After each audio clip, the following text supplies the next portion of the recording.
Welcome to Simplilearn's Content Marketing Full Course. Hey there, in today's fast-paced digital world, content marketing is the key to connecting with audiences and driving businesses' growth. Imagine creating content that not only grabs attention, but also keeps customers coming back for more. Sound exciting, right? This course is your roadmap to mastering the art of content marketing. Whether you are a beginner or someone looking to sharpen your skill, we have got you covered. You will learn how to plan, create, and promote content that engages your audiences, builds loyalty, and drives results. We will guide you through building a solid content strategy, crafting blogs, videos, and infographics, and leveraging SEO, social media, and email marketing to get your content noticed. Plus, you will discover how to define your target audience, measure success with performance metrics, and use powerful tools to analyze your efforts. To make it even more engaging, we will dive into real-world case studies, showcasing how top companies use content marketing to crush their goals. So, ready to elevate your content game? Let's get started. Before that, if you're interested to start a career in digital marketing, then check out Simplilearn's postgraduate program in digital marketing in partnership with Purdue University. This course provides a robust industry-relevant curriculum to help you become a certified digital marketing expert. The program covers essential digital marketing components like website creation, SEO, SEM, social media marketing, mobile marketing, content strategy, and advanced topics like leveraging Chatgpt and other generative AI tools. You will gain hands-on experience through live interactive learning, stuck-in digital marketing, simulations, case studies, and many more. So don't forget to check out the course link from the description box below and the pinned comment. So without any further ado, let's get started. Now, before we get into the tips and tricks, let's take a refresher on what exactly is content marketing.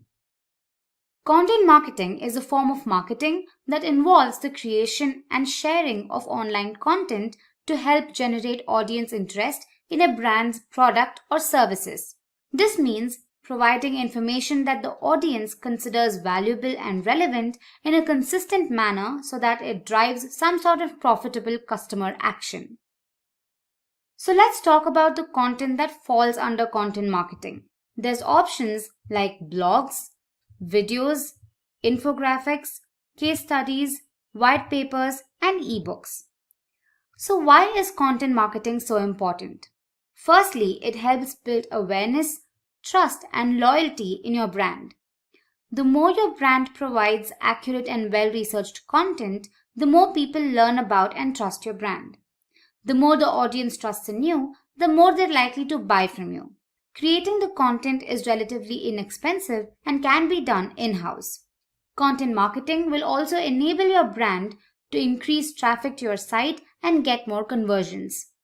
It also helps improve other marketing tactics like search engine optimization, social media, and public relations.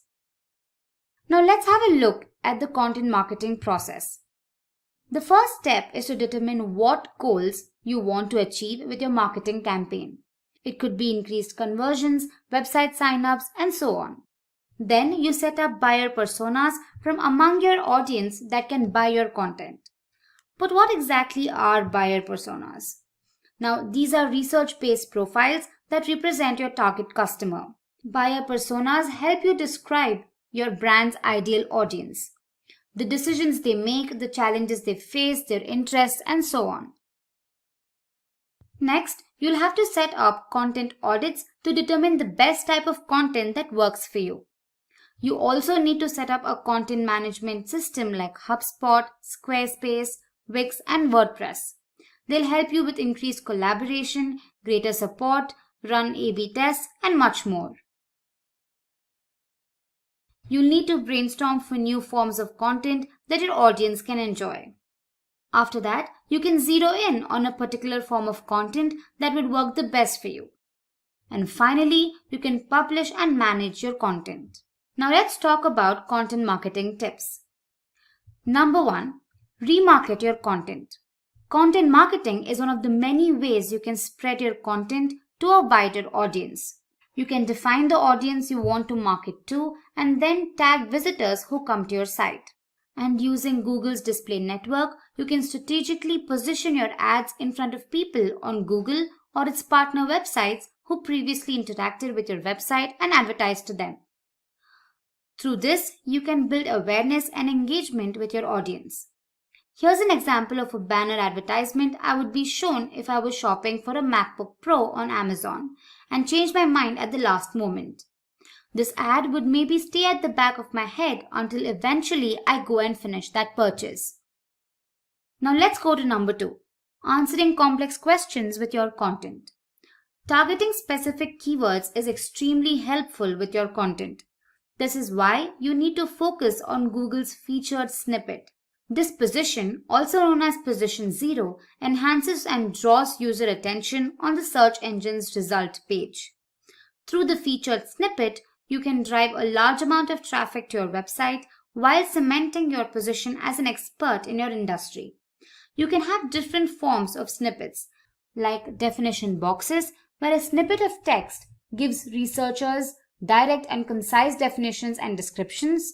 You could have tables where data is taken from the page and displayed in a table. You could have ordered lists where items are presented in specific order, and you can also have unordered lists. Next up, number 3, we have create a personality for your brand. If you're looking to grow a following for your content, try not to copy how already established and successful corporate blogs do things. Nowadays, audiences tend to prefer content that has a certain humanness about it. Tend to follow solo influencers.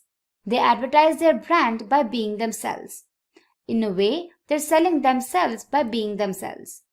You need to analyze what these popular and influential blogs are doing and incorporate into your brand's website. Thanks to this, your audience will connect with you and come back for more. Now, here's an example of one of the largest players in digital marketing, Neil Patel. See how he himself is the brand. And if you've gone through his content, you know it's pretty great as well. That's what you should be striving for. Moving on to tip number 4, ensure that your content matches your brand's voice. To make sure of this, you need to constantly review your editorial standards and make sure your tone and quality remain consistent. You need to ask your audience questions about how you can develop and refine your brand's voice. By answering these questions, you can provide your audience with a more cohesive and helpful experience. Your tone of your brand can vary on the basis of what type of content you're planning to post and what the goal you want to achieve from the campaign. Next up, we have number 5, back up your arguments for data. Using statistics and facts to make a point by including a link to the original source makes it extremely credible. This data can help the audience grow trust in your brand to persuade them that your content is valid and valuable. This will also help your brand grow as an industry expert. At number 6, we have use specific keywords. Now make sure you use specific keywords in your content. This takes care of the SEO aspect behind your content. This will also help your content have a greater chance of being found, indexed, and ranked.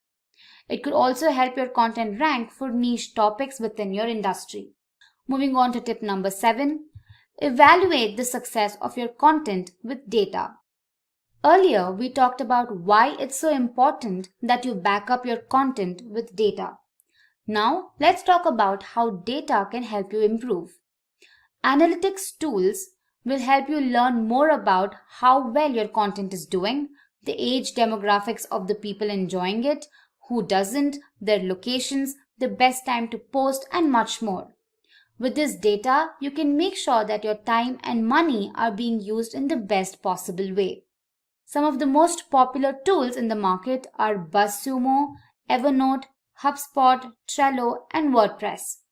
These will help you find topics and influencers within your industry. You can capture, organize, and share notes, collaborate with team members, create sales funnels, and much more.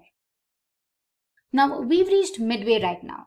So I've got a question for you. Do you guys have any tips for content marketing that we haven't covered yet? Let me know in the live chat.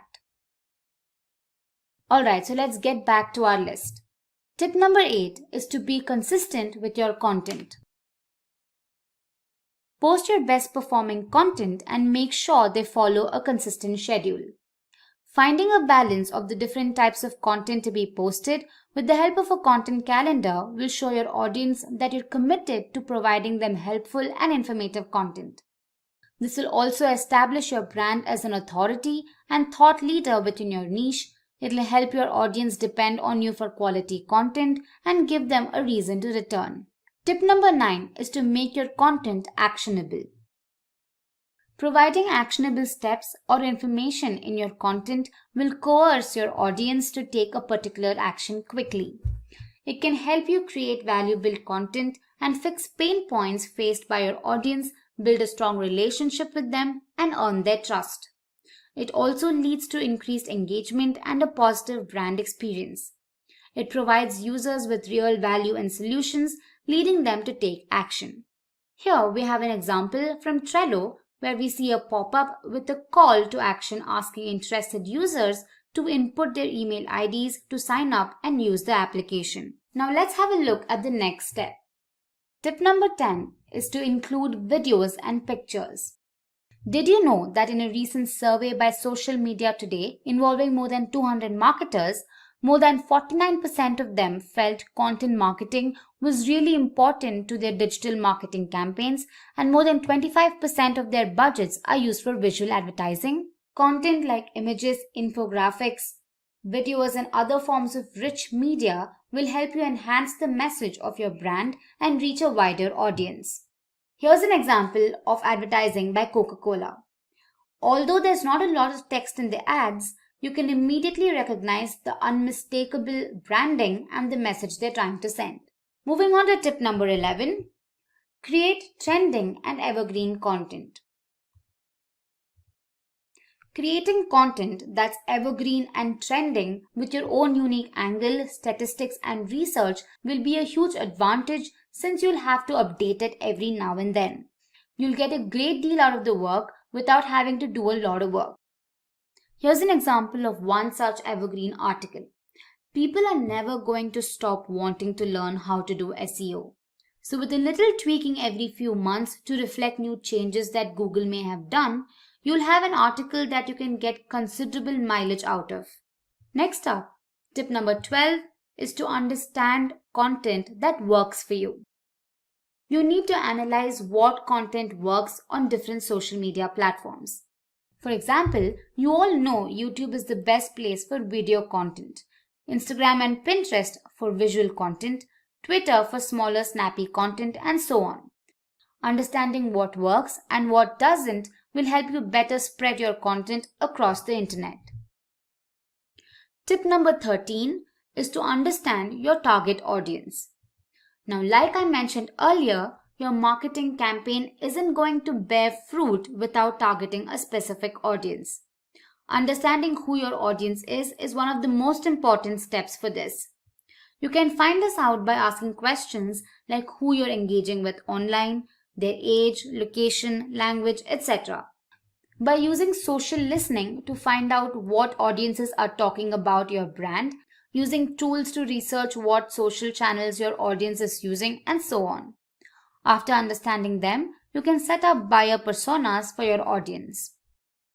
Tip number 14 is to perform A/B testing. Now, A/B testing will help you understand what your audience likes or doesn't, what content works for you, and much more. You can do A/B testing on headlines and title tags, call to actions, content formats, image types, content length, and much more. It can also help you make better decisions in the future. And finally, our tip number 15 is to reach out to people sharing similar content. One of the best ways to build your audience is to get people or influencers who already share content within your niche to share your content. Now, since these people already have a trusting audience, they would be a lot more likely to enjoy your content. Imagine you have a bakery. Now, instead of relying on people walking by your shop, you can use the internet to showcase your baked goods to anyone searching for delicious treats. With digital marketing, you can show off your yummy treats to people all over, not just those nearby. For example, if someone searches for tasty pastries, your bakery could pop up at the top of the list. And how will you do that? With the help of digital marketing. With the help of it, you can promote your content online by advertising on social media. Social media is a big part of digital marketing. Lots of people use it, about 4.9 billion in 2023, and that number is growing every year by 5.1%. Platforms like Facebook and Instagram lets you connect with customers, share cool stuff, and even advertise your bakery to specific groups. Glossier, a well-known beauty brand, started in 2014 as an Instagram account run by Emily Weiss, a beauty industry influencer. They didn't have a physical store or even many products initially. The results? Glossier achieved a cult-like following and multi-million-dollar valuation within a few years, all thanks to a strategic and well-executed digital marketing approach. They didn't have a traditional marketing budget, but by strategically using social media, influencer marketing, and content creation, they were able to build a loyal customer base and become a major player in the beauty industry. Glossier wonderfully used the power of digital marketing to grow their business. So in this video on what is digital marketing, we will be covering the basics of digital marketing, starting with an introduction to what it is, how it is different from traditional marketing. We will explore how digital marketing works, breaking down the steps in easy to understand terms. You will also learn about effective strategies you can use to make the most out of digital marketing for your business. Alright, so let's understand what is digital marketing.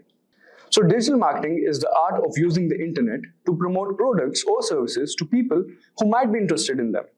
Instead of relying solely on traditional methods like newspaper, ads, or flyers, digital marketing takes advantage of online platforms like websites, social media, emails, and search engines. Did you know that a whopping 89% of Americans go online every day, and about 31% are online nearly all the time? This means it's super important to be online too. By having ads and stuff online, you can make your brand known, give customers a great experience, and even get more people interested in what you offer. By using digital channels like social media, pay-per-click ads, search engine optimization, and email marketing to connect with existing customers, and then you can measure your success in numbers. Tracking websites visits and social media engagement, email open rates, and more are also used in this. This data helps you understand what's working and what's not, allowing you to adjust your strategy to maximize the results. Alright, so this was about digital marketing. Now let's understand how is digital marketing different from traditional marketing. So digital marketing and traditional marketing are like two sides of a coin. They both aim to promote products or services, but they do it in different ways. Here's how it works. First, traditional marketing. Traditional marketing is like shouting across the crowded playground to get everyone's attention. So in traditional marketing, let's say TV ads and billboards. Think commercial and giant posters trying to reach a lot of people at once. Second example would be newspapers and flyers, spreading messages through printed materials delivered to homes or handed out to streets. And now let's talk about the digital marketing aspect. So digital marketing, however, is like whispering directly in the ear of a person who wants a particular product. So let's say online ads. Placing ads on websites or search engines that people who are already interested in your stuff will see. Next is social media. Connecting with people on platforms like Facebook and Instagram, where you can show them why your product is the best. Then another example would be targeted emails. Sending messages directly to people who might be interested, like offering a discount on their first product purchase, is another benefit of digital marketing. So basically, digital marketing is kind of more specific and targeted marketing. Alright, now let's understand how it actually works. So how digital marketing works? Digital marketing works by leveraging the power of the internet and technology to connect with the potential customers. This involves using online tools to reach and engage with your audience where they spend most of their time. That is the internet. So let's have a look at some. First on the list is SEO. So this helps your website show up in higher search engine results, making it more likely for people to find you when they search for something you offer. For example, when someone in your area searches for a freshly baked pastries, SEO ensures that your bakery's website appears at the top of the search results. This increases the chance of local customer finding your bakery online when they are looking for baked goods. Alright, so this was about the SEO. Now coming to the next one, which is content marketing. So this involves creating useful and interesting content like blogs, videos, and social media posts can attract and retain customers.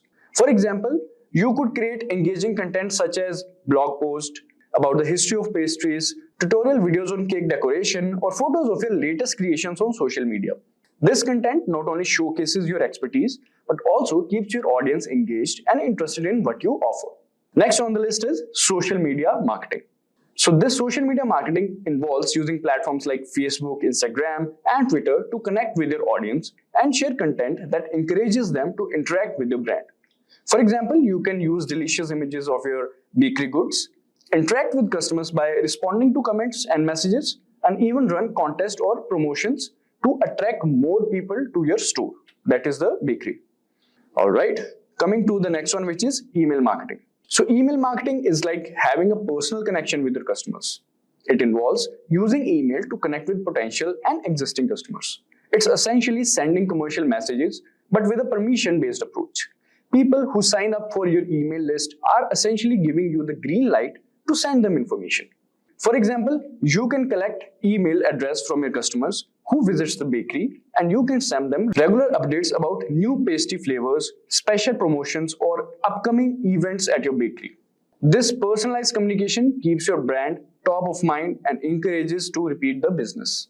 Next is pay-per-click, that is PPC advertising. So pay-per-click or PPC advertising is an online advertising model where advertisers pay a fee each time their ad is clicked.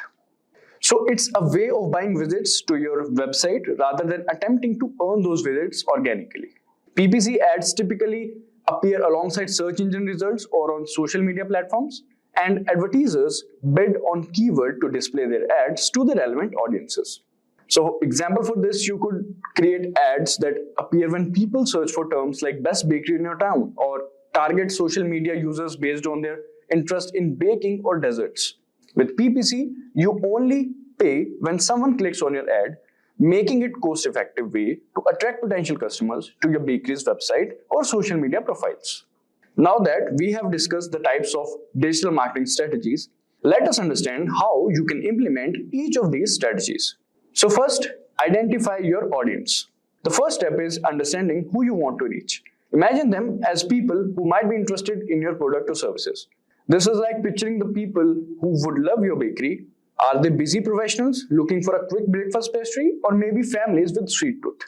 Understanding your ideal customers help you tailor your marketing efforts. The next is choose your channels. Next, you pick the online platforms where your target audience hangs out. Think of these as virtual stomping grounds like social media sites or search engines. Think of online platforms as virtual neighborhoods. If your target audience is young families, Instagram might be the great place to showcase your colorful cupcake. Alright. Next one is creating engaging content. Once you know where your audience is, you can create content that will grab their attention. This could be informative blog posts, eye-catching videos, or even fun social media posts. This is like taking mouth-watering pictures of your cupcakes and bread. You can even film short videos of your frosting a cake or decorating cookies to show your skills. Similar to what all the foodie channels are doing nowadays on YouTube and Instagram. Then next is spreading the word. So now that you have a great content, you need to get it seen, right? You can use various strategies like online advertising, social media promotion, or even influencer marketing. That is partnering with people your audience trust. For example, you can put a post like mention someone who will give you a pastry treat, and you can even run a contest or giveaways like this post and tag a friend who loves cake for a chance to win a free slice. And you can also do collaboration with some foodie channels that are famous. Next is tracking and analyzing. Digital marketing thrives on measurement. You can track how well your campaign are performing and adjust your strategy based on the data. For example, did your recent cupcake post go viral? See what works and what doesn't, so you can refine your strategy for even sweeter results. Alright, so this is how digital marketing works. And now let's understand and have a look at skills you need to excel in digital marketing. So there are valuable skills for excelling in digital marketing, and they cover different aspects of the field. Here's a breakdown of why each is important. First, mastering social media. Today's consumers are heavily influenced by social media. Understanding how different platforms works, what kind of content resonates, and how to engage with audiences is crucial for brand awareness and promotion. Next is basics of HTML and WordPress. While you don't need to be a coding expert, basics HTML knowledge helps understand how websites function and optimize content for search engines. Familiarity with WordPress, a popular content management system, allows you to manage websites, content, and make edits without needing a programmer. Then the person should be good with design. So visuals are a powerful tool in digital marketing. An eye for a design helps create eye-catching graphics, social media posts, and even email campaigns that grab attention and effectively communicate your message. Then data analytics and Google Analytics is another skill. So the ability to analyze data is essential for measuring the success of your digital marketing efforts. Tools like Google Analytics track website traffic, user behavior, and campaign performance. By understanding this data, you can refine your strategies and optimize campaigns for better results. So these skills are sufficient if you want to become a digital marketer. As we come to the end of our exploration into digital marketing, remember this, it's all about reaching people online to grow your business. Whether it's through social media, emails, or websites, digital marketing helps you connect with customers in a whole new way. Today, I'm talking about something that could seriously boost your career, the top 10 digital marketing certifications. So if you're interested in digital marketing, you probably already know how powerful this field is. It's all about helping brands reach people online, creating content that stands out, and using smart strategies to make an impact. And here's the best part. Companies need skilled digital marketers more than ever right now. Why?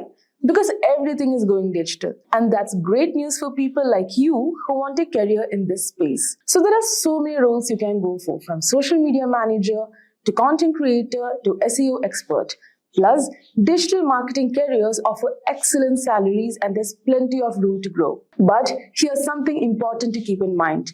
If you really want to stand out and land the best jobs, getting certified is key. Certifications show that you're serious about your skills, you know the latest tools, and you're ready to hit the ground running. It's like having a badge that says, I'm ready for this. So in this video, I'm going to share the top 10 certifications that can help you build and level up your digital marketing skills. So if you're excited to kickstart or grow your digital marketing journey, stick around and let's dive into these certifications. So first on our list is a professional certification in digital marketing by SP Jain School of Global Management. So it's recognized as a top-ranked institution, SP Jain, in collaboration with Simplilearn. This course offers a professional certificate that makes you job-ready in just 8 months.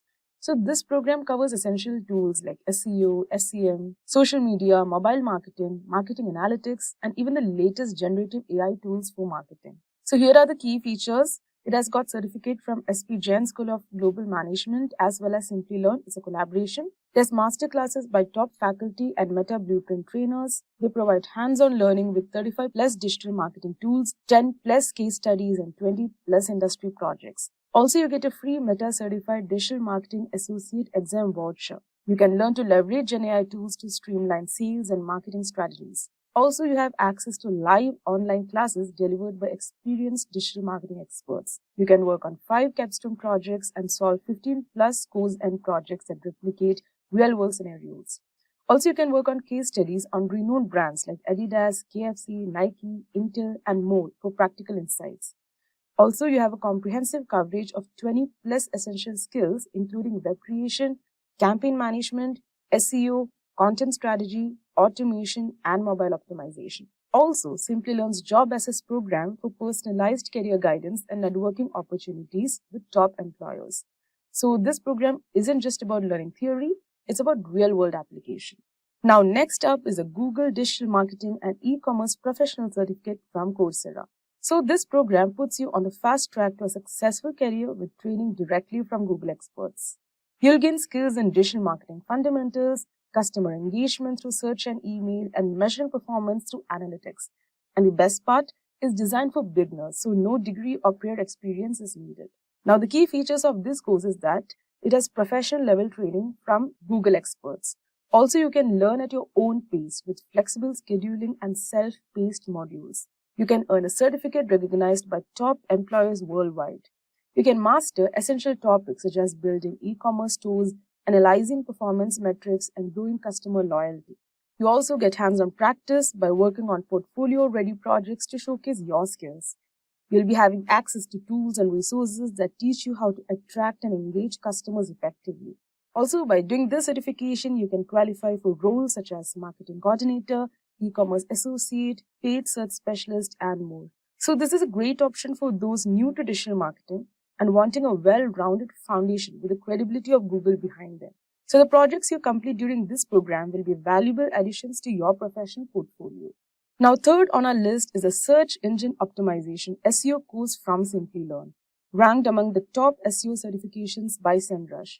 So this course, aligned with OMCP standards, help you master SEO strategies to drive sales and boost website conversions. So you will attend live interactive sessions led by experienced SEO experts and gain hands-on experience with industry tools like SEMrush, Ahrefs, Moz, and more.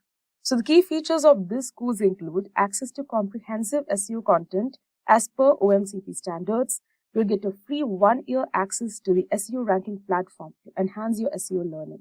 Also practical learning through case studies, assessments, and hands-on projects that provide real-world experience.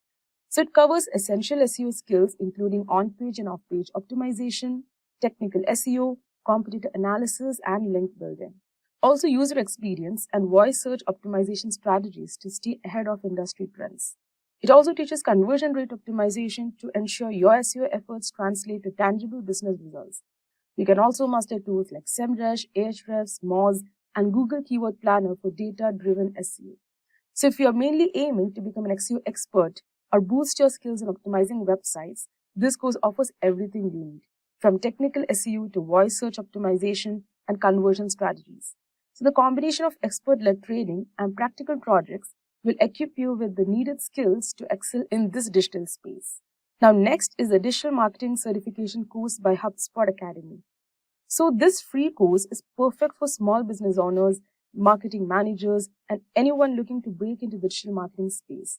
So the course focuses on a human-centered, inbound-first approach to create a solid digital marketing strategy and compelling content that engages users and ranks well on search engines. So this course is completely free and provides unlimited access once you create a HubSpot Academy account. It also gives you personalized training recommendations tailored to your learning goals. It covers key digital marketing aspects like SEO, social media, and email marketing. It also has a globally recognized certification, which is available in 5 languages. Also learn to optimize your website and build advertising strategies that expand your audience reach. So this course not only helps you build skills, but also provides a globally recognized certification that sets you apart in the job market. Now, fifth on our list is a technical SEO course by Bastian Grimm on SEMrush Academy. So this free course is tailored for those new to technical SEO or professionals looking to deepen their knowledge. So whether you're an SEO consultant or working agency side, Bastian Grimm's in-depth modules will help you grasp complex technical SEO concepts, including crawling, indexation, and HTTP response codes. So the best features are that it's developed by industry experts at SEMrush. It covers essential topics such as international SEO and potential issues to avoid. It is engaging, up-to-date content that aligns with the ever-changing SEO landscape, and also it has practical applications that strengthen your understanding and implementation. So this course equips you with the technical know-how to tackle complex SEO challenges and ensures your skills remain sharp in this evolving field. Now next, we have the Digital Marketing Specialist course by Simplilearn. So this comprehensive program covers 35 plus digital marketing tools and includes over 20 projects and 10 case studies, providing you with a practical experience to master domains like SEO, SEM, social media, and email marketing. So some of the key features of this course is, it is industry-recognized Digital Marketing Specialist Certificate. It has classes led by digital marketing experts. You can learn to use generative AI tools for marketing efficiency. We also get free Meta Certified Digital Marketing Associate exam voucher worth $99. Also, you'll be doing 5 capstone problem statements and 15 plus quizzing projects. You'll also be working on real-world case studies from brands like Adidas, KFC, Nike, and Intel. Also, we have Simplilearn's Job Assist program for career support. So with a combination of advanced training and practical exposure, this program is perfect for those looking to become experts in the digital marketing field. So 7th on our list is a postgraduate program in digital marketing by Purdue University in partnership with Simplilearn. So rated the #1 digital marketing course by Search Engine Journal, this program is designed to make you a certified digital marketer with applied learning through DM simulation, 35 plus tools, Harvard case studies, and capstone projects. So this program is designed to take you from beginner to advanced digital marketer with a mix of live interactive classes and hands-on projects. So you don't just learn concepts, you actually create and promote your own website through the course, which is a rare opportunity to gain real-world experience. Now, one of the biggest highlights of this course is its focus on applied learning. We'll work with tools like Stuken's digital marketing simulation, Harvard business case studies, and more than 35 industry standard digital marketing tools. And by the end of this course, you'll have completed 10 plus brand case studies, capstone projects, and 20 plus other assignments, covering everything from SEO and content marketing to social media and analytics. And here's another major plus. This program is an official partner of Meta. So you'll have master sessions with Meta Blueprint trainers and receive a $99 Meta exam voucher. You'll even get hands-on practice with Meta's business code chatbot.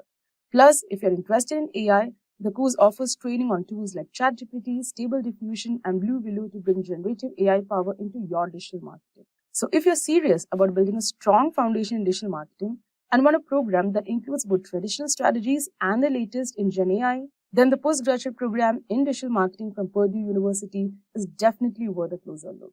Now, 8th on our list is the lead generation course by Alex Hormozy. So this course is ideal for those looking to master lead generation and scaling strategies from a proven expert in this field. So the program covers everything from the basics of lead magnet creation to advanced content methods and cold outreach techniques. So some of the key features of this program includes comprehensive framework for attracting and converting leads, modules on creating the first 5 client frameworks in effective cold outreach, a detailed strategies for paid advertising. They have got playbooks for leveraging referrals, affiliates, and agencies, and they have got hands-on exercises that guide you through building successful lead gen strategies. So if you're an entrepreneur, marketer, or business owner, this course offers essential tools to boost your lead generation efforts and scale your business effectively. Now, 9th on our list is the Meta Social Media Marketing Professional Certificate. Designed by Meta experts, this program is perfect for those looking to build job-ready skills in social media marketing. So in under 5 months, you'll gain the expertise needed to establish an online presence, create engaging social media posts, and launch ad campaigns on Facebook and Instagram. So some of the key features of this courses are, it provides professional training from Meta and Apple, 6 course series covering major platforms like Facebook, Instagram, LinkedIn, and YouTube. And they've got portfolio-ready projects such as creating social media pages and content calendars.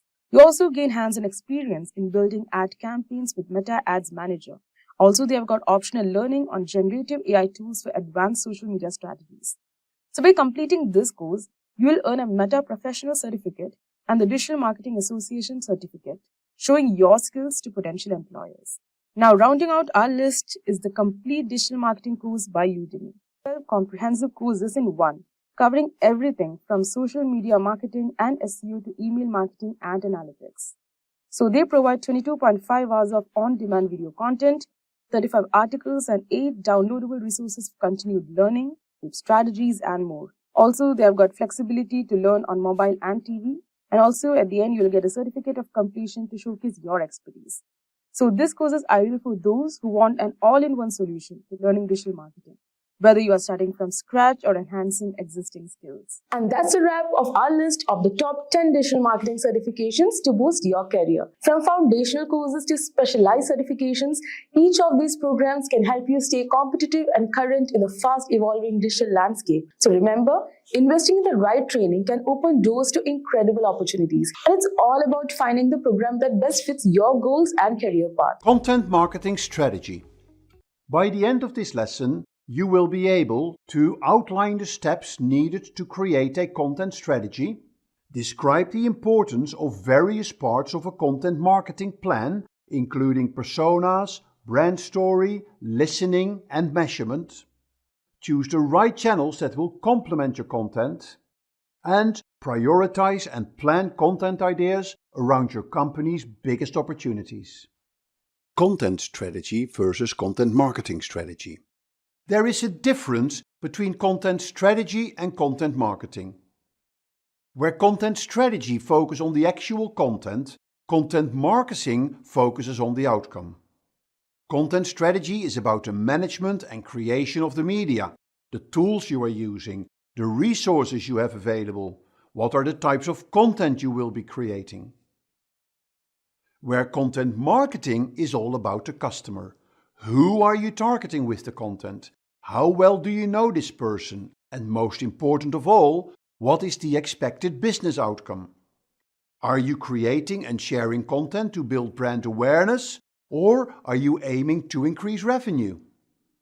More generic content marketing questions are how it fits within your overall digital marketing strategy. What does your content calendar look like? And also, by sharing your content, are you exposed to risk in any way? Does your content work for every market? Content creation framework. A good way to start putting together your content marketing strategy is by creating your content marketing framework. It enables you to map out the required content along the customer buying journey, while considering the impact it has on your online presence, your social media, your website, and your sales. Between these two areas, the customer journey and your overall digital marketing approach, you have the three types of content you need to focus on: link content, conversion content, and authority content. Link content is content that drives traffic from the internet and from your social media to your website. This is content that is created with the goal of attracting quality backlinks for SEO purposes. Conversion content is content that drives web visitors to the next stage in the buying cycle through call to actions or CTAs. This is the content that is created with the goal to convince prospects that they should buy from you. Authority content drives web visitors to sales through call to actions and drives repeat traffic to your website. This is content that is created to build a community of people that trust you and see you as the expert in your field. This is a useful structure to organize your content, and it keeps your focus on the customer needs and the impact on your overall digital marketing objectives. Each type of content has different requirements. Link content needs to be high quality and often based on research, so other websites can refer to it. It's all geared towards generating high quality backlinks to your website, which Google sees as very important for your search ranking. Make this content fail-proof, repurpose it, and promote it like crazy. Conversion content is based on helping the customer to go through the buying cycle. This will only work if you understand what they need and that your content clearly articulates that you can help them solve their problem. But on top of that, it is vital in this stage that your content gives them the option to move to the next stage through very clear and compelling call to actions. And authority content is a logical follow-up from your link content. It is content that confirms you are an expert in your field. It helps you to build trust, as long as you are truthful, transparent, and show integrity. And done continuously and consistently, it helps you to deepen the relationship with your prospects and your clients. Content marketing strategy. There are various steps in developing your content marketing strategy. The obvious thing, of course, is to start with setting your objectives. But additionally, you need to do a number of things. Create customer personas, create listening outposts, write your brand story, develop your channel strategy, create your content marketing playbook, measure your content marketing, and establish your content marketing ROI. Let's look at these elements of your content marketing strategy in a bit more detail. Customer personas. A vital step in your content marketing strategy is creating customer personas. This is a concept that comes from the user interface and design world. In a customer persona, you look at things like demographic characteristics like age and gender. But it is important to add to this what their pain points are. What is their affinity with technology? Where do they hang out online? And what are their interests and their hobbies?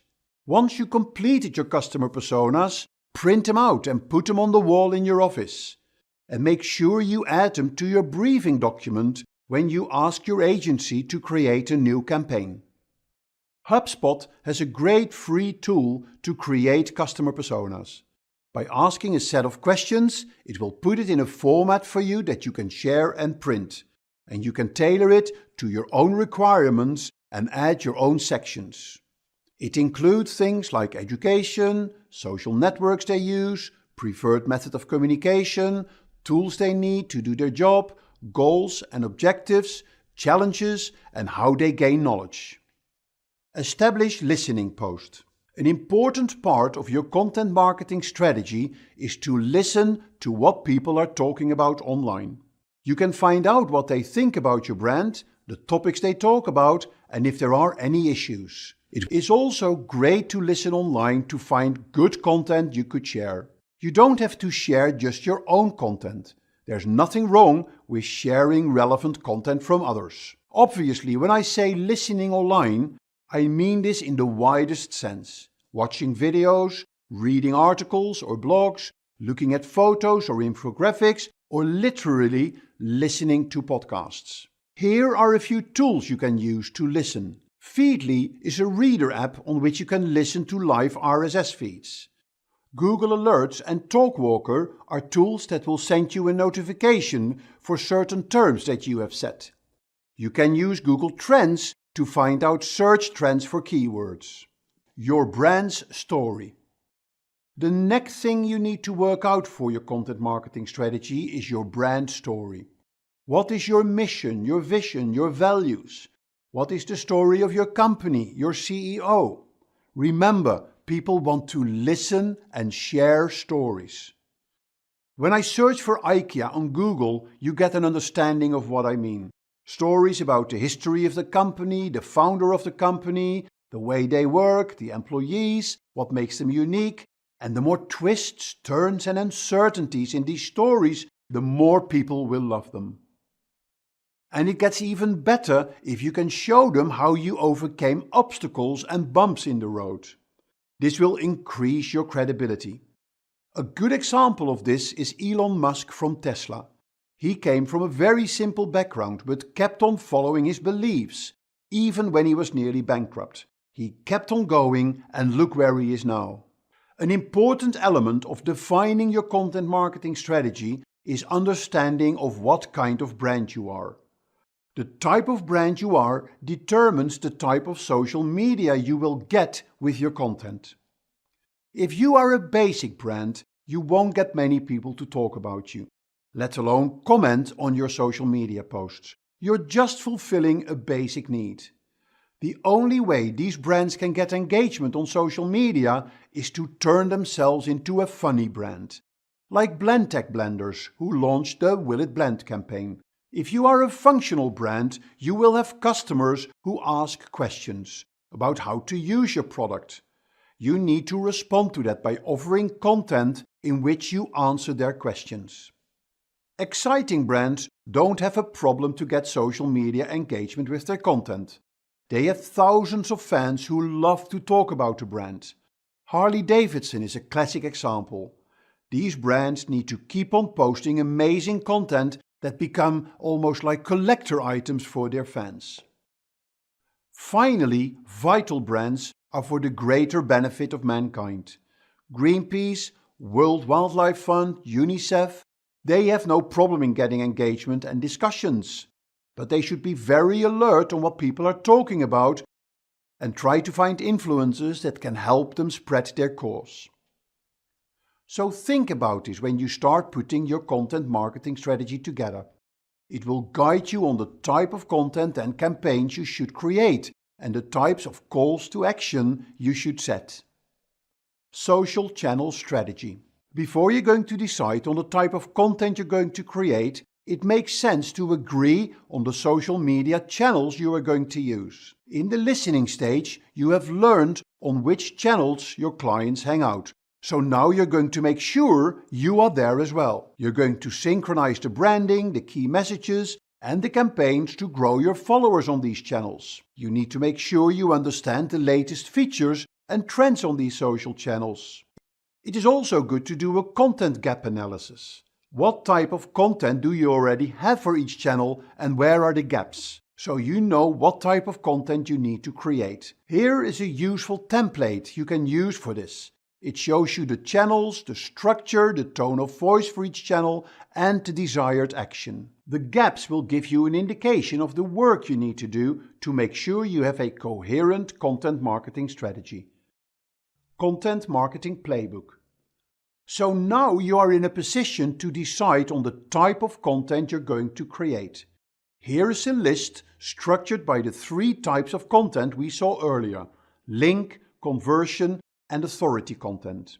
Link content and authority content can be fairly similar. It's more on the promotion side where they differ.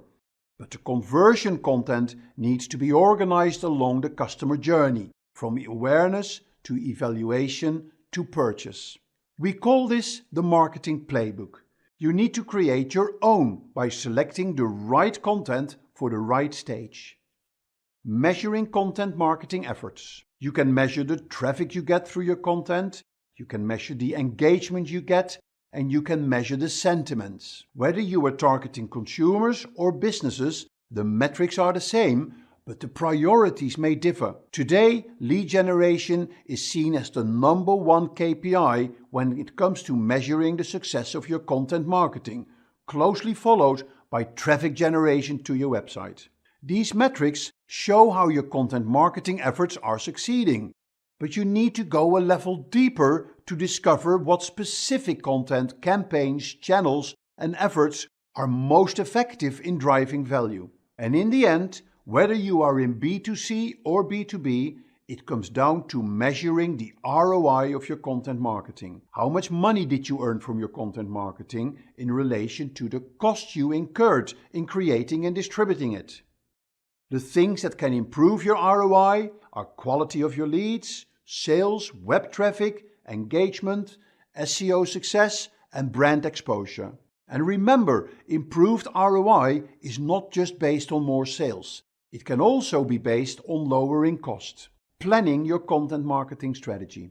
Planning your content marketing strategy is very important. There are so many things you need to take into consideration. If you don't put some structure into this, you may lose control. It is best to create your content marketing process guide. In this guide, you specify how you create and manage your content, how you optimize and curate, how you listen and engage in conversations, and how you measure your content marketing. Besides this, there is the tactical stuff like roles and responsibilities. What are the style and writing guidelines? And similar, what are the guidelines for posting and publishing? And make sure you communicate the process guide to the relevant people in your organization. You may want to put a training together to the people who will work with this on a daily basis. A vital part of your process guide is the content marketing calendar. It's the calendar that contains your content production and publication schedule. There are many templates and tools for this on the internet. My favorite ones are Trello.com and Google Calendar. The most important part of it is that it is a collaborative tool, so you can schedule the calendar with your colleagues or with your client. You can give people viewing or editing access. You can use color codes for the different types of content or for the different channels. Becoming a content marketing company. To give you a framework on how to organize your content marketing strategy in your company, you can look at the Content Marketing Institute 4 business models for content marketing. They can be mapped in a quadrant with strategic importance on one axis and internal, external focus on the other. You're a player when your content marketing strategy is focused on supporting teams within the organization, like your product marketing or marketing communication teams. Most companies start their content marketing like this. It's seen as a contributor. You're a performer when your content marketing is seen as a center of excellence in your organization. It has an external focus where audience segmentation is key. It can be seen as a support function to other parts in the organization. You're a processor when you centralize certain content functions, but not the actual creation of it. Your corporate team may create the content campaigns with the corporate guidelines, where your local teams are responsible for local content creation to execute a campaign. And you're a platform when you approach your content marketing as a strategic business within your business. Often this is done on a corporate level, and this is separate from local content marketing initiatives. So you need to understand where you are today and have a vision of where you want to go. So here are the key takeaways from this lesson. Content strategy is the management of any tangible media, written, visual or audible, that you create and own. Content marketing is about creating and distributing valuable, relevant, and consistent content to generate website traffic and new leads. The content creation framework consists of linked content, conversion content, and authority content. It puts your content in the context of the customer journey. A customer persona is a semi-fictional representation of your ideal customer based on market research and real data about your existing customers. Stories are the currency of content marketing, and your story starts with your mission and your editorial statements. And content marketing ROI is how much revenue you gain from your content marketing in comparison to what you spend on creating and distributing your content. In today's video, we are going to be talking about content writing. Now, we'll talk about why it is important, how do you write good content, what are the different types of content that you can write for, and for the different types of media that you want to use. And I'm going to share with you some really good content writing tools. I am Mark Kempman, I'm your digital navigator for this video. But before we start, if you like this video, click the like button, and if you want to join our subscribers, click the subscribe button and click on the notifications button as well, so you will get automatic notifications when we come up with new videos. So, you're ready? Let's get started. Let me give you some interesting statistics about content and about content marketing, of which content writing is an important part. Did you know that the content marketing industry is worth more than $400 billion, which is going to grow to close to $900 billion in the next 5 years? 46% of businesses plan to increase their spend in content creation. Content marketing costs 62% less than traditional outbound marketing methods, and it generates 3 times more leads. So quite impressive numbers, yeah? Among buyers of B2B products and services, more than 90% consider content to be worthwhile when they evaluate any business. So we spend on average 7 hours per day consuming digital content. And a lot of this content is being consumed on blogs. Did you know that there are over 500 million blogs on the internet? And on Wordpress, about 70 million blog posts are published each month. So these are incredible numbers, and we're going to be talking about that. Yeah, in this section, in this module, we're going to be talking about a very important part of content marketing, which is the actual creation of content, particularly when it comes to writing. Right? So let's get started. What are we going to be talking about? In this video, we are going to be talking about many things in the content marketing industry. Did you know that content writing is one of the fastest changing areas of content marketing? Now, you may wonder what. Let me give you the answer to this. That is mainly because of developments in artificial intelligence.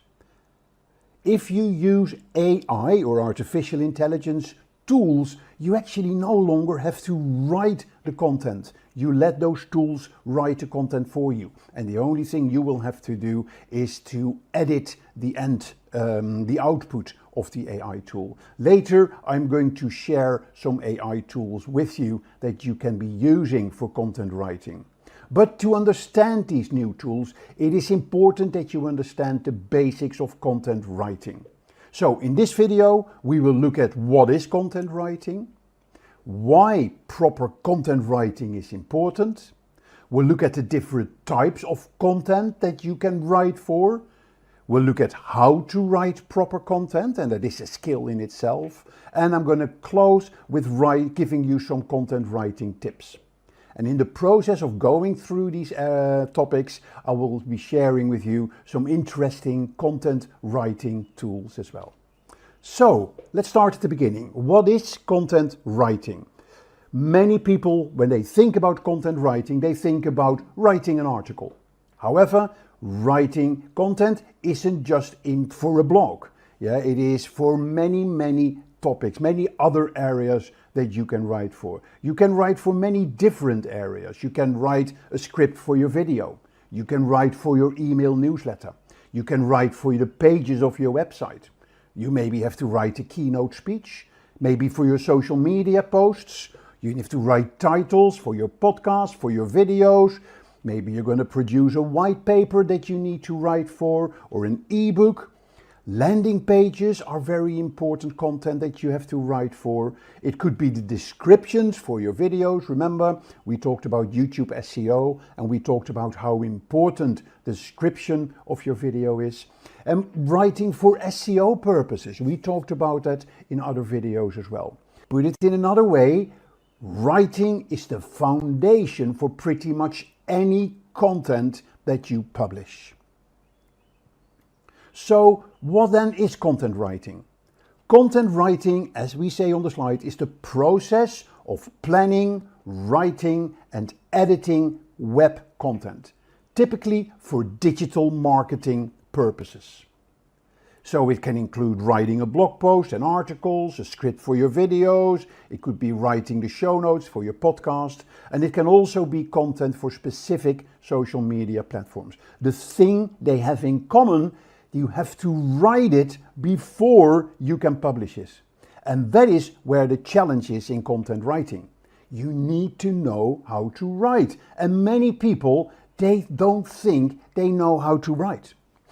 Well, for those people who are afraid of writing content, rest assured, after this video, you will be a lot less anxious to get your pen or keyboard and put your creative ideas on paper or on the screen. Yes, so that is what the basic essence of content writing is. Now, remember, content writing is not just for a blog post, as I mentioned earlier.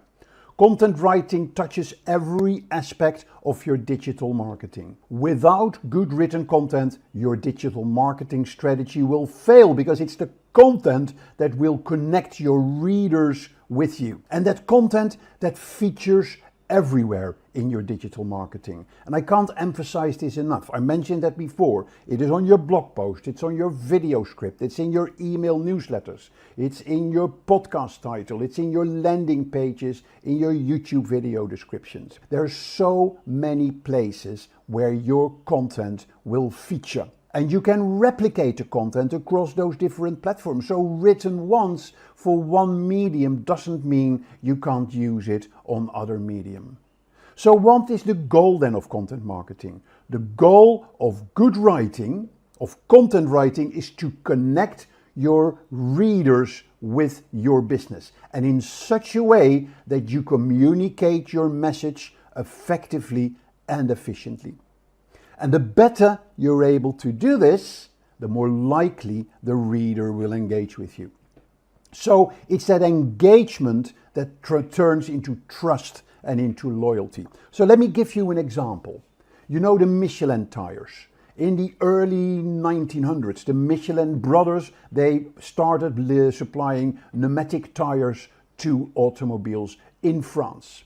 Now, automobiles were mainly used in Paris. And of course, the Michelin brothers, they wanted to sell their tires to more automobile users, to more car users across the country. Cars weren't that popular yet, but they wanted to give it a push so people would take their cars to the countryside. So Michelin knew that to grow their business, they had to get people to drive their cars outside Paris. And that's when the Michelin Guide was born.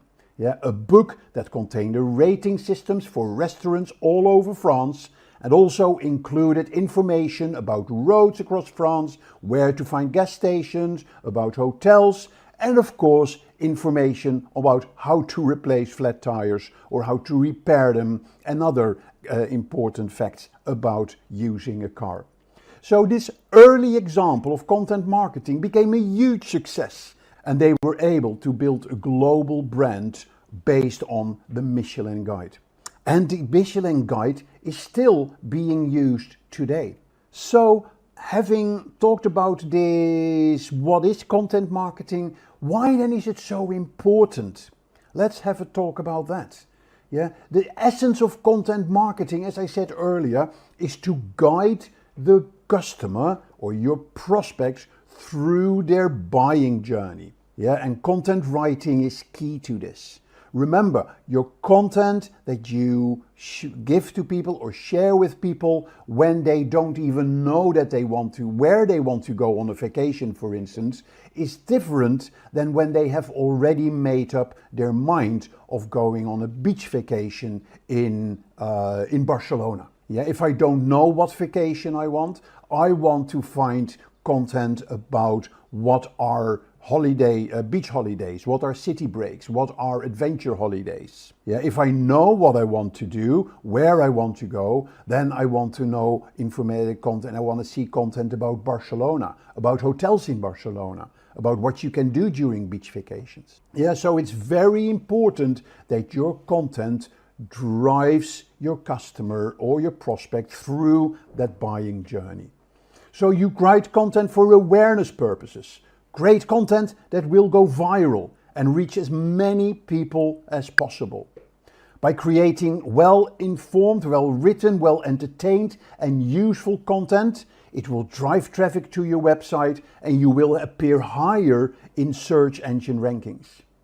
Next, your content has to convey information. Yeah, where you capture those content, those people that have seen your content, you want to make sure that they want to see more of your content. Yeah, so you need to give them information that will persuade them to take a certain action. I want to download an ebook, or I want to know more information about something, or I want to sign up for a newsletter, or sign up for a webinar, or simply buy your product or service. In doing that, you use your content to turn awareness into interest, which will lead to more sales and will lead to referrals. It's a very simple and effective process.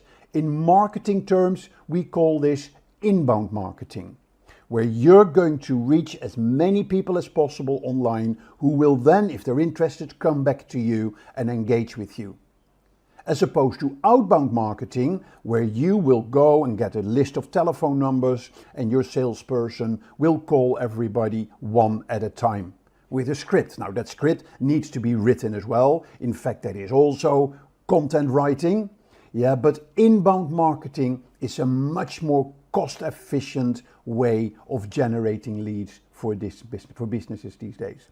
So, to summarize, instead of reaching out to individual prospects, you publish really good content that drives traffic to your website, which will lead to more leads and ultimately will lead to more sales. So let's talk about the types of content and the types of content formats. Now, when people think about digital content, they mostly think about content for your website, which is the text they see on the web pages. Now, that's very important, but there's a lot more to that.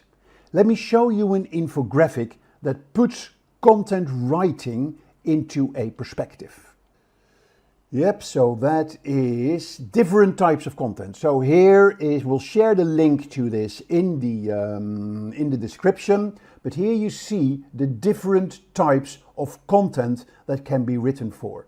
You have technical writing, you have press release writing, report writing and research writing, SEO content writing, marketing and communication writing, instructional design writing, CSR writing for social causes, editorial and publication writing, feature writing, ghostwriting is a form of content writing as well, where you write for somebody else, business writing, copywriting. That is an interesting form of writing, yeah, where you look at really competitive creativity that you need to get to have very strong headlines, for instance. So a lot of different types of content that you can be writing for. So let's focus on the different types that we can use, particularly for marketing. Yeah, let me go back to the slides. Yeah, so here is a summary of the different types when it comes to e-marketing. We're looking at articles. Yeah, these are pieces that can be published in a newspaper, in a magazine, or in an online publication. Yep, and that is a very common type of content that can be written for and that you will use for your marketing purposes. There can be the traditional content like brochure or product descriptions. Yes, so a brochure is like an advertising piece that includes a template, a booklet, or a leaflet. And they have information about your products, about your services, of course, as your differentiators and how people can reach out to you. So that is an important part of content as well. Then a very important part of content is content for your website. Yeah, the pages on your website, the content in your website needs to be written. Each page needs to be written. Yeah, there needs to be written what you see, but also kind of needs to be written what you don't see, but what the search engine spiders will see. And that's, of course, when we talk about search engine optimization, very important. You write content for emails, like email newsletters. Yeah, or it could be just email campaigns. Very important part. You have your headers or your titles of your emails. You have the description, the summary of your emails. Press releases has been a long sort of a very important part of content that we've been written for many, many years. Yeah, where in the early pre-internet days, press releases were one of the most important documents to reach out to journalists. Now press releases are just another type of content that you can share with your audience. And then finally, ebooks is a very important type of content. Ebooks were also, we call those lead magnets. Yeah, they are fantastic for adding to your website where people, when they're interested, can download them. So that's where the magnet comes in. People are interested, they click on download the ebook, but before they download, they have to enter their email address and or their telephone number. So very important, different types of content that you can be focusing on. So here is the big question. Can everybody write good content? Yeah, so a lot of people think, oh no, I'm not good in writing, so I need to get a copywriter in. Now, before I can answer the question, if everybody is good in content writing, let's discuss the difference between copywriting and content writing. Often they will overlap. Yeah, and many writers, they act as both a copywriter and a content writer. But then there is a difference. It's a very subtle difference. Copywriters usually focus on persuading readers in selling a brand. It's often short form.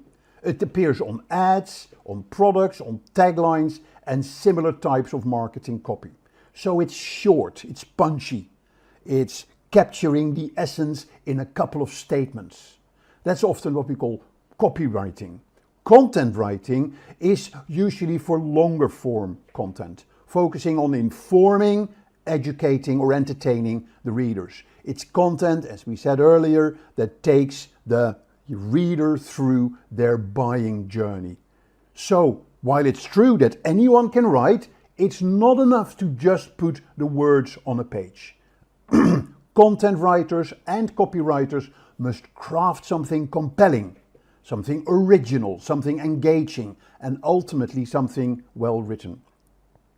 And when you're able to do that, of course, when you're able to do that, producing high quality content, the benefits are huge. Yeah, it gives you something to use across all your marketing channels. Yeah, so you can turn a blog post into an Instagram post, into a Facebook post, into a tweet, into a blog post on LinkedIn. Yeah, so lots of different things that you can do with a good piece of content. Good content really helps you with search engine optimization. Google will reward you for having new, fresh content on your website by giving you a higher search ranking. Good content helps you establish your authority in your niche or in your industry. Thereby, it helps you in establishing your brand. And also, good content will go viral. It will go wide, it will reach many people, and that means it will reach potentially new customers. So very important to think about these benefits that you will get from good, proper content writing. And as I said, everybody can write content, but your challenge is to make sure your copy that you write is compelling, original, engaging, and ultimately well written.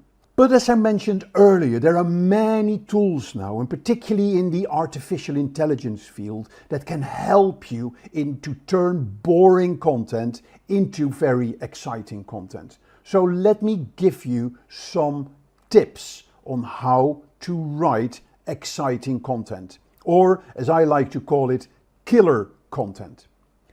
The first thing you need to do is to define your target audience. Who are you writing for? Do you understand their needs? Do you understand their interests? Do you understand their pains?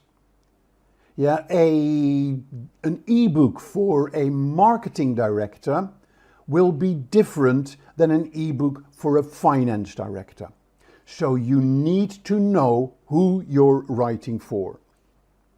In digital marketing terms, we talk about customer personas. You need to create your customer personas. And here is a tool that I like to share with you. It is a tool from HubSpot, Make My Personas. In HubSpot, it talks about what is a persona, what is a buyer persona. You can learn about that, but here you also see Build My Persona. So if you click on that, it takes you through a simple process in a walkthrough mode where you can create your own customer personas. You can also skip the walkthrough mode, and then here you see a typical persona. The name, job title, age, their level of education, what social networks are they using, what is their preferred method of communication, what are their responsibilities, what are their goals and objectives, what are their pain points, their challenges.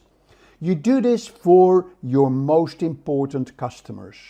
So if you're selling to marketing directors, this could be Marketing Jill. Or finance directors, it could be Finance Joe or Finance Mark. Or if you're talking to women with children who buy shoes, then it could be Family Jane. So very important to create customer personas. Once you've created those customer personas, you're going to look at your next step. It's where you're going to choose a topic. When you choose a topic, you find a topic that you're going to write about that is relevant for your audience, and it aligns with your business and your organization goals. A really good tool that you can use here to write proper content is a tool called Google Trend. Google Trends, it helps you explore what the world is searching for. So let's say I'm going to write an article about remote working. Then here I see the trends. I want the trends worldwide. And here I can see, give me the trends for the past, let's say, 2004 till present. And here I can see the trends in the term remote working from 2004 to 2023. Now, these are the volumes of people searching for the term remote working. And interesting that you can see here as well how it develops. And here you see, take for instance this spike. Where did this spike come from? Guess what? This was the start of COVID. So there was a surge in people that had to start working remotely, and you see that it gives findings. You see that in the results on Google Trends as well. If this trend would go down, so take for instance a term like video recorder. And we're going back to global, worldwide, and we're going to do from 2004 till present. Yeah, so you see clearly very popular in the 2010s, but you don't want to write about video recorders today because it is a dead topic. Okay, so that is the power of Google Search, a very good tool to check the topics that you want to write for. Are they popular? Are they gaining in popularity, or are they going down in popularity? Once you've decided on your topic, you're going to do the next thing and you're going to research the topic. Yeah, so you're going to gather information about your topic from reliable sources. Yeah, you're going to check if there is other people writing about the topic. Can you learn from that? Can you get some ideas from that so you can form your own opinion before you start writing the content? A really good tool that you can use for this is a tool called BuzzSumo. In BuzzSumo, you can just analyze content that has been published on the internet. Yeah, so let's look at working or remote working. Yeah, when I'm going to search for that, then BuzzSumo is going to give me an analysis of the most popular articles on the internet at this moment about the topic remote working. Yeah, you see how much engagement the topic gets, how many shares on Facebook, how much engagement on Reddit, number of links, and here you see the total engagement of that article. Yes, so very good to research articles, because if this is a very popular article, then you may want to read the article and get ideas from that article. Okay, so that is how you analyze content. The next thing you're going to do, once you've analyzed the content, and conducted the research, you're going to create an outline. Yeah, so you're going to come up with ideas. You're going to look at the structure of your content. You're going to look at the topics of your content. You're going to get some ideas about titles for your content. Once you have that outline, like say 5 or 6 bullets, it helps you to stay focused and make sure that your content flows logically. Now, and this is where artificial intelligence comes in. Yeah, this is where you can use tools to help you in creating that outline. A really good and easy tool to use here is a tool called Simplified.com. Yeah, in Simplified.com, it helps you to write for AI purposes. If I go home, you can see you can write content, you can write a YouTube script, you can expand sentences, you can make them shorter, and there's a lot more that you can do. There's a full blog wizard. It can write a full blog post for you. Yep, but you can also just create a new document. Let me show you. I'm not going to demo the whole product, but here you can see the flow that you will go through. So the first thing, you want blog titles and ideas. Yeah, and there are templates that I can pick for this. Yeah, the topic is going to be, let's say, remote working. Yep, and now I'm going to just click generate, and the tool is now going to generate blog titles for me. Yeah, so 7 ways to make remote working a success for you and your company. The top 10 benefits of working remotely. 8 steps for a successful remote working setup. The benefits of working remotely, etc. So let's take, for instance, sort of the top 10 benefits of working remotely. What I'm going to do, I'm going to add this to my article. There we have it, number 1. Yeah, and if you look at the topics here, it can also create your blog introduction, the section completer, a conclusion paragraph. It can even put it into the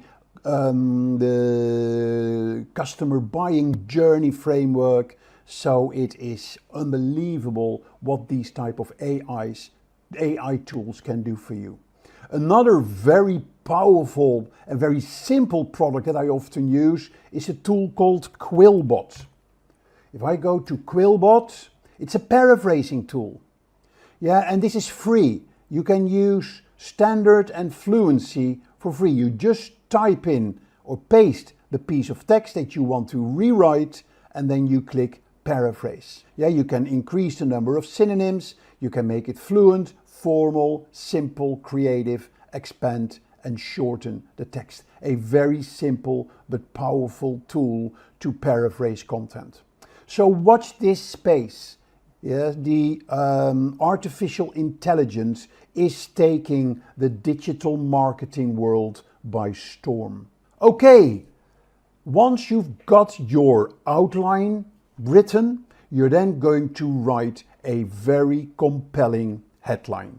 Writing the compelling headline is probably one of the most important parts of your copywriting that people will remember.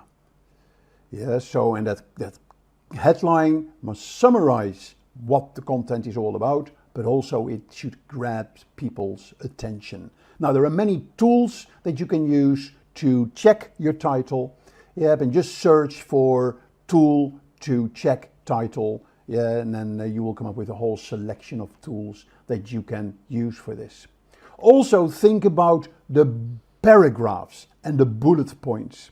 It's very important to break your content into short paragraphs and to use bullet points to make it easier for people to read and to scan your article.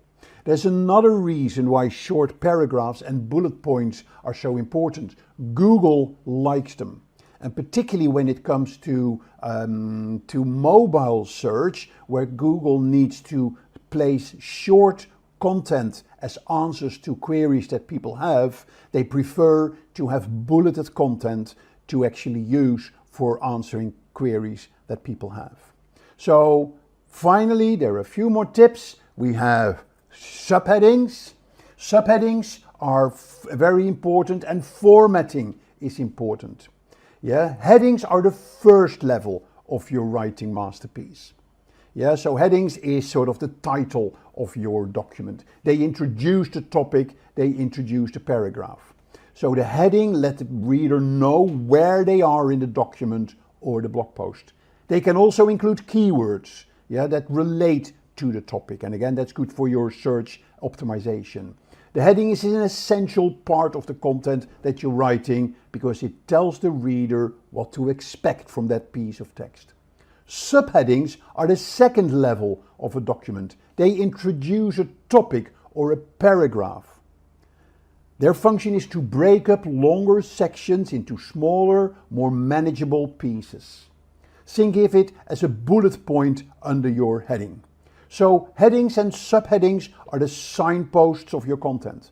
They indicate the summary of a section written under a heading or subheading. So it helps people to quickly understand the section that is following. And then of course the formatting is important to let pieces of content come out as well, like bold, italics, underlining, using different colors that can make your content more visually appealing. Right, so now that we looked at how you can write proper content, yeah, the final piece is of course to edit and proofread and edit. Yes, so constant editing is very important. You may want to have multiple people contributing to your document. Yeah, so very useful to ask your colleagues to have a look at the document and maybe add their comments, add their ideas to the content as well. And then when your final piece is ready, make sure that before you publish it, you proofread it for spelling and grammar errors.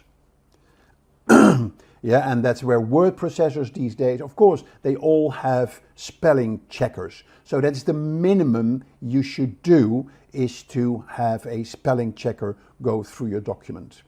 Now, typos are very easy to miss when you check it on your screen. So my advice is to print your document, and then read it on paper. That will give you a different view of your document, and you will see that you often take out typos. If it is a shorter document, a very powerful way to proofread is to read it backwards. Yeah, because when you're reading it backwards, you're not thinking ahead of what the sentence actually will be, but you're just analyzing each word by itself. Good, so that is all about writing proper content. Let me close today's session with some particular content writing tips. First of all, know your purpose. We talked about that. Make sure that you know what you're writing, you know who you're writing it for.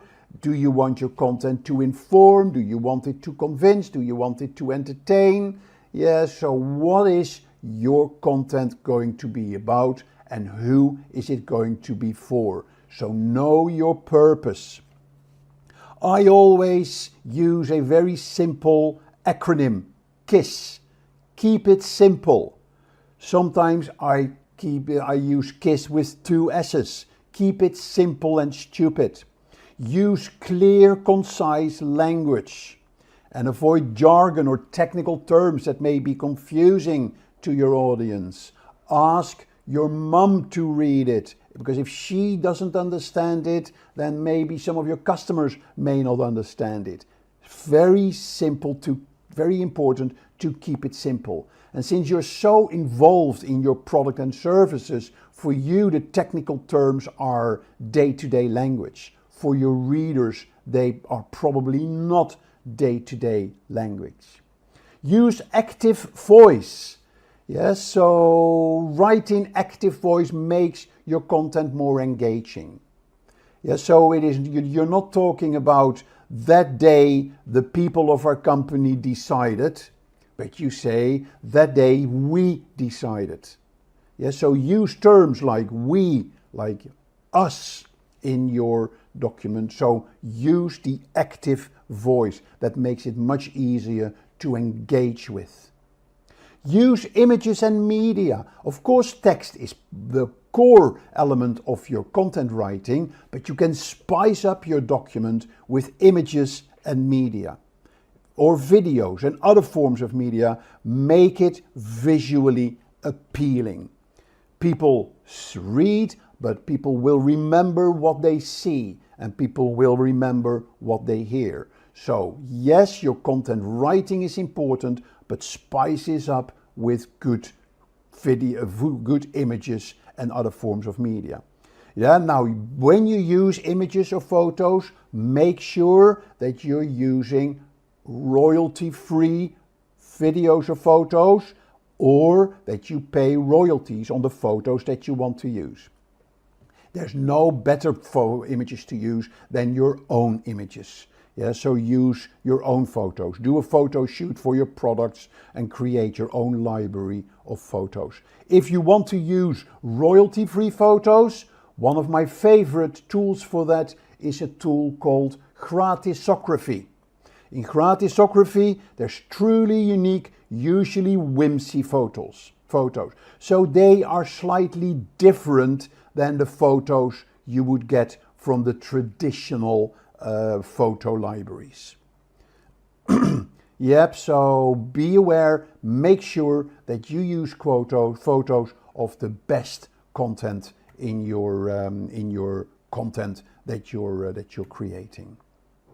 Use formatting to your advantage. We talked about formatting. Use headings, bullet points, bolding, color can make it a lot easier to read. So use that to your advantage. And then use the storytelling technique. Now, storytelling is a term that has come into marketing a number of years ago, particularly when everybody started talking about content marketing. People are naturally drawn to stories. Yeah, and there are lots of techniques that you can use to create stories to make your content more engaging and more memorable. So storytelling is a concept that is now adopted by most brands that are online, because again, people will remember good stories. So let me give you my 5 C's of storytelling. The first C is the C of circumstance.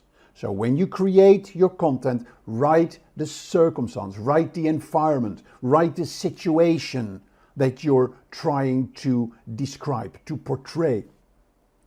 The next C is the C for curiosity. People are curious, so address this curiosity feeling. Put questions, make people curious about the answers that you're going to give them. Yeah, so curiosity is a very important part of your storytelling. The next C is the C of characters.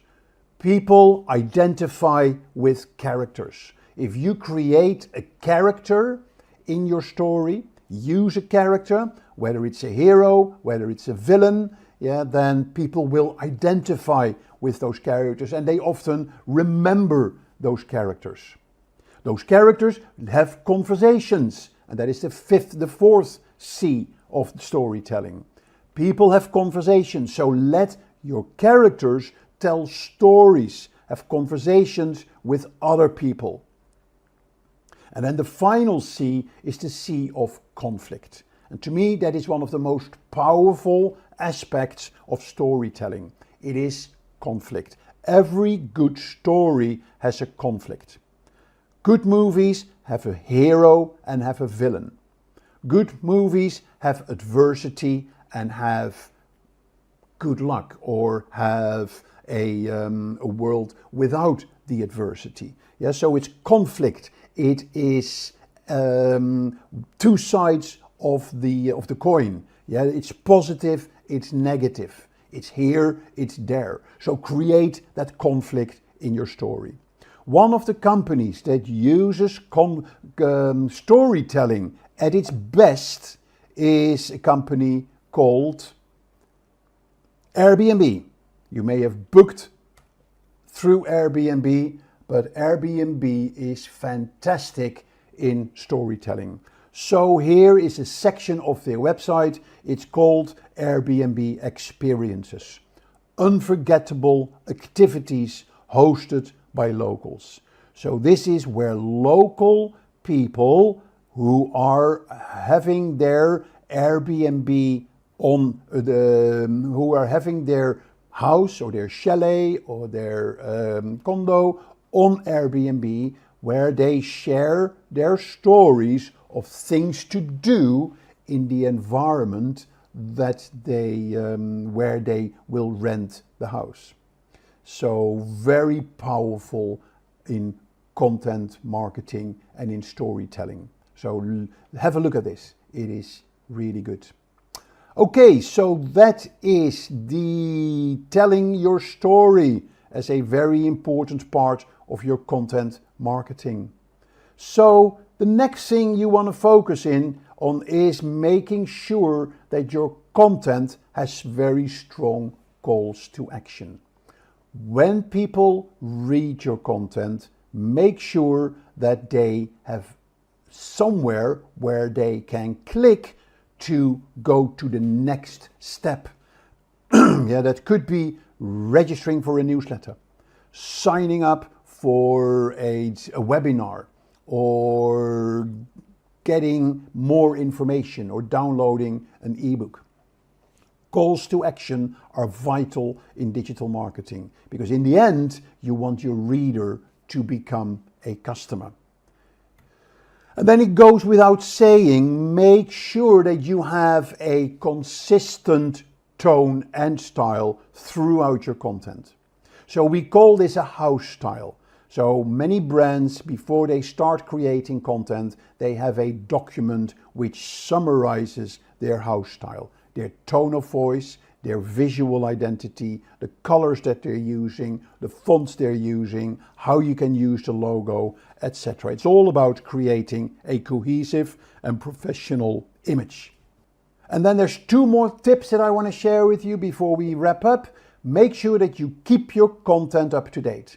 Yeah, there's various reasons why you want to do that. To make sure that your customers, when they read your content, read the latest and the greatest. Second, it helps you to put new life in your document. If new things have happened in your industry, add it to your document and republish it again. So it means that your document remains relevant, is accurate, and Google likes that as well. And then finally, As part of your storytelling, use examples and use anecdotes, use real-life examples to help illustrating your points, to make your content more relatable and more engaging. And that is where storytelling comes in, that's where your conversations come in, that's where your characters come in. And often customers are very good characters to talk about your product and can give you examples in the content that you are writing. Now let me tell you about Simplilearn's postgraduate program in digital marketing created in collaboration with Purdue University and Meta Blueprint. With this program, you will learn everything from the fundamentals of digital marketing to the latest trends and techniques used by top marketers worldwide. You will explore SEO, SEM, content marketing, social media marketing, email marketing, and more. This program is led by industry experts who bring their real-world experience to the classroom, giving you an insider's perspective on what it takes to succeed in the digital marketing world. If you're looking to jumpstart your career in digital marketing or take your skills to the next level, then Simplilearn's professional certificate program in digital marketing is the perfect place to start. To learn more about the course, you can click the link in the description box below. Welcome to the Simplilearn YouTube channel. In today's video, we are going to be talking about the Google Keyword Planner, a tool that will help you putting together your Google Ads campaign, or it can also help you in deciding for your keywords for your search engine optimization. We will talk about what is Google Keyword Planner, how do you use it, and what are the benefits of it, and how can you sort of bypass some of its shortcomings. I am Mark Kempman, I'm your digital navigator for this video. And before we start, if you like the video, click the like button. And of course, if you want to subscribe to our YouTube channel, then click below on the subscribe button. Right, so let me start by giving you some interesting stats about Google advertising. Google is the undisputed market leader when it comes to digital advertising. Their market share is over 80%, followed by Bing, Yahoo and Yandex. Now 63% of people who are online, they do click on Google Ads. And you may hear that people always say, I never click on ads, but people actually do. And a lot of those ads are actually on mobile.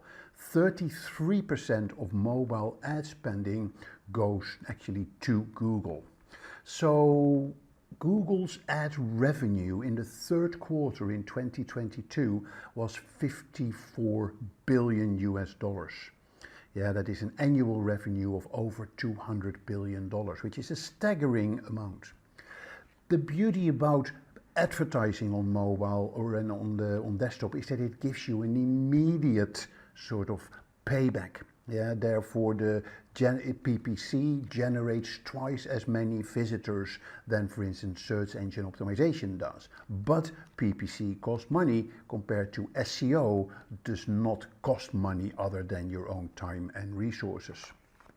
So Google advertising is there, it's there to stay, and it is one of the major channels that you should be using for reaching out to your audiences. So let's then have a look at one of the most important tools that Google makes available to help you with putting together your advertising campaigns, which is the Google Keyword Planner. Yep, so, and by the way, if you want to know, Google Keyword Planner is a free tool. Yep, so you don't have to buy it. It is embedded in the Google Ads tool that Google has, and I will show you later in the demo how to access it and how to use it. So here are the topics that we will be talking about in this video. We're going to be talking about what is Google Planner. We'll look at important terms related to Google Keyword Planner. We'll look at some of the features of Google Keyword Planner, and then I will be giving you a demo of how to use Google Keyword Planner, what are the best parts of Google Keyword Planner, and how can you bypass some of its shortcomings. And then I will close the presentation with some tips and tricks on Google Keyword Planner. So before we go into Google Keyword Planner, let's talk about keywords. Yeah, keywords, we use them everywhere, and they serve as the foundation of nearly every marketing campaign that we launch online. Whether you're deploying Google Ads, cleaning up content for SEO, helping your products to be found on Amazon.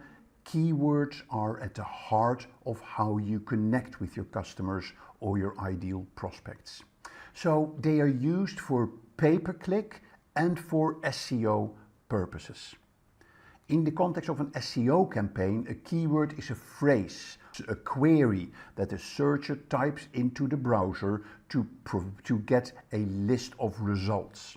Examples of SEO keywords could include words like accounting software, QuickBooks for self-employed workers, or online bookkeeping solutions. Now, PPC keywords are used for your advertising like Google Ads. You add the keywords to your Google Ads setup to help determine when and where your ad should appear. Yep, so somebody types in a query, Google matches that query with ads that contain that query. Yep, and then with various calculations, it will show the ads that best answers the query. So a great keyword list can help improve the performance of your ads and help you to avoid a high price to pay for your ads. Poor keywords can ultimately cause you to have higher price to pay for your ad and lower ad positions. So at the beginning of any SEO or PPC campaign, you should plan to invest time to do your keyword research. Much of this process can be automated, and Google Keyword Planner is a fantastic tool that can help you with that. But remember, in the end, it's still humans who need to look over the list to properly determine the keyword relevance.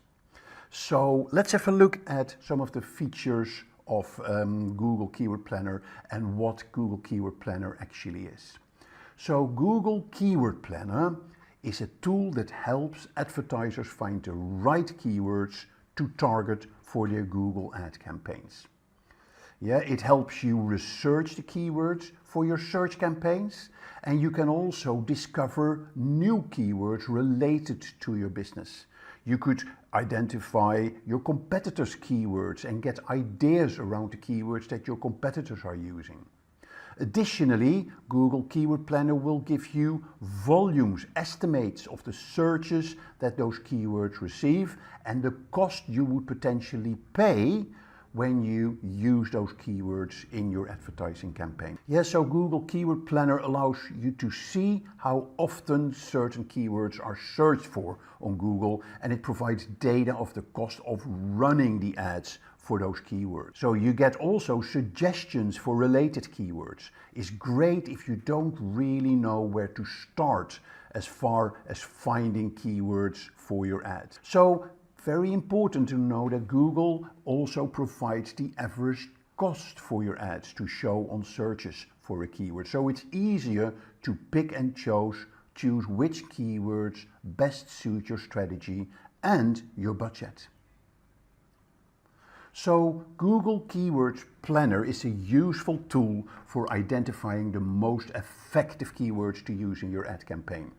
And, as I said before, as well for estimating the potential cost and reach of a campaign.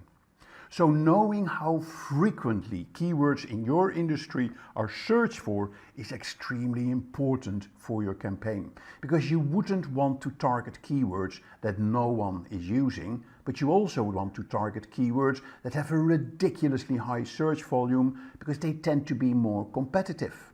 And when they are more competitive, you will have to pay a higher price to target those keywords. So to summarize, Google Keyword Planner helps you discover new search keywords. It shows you average monthly search numbers for those keywords. It helps you to determine the cost, and it helps you to create new search ad campaigns.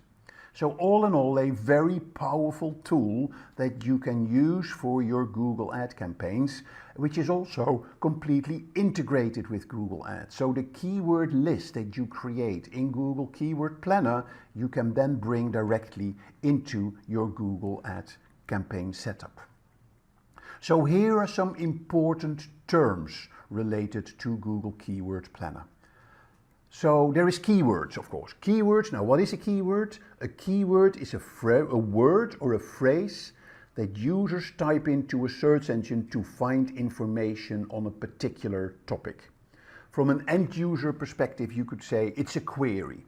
Yeah, and advertisers use those keywords to target their ads to users who are searching for specific products or services, or have questions around problems that they have. Now, search volume is the number of times a particular keyword is searched for on Google over a certain period of time. So Keyword Planner provides you data on search volume to help you understand how popular certain keywords are. Match type refers to the way in which a keyword will trigger an ad. Google offers several different match types, like broad match, phrase match, and exact match. It goes from exact match, where Google will actually only look at the exact word or phrase that you specified as a keyword, compared to broad match, where it will look at a much broader sort of range of keywords in relation to the search term that you defined in your Google Ads setup. An ad group is the container for your keywords. Yeah, it's a set of keywords that are related to a specific theme or topic. So ad groups are used to organize and structure your ad campaign, and each ad group can have its own sets of ads and targeting options in relation to the keywords that you specify. Keywords can be negative, as we say. Yeah, so negative keywords is a word or phrase that Google will not show an ad for when it comes to certain search queries. Yes, so it helps you to avoid wasting impressions on irrelevant searches, and thereby it improves the relevance of your ads. So if your keyword is accounting, because you're selling accounting software, you don't want people who search for accounting jobs to see your ad, because they will not be interested in buying your accounting software. So you can specify jobs as a negative keyword. As I said earlier, Google Keyword Planner will also give you traffic estimates.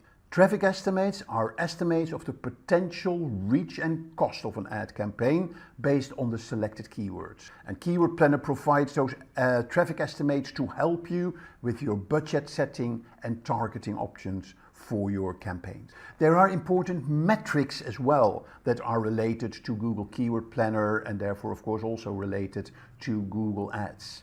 A cost per click is the amount that you will pay each time a user clicks on your ad. Yeah, that's why we call Google Ads pay-per-click advertising. You're not paying, by default, you're not paying on when people see your ad. You will pay when people click on your ad. And of course, what you want to know for your campaign, what is the average cost per click? You also want to know what the click-through rate for your campaign is. That is a ratio of the number of times an ad was clicked in comparison to the number of times it was shown, and that expressed as a percentage. So two important indicators, cost per click and click-through rate. Finally, there is a very important term, is what we call long-tail keywords. They are more specific keyword phrases that visitors are more likely to use when they're closer to a point of purchase. So a normal keyword can be dog food. And you see it has a very high search volume, which means the higher the search volume, the more likely you will pay a higher cost per click, because the competition is very high for those keywords. So what brands do, what the companies do, is actually they step away from the intense competition on the long-term keyword or the short-term keywords like dog food, and they move to longer-term keywords like how to make dog food at home. It gives you a lower search volume, but the chance that people will engage with you on your ad is bigger because they are closer to that point of purchase. Okay, so those are long-tail keywords. Right, so let's have a look at some of the Keyword Planner features. So to summarize, Google Keyword Planner gives you search volume data for keywords, Once you put the keyword in, you get that volume data, but it will also give you ideas for keywords. Yep, and it will actually automatically group those ideas for you in potential ad groups that you can use. It will then give you traffic estimates, and you can use filters as well to make your keyword list more specific. Right, so let's have a look at how Google Keyword Planner works. Yeah, and it's important to understand that before you can use Google Keyword Planner, you will need to have a Google Ad account. Yep, and you can create that by going to Google Ad. You will have to put in your credit card or debit card. Yeah, but as long as you're not publishing any campaigns, you won't get charged by Google. So there's no risk for you when you enter your credit card details. Okay, and then when you're in, I'll show you in a minute where you can find it, then you just start entering your keywords, and then Google Keyword Planner will do the rest for you. So let's have a look at how Google Keyword Planner works. First of all, we need to go to Google Ads. So let's type in Google Ads, and I assume, or the fact is you will need a Google Ads account to be able to access Google Keyword Planner. So when I sign into my Google Ads account, I click here on the account that I want to use for this demo, and this takes me to the Google Ads interface. So this is of course a different topic to talk about Google Ads, which we will do in other videos. For now, it is important to find out where do I find Google Keyword Planner and how do I access it. So when you click here on the top on Tools and Settings, you will here see all the tools that you have available for planning, for your shared library, for bulk actions, for measurements, setting up your Google Ads, billing for your Google Ads. But here under the planning, you see Keyword Planner, and that takes you straight to the Google Keyword Planner. So here is the interface. So here you see plans that you've created for keywords. Yes, so you can save your keywords into ad groups. You can save those ad groups into plans. And what you can then do is import those plans, as it were, in your Google Ads campaign. But what we're particularly interested in for now is how do I discover new keywords and how do I get search volumes and forecasts. Those are the two areas where you can get data about your keywords. So let's start with looking at discover the keywords. So here you go. And there's two ways to find keywords. You can start with keywords. You can also start with a website. So what you do here, you put in the keywords that you want to look for. So I can here put, for instance, SEO. I can put in link building, and I can put in a keyword research. And click on that. Yep, so I can unfiltered, unrelated keywords, I can put that in and entering a site, so I can make it as specific as possible, but let's go for these three keywords. Get the results. Yeah, and here you see my three keywords, and here you see a whole range of keyword ideas. Yeah, and that is of course, very powerful, very useful information. These are all words in relation to my three words that I specified: SEO, link building, and keyword research. Now, what is the data it will give you? The average monthly searches, you see that here in bands from 10K to 100K, from 1K to 10K. It will give you the competition level for the keywords. Now bear in mind, this is competition level for Google pay-per-click advertising.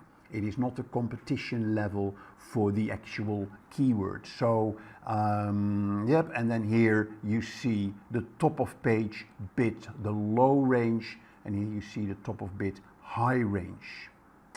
Yes, so that is kind of the interface. Here you have your keyword view, you can specify your columns, you can exclude ideas, in this case adult suggestions, and here you can add filters, and here you can refine your keywords, and we're going to have a look at that in a minute. Yep, here you can specify the country. Yep, so we've got United Kingdom, you can say where do you want to search for, and here you put in the period, and that is in this case January to December 2022. So that is sort of the high level interface when it comes to getting ideas for keywords. So let's go back and do a bit more details on this. Yeah, so let me take a word like t-shirt, and what are the ideas that I'm getting, and I click here, get results. So here now I'm getting a whole range of ideas, yeah, on keywords. So now there may be keywords that I don't want in here. Yeah, so this is where I can specify and refine my keywords. So here I can say do brands or non-branded. So I don't want any keywords in relation to specific brands. So I can take those out. Yeah, so your Nike keywords are gone. Yeah, so your Adidas keywords are gone. So it is a lot more specific now. Yeah, so you can also say, for instance, I don't want t-shirts with, no, I don't want Playboy t-shirts. Yeah, so what I can do, I can go to filters, I can add a filter, and here I can say exclude, in this case, keyword text does not contain white, for instance. Yep, so that will mean it will take all the t-shirts out where the word white comes in. Yep, so that is how you can get your be more specific with your keywords and filter them to be more specific and more relevant for you. All right, so what you can then do, you can actually select a few of the keywords that you say, hey, these are relevant for me. And you can say, okay, I am going to put them in a plan. I can put them in an existing plan, or I can put them in a new plan. I can put them into an ad group. Yep, or I can also look at the match type for those keywords. Yeah, so I can put them as broad match, phrase match, and exact match. And then I can add the keywords to create my plan. Okay, I can copy the keywords. There's more that I can do. I can add them as negative keywords. Yeah, so those are kind of the functionalities that you have when you search for your keywords. So let's have a look now at do a bit more on your keywords when it comes to competition and when it comes to long tail. So let's close this. Let's do a search on keywords for the term e-bike.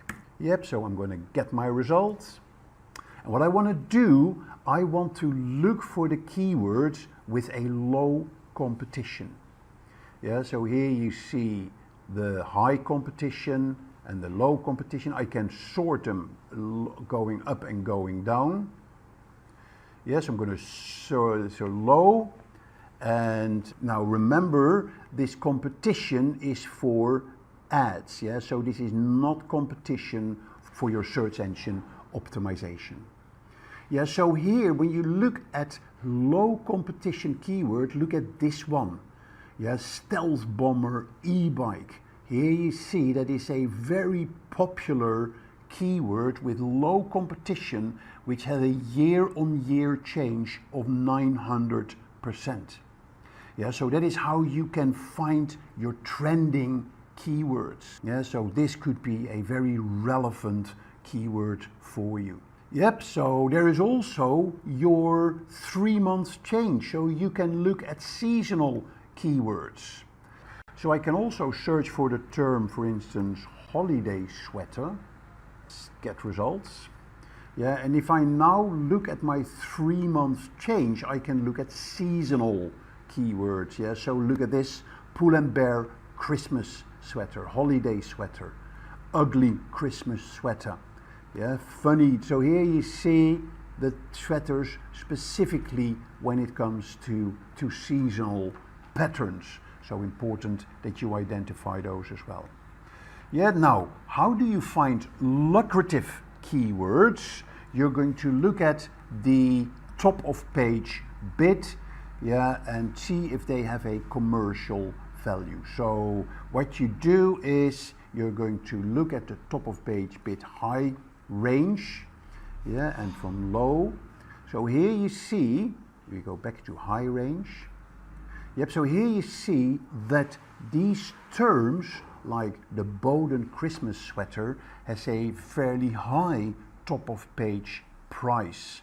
Yeah, so a bid price, which means there is a good commercial value for this sweater, which also means that you could then use that for your SEO, because a lot of people will be searching for that keyword. So there's a high commercial value, and that is good for your organic ranking. So lots of features that you can get here out of your Google Keyword Planner. Okay, so now that you've understand the basics of Google Keyword Planner, let's have a look at some tips that will give you more functionality in the Google Keyword Planner. So one of the big issues that I have with Google Keyword Planner is the fact that my average monthly searches are in a range between here, for example, ebook. I didn't want ebook, I wanted e-bike.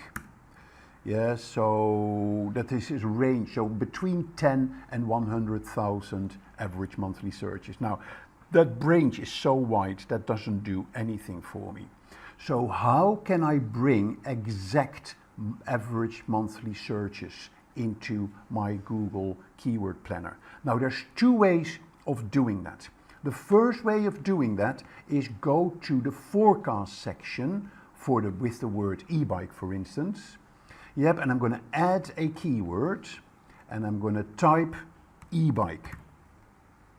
Yep, I'm going to add the keyword to the ad group, which is test. I'm clicking create, and I'm going to save my keyword. Now here you see what the details is that you get. Yeah? So I can get, based on this data, here you see the average cost per acquisition, number of clicks. But what I want to do here, I want to look at not the maximize conversions, but I want to look at the maximize clicks. And I'm going to apply that. Yeah, I'm going to put it into a slightly bigger, let's have a look here. Yeah, so here I have the data. So here you see I can get 2 conversions for £140 with a £5 average daily budget. Now what I'm going to do here, I'm going to click on the highest price, the highest budget that I would spend of this, of let's say 520, and let's see how that changes my data. So then here you see that with this highest price for the term e-bike, yeah, I can get about 30,000 impressions. And because I took the highest price, that would be giving me the highest number of impressions, so I could say that on average the e-bike for this period, the monthly number of impressions that you would get would be 30,000. Yeah, so that is a way to get more exact search volumes for your keywords. Another way of getting average monthly search details is by using an external tool called Keyword Everywhere. Keyword Everywhere is basically for Google search. So if I type in e-bike here in Google search, it will give me search volumes here in under the search terms, and I can see additional keywords as well.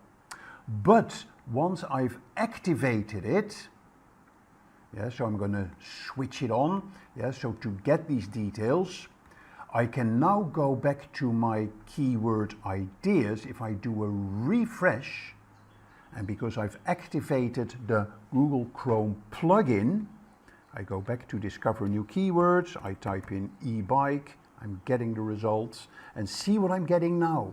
I'm getting exact volumes, I'm getting cost per click, I'm getting competition, and I get trends for that keyword or those keywords as well.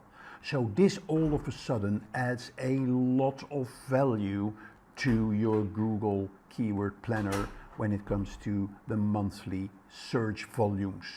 So a very powerful tool. Now, it basically works on the basis of credits that you buy. Each keyword that it shows you the search volumes is costing you 1 credit. Yeah, and you buy 100,000 credits for $10. That basically gives you 100,000 keywords as part of your research. So it is a good deal, I think, to get the credits for your Keyword Everywhere tool. Okay, so that is how to unlock search volumes in Google Keyword Planner. Let's look at let me switch it off to go back to the core functionality. Switching off Keywords Everywhere. Let's do a refresh. Yeah, so we're going to discover new ideas. We're going back to the e-bike and we're going to see that I can make my search results local. Yeah, with a local dimension. So here I can type United Kingdom, but I can make my locations more specific. Yeah, so I can also say, for instance, let's do London. Yes, so I now have United Kingdom and London, so I'm going to take United Kingdom out and I now have London-based search volumes. Yep, so that's what you can get by changing the location. I'm going to look at the popularity of search locations. So I'm going to look at forecasts. I'm going to, let's say, ad test is the keyword, the ad group. Here I'm going to type in Super Bowl. Okay, I'm going to click Save. And I'm going to change the location to the United States. Okay, I don't need the United Kingdom, so I'm going to click Save. Yeah, so here I'm getting my conversion data, but if I scroll down, then here you can see what are the top states when it comes to using that keyword.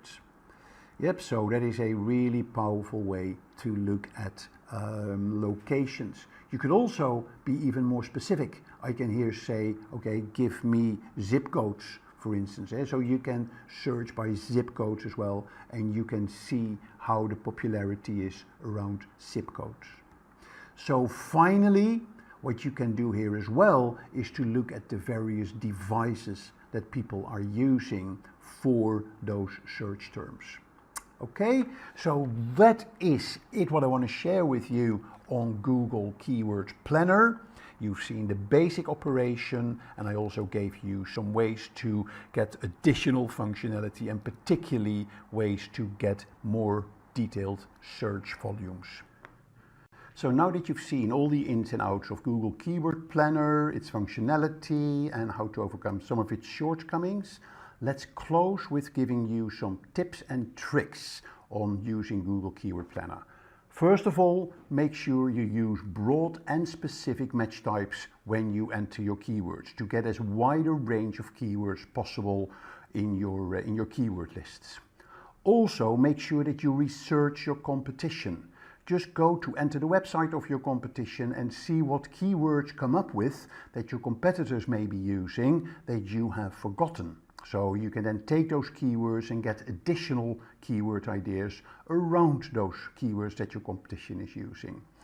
Make use of negative keywords. I explained negative keywords earlier. Yeah, keywords like jobs, like free, like promotion.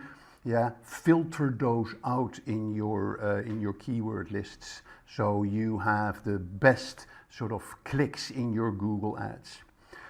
Google Keyword Planner is not the only tool. Combine your keyword data with other tools like SEMrush or Ahrefs and like the Keywords Everywhere tool that I explained to you, and how that can enrich the data you have in your Google Keyword Planner.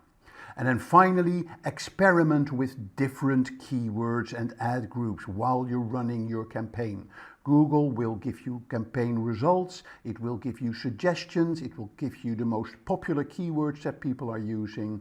So every time check your campaign settings and your ad groups and your keywords, and you may want to fine-tune those. In today's video, we are going to be talking about how to start a blog. And we'll be discussing what is a blog post, should you start a blog, how do you start a blog, and what are the pros and the cons of blogging.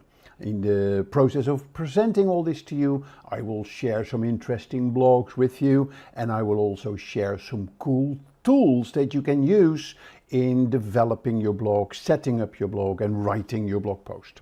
But before all this, I am Mark Kempman. I'm your digital navigator for this video. And if you like the video, press the like button. And of course, if you want to subscribe to our channel, click on the subscribe button below. So, are you ready? Let me start with giving you a few facts about blogs. Did you know that there are over more than 600 million blogs on the internet? Over 2 million blog posts are published every day. 77% of internet users, they regularly read blogs. And articles that include visuals like photos or graphics or videos, they in general get over 90% more views than those articles without visuals. When it comes to blogging platforms, one of the most popular blogging platforms is Tumblr. Over 495 million blogs. But for businesses, it is not used that much. There are the more popular platforms for businesses, and WordPress is one of them. There are 60 million blogs powered by WordPress. And blogs are the second most common form of media used in content marketing. Yeah, so some really exciting facts about blogging and about the number of blogs on the internet. But let's dive right into it, and let's go into what are we going to be talking about. First of all, what does a blog stand for? Yeah, so let's discuss that in the context of the timeline of the history of blogs.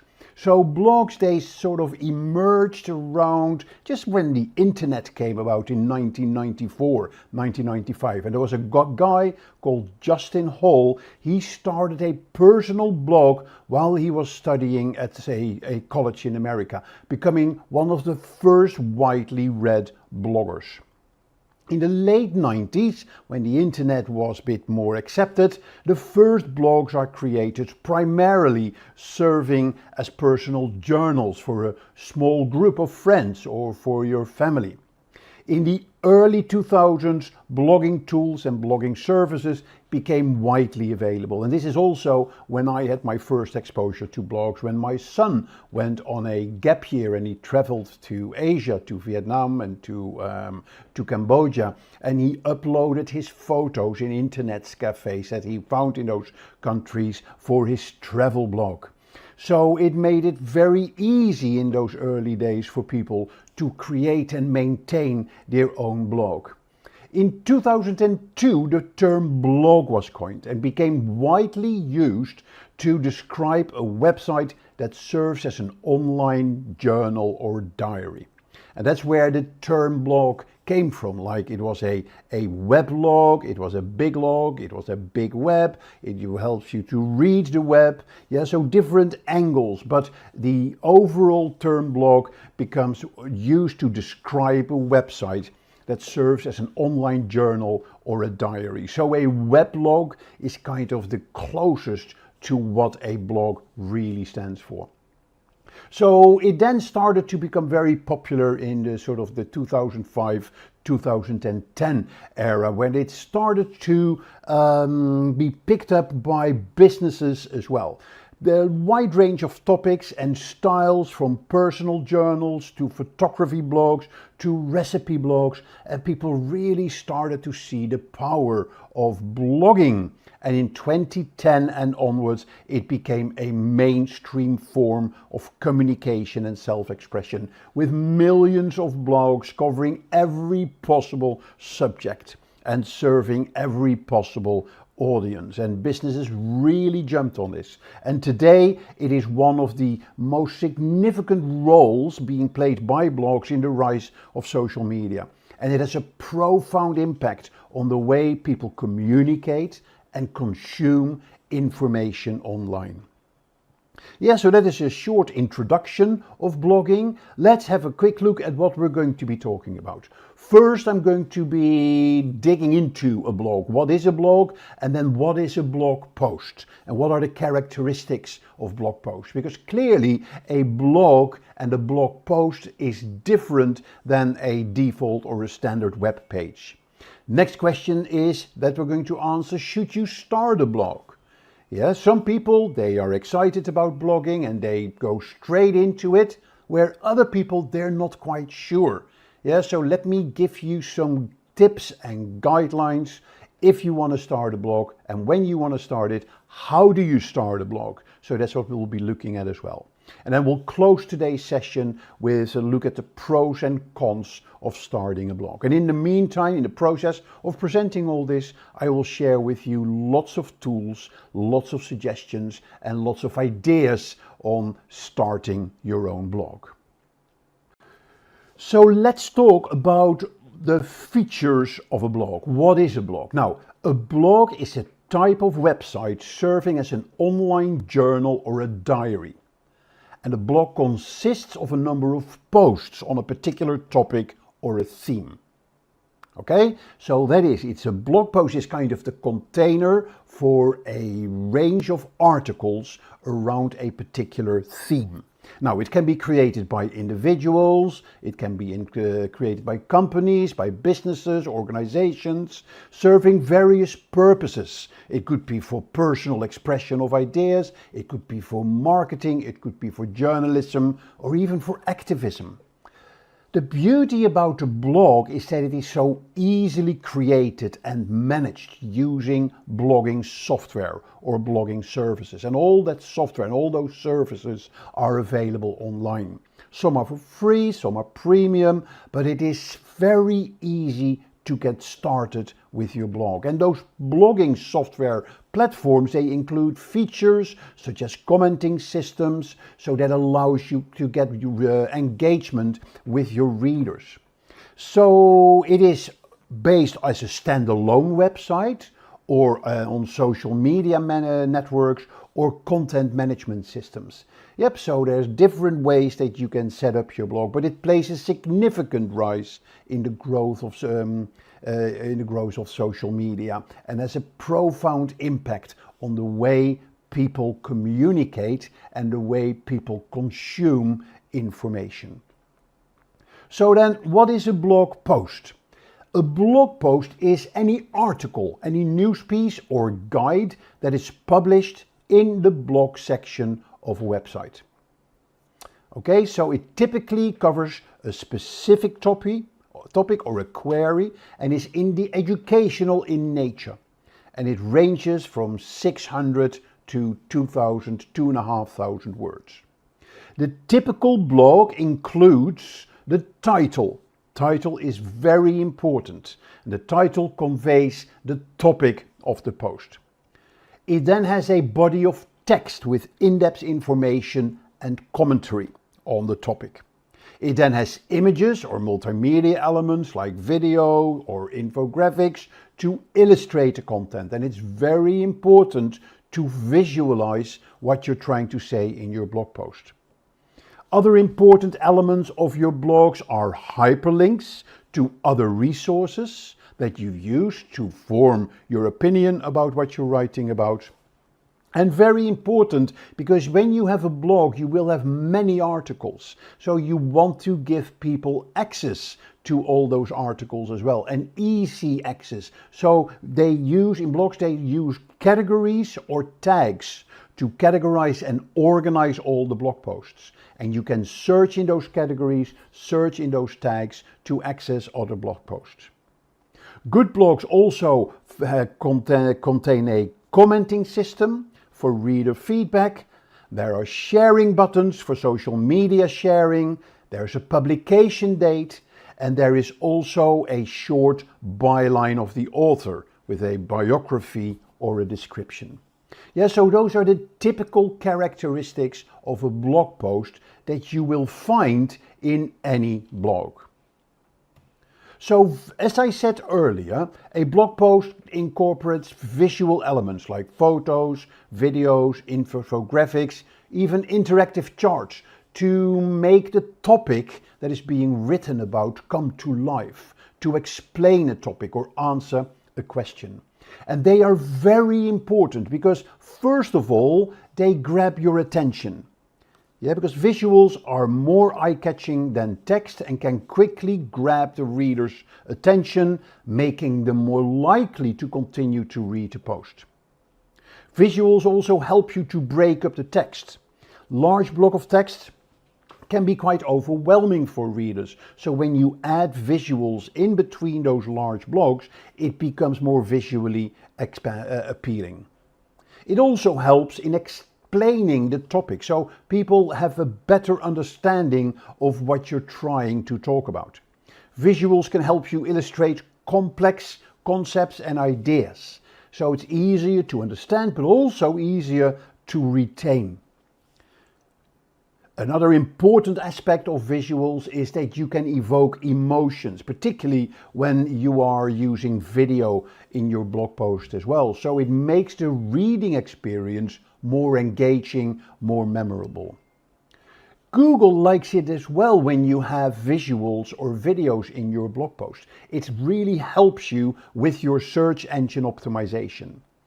Yes, so it's easier for readers to find the post then in search engines like Google or Bing or Yahoo.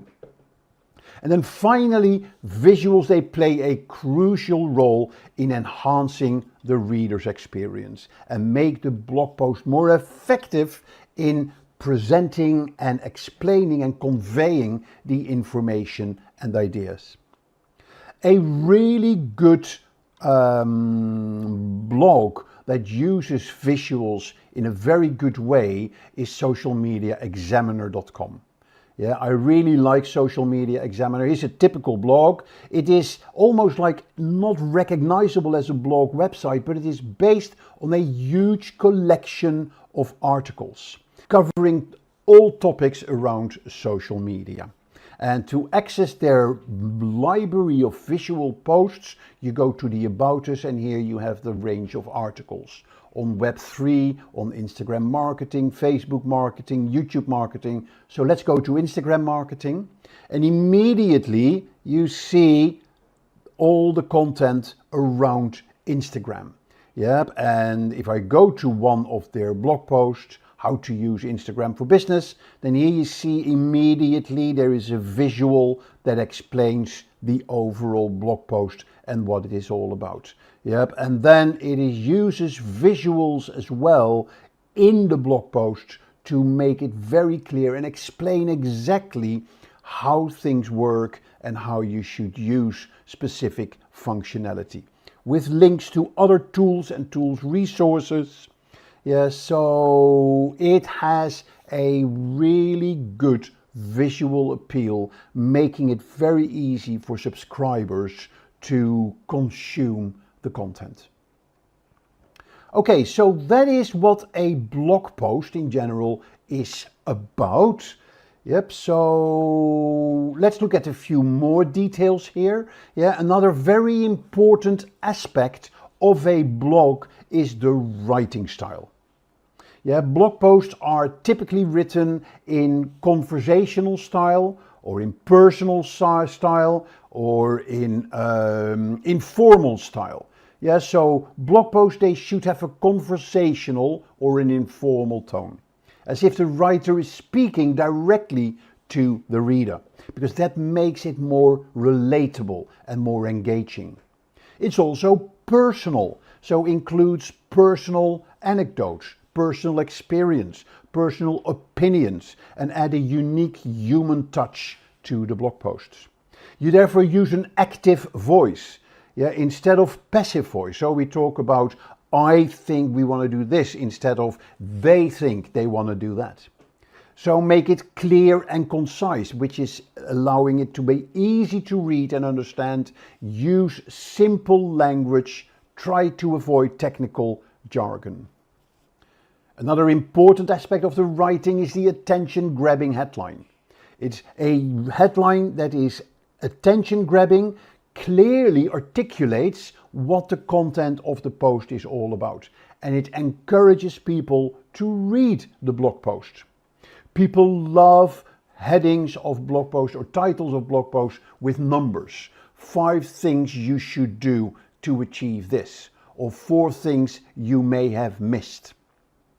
Yeah, then there is the paragraphs and the subheadings. Make them short, break the text up in short paragraphs and use those subheadings to make it easier for the reader to scan the article as well. And then a very important aspect of your blog is to make sure that you have engaging calls to action. Yeah, a strong and compelling call to action can encourage readers to engage with your content. And you can ask for those call to actions. Ask people to comment, ask people to share, or ask people to take some other action like signing up for the blog or signing up for a newsletter. Yes, so now, of course, there's no fixed method of writing your blog. Make sure that you write your blog to the style of your audience. Yeah, so be flexible. Meet the specific needs of your target audience. Now, a key question, of course, should you start a blog?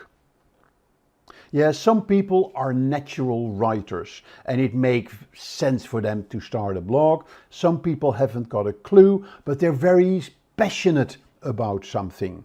Yeah, and the more passionate you are about something, the easier it will be for you to share your thoughts and ideas. But before I go into more detail in this question, let's have a look at some of the most popular blog categories, and let's have look at some example blogs that really stand out. So there are many popular blog titles, but here are some of the most popular topics. First of all, there are lifestyle blogs. Yeah, topics such as fashion, beauty, health, wellness, travel and food are very popular. They range for a wide appeal and that makes it very personal and very relevant for readers. Second is technology blogs. People love technology blogs and there's always stuff to write about technology because it changes so fast. There's always news, there's always something exciting to write, whether it's smartphones, whether it's laptops, whether it's artificial intelligence, or whether it's virtual reality. Another category that's very popular is blogs about personal finance, helping people to better understand and manage their finances, with topics ranging from savings and investing to debt management and budgeting. Business and entrepreneurship blogs, they are really cool, they're really hot on the internet. Whether you want to start a new business, when you want to grow an existing business, there's a huge demand for information and advice on topics around business and entrepreneurship. A very obvious topic to blog about is news and current affairs. Blogs that cover the latest news and current affairs, they are always popular, whether they focus on a particular area of interest like politics or technology, or cover a broad range of topics. Then there is creative writing, there's literature. Those are blogs for writers, for readers, blogs about creative writing and literature where you can get a great source of inspiration and connection. And then finally, there's personal development and self-improvement blogs. Topics like personal growth, self-care, self-improvement, health, they're very popular for their relevance to many people's lives. So these are some of the most popular blog topics. Now there are many, many more. The possibilities are endless, but the best topics are often those topics that align with the blogger's passion and expertise. So within those categories, let's have a look at some really good blogs. So we have here an example blog, A Beautiful Mess, which is a personal, a lifestyle blog. Yeah, so here you see all the articles in a very simple graphical presentation. You see the color, the theme that is being used is really good. It's a very sort of mellow color tone. Yeah, they are linking it to a shop as well. Here are brands that they work with. But here you see the typical articles, how to cut a pineapple, step by step with video. Now the typical example of a really good title for a blog post. It's how to, people love how to titles. It is step by step, so we'll make it easy. And it has a video as well, yeah, that explains how to do it. So again, here you see the title, here you see the author. You can pin it straight on Pinterest, you can jump straight to the recipe. Here is some proof, social proof. Yeah, here you can subscribe to the blog. You see that in many blogs, the right column is being used for things like subscribe or access to categories or to tags. Yeah, here you see the blog post itself. Here you see hyperlinks to other articles. Yep, and here are links to other articles as well. And these are often blogs in the blog posts in this blog as well, with strong visuals. Yep, and then there should be the video as well, because there was a video that explains it as well.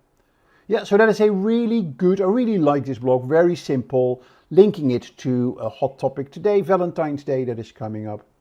Here is a technology blog, The Verge.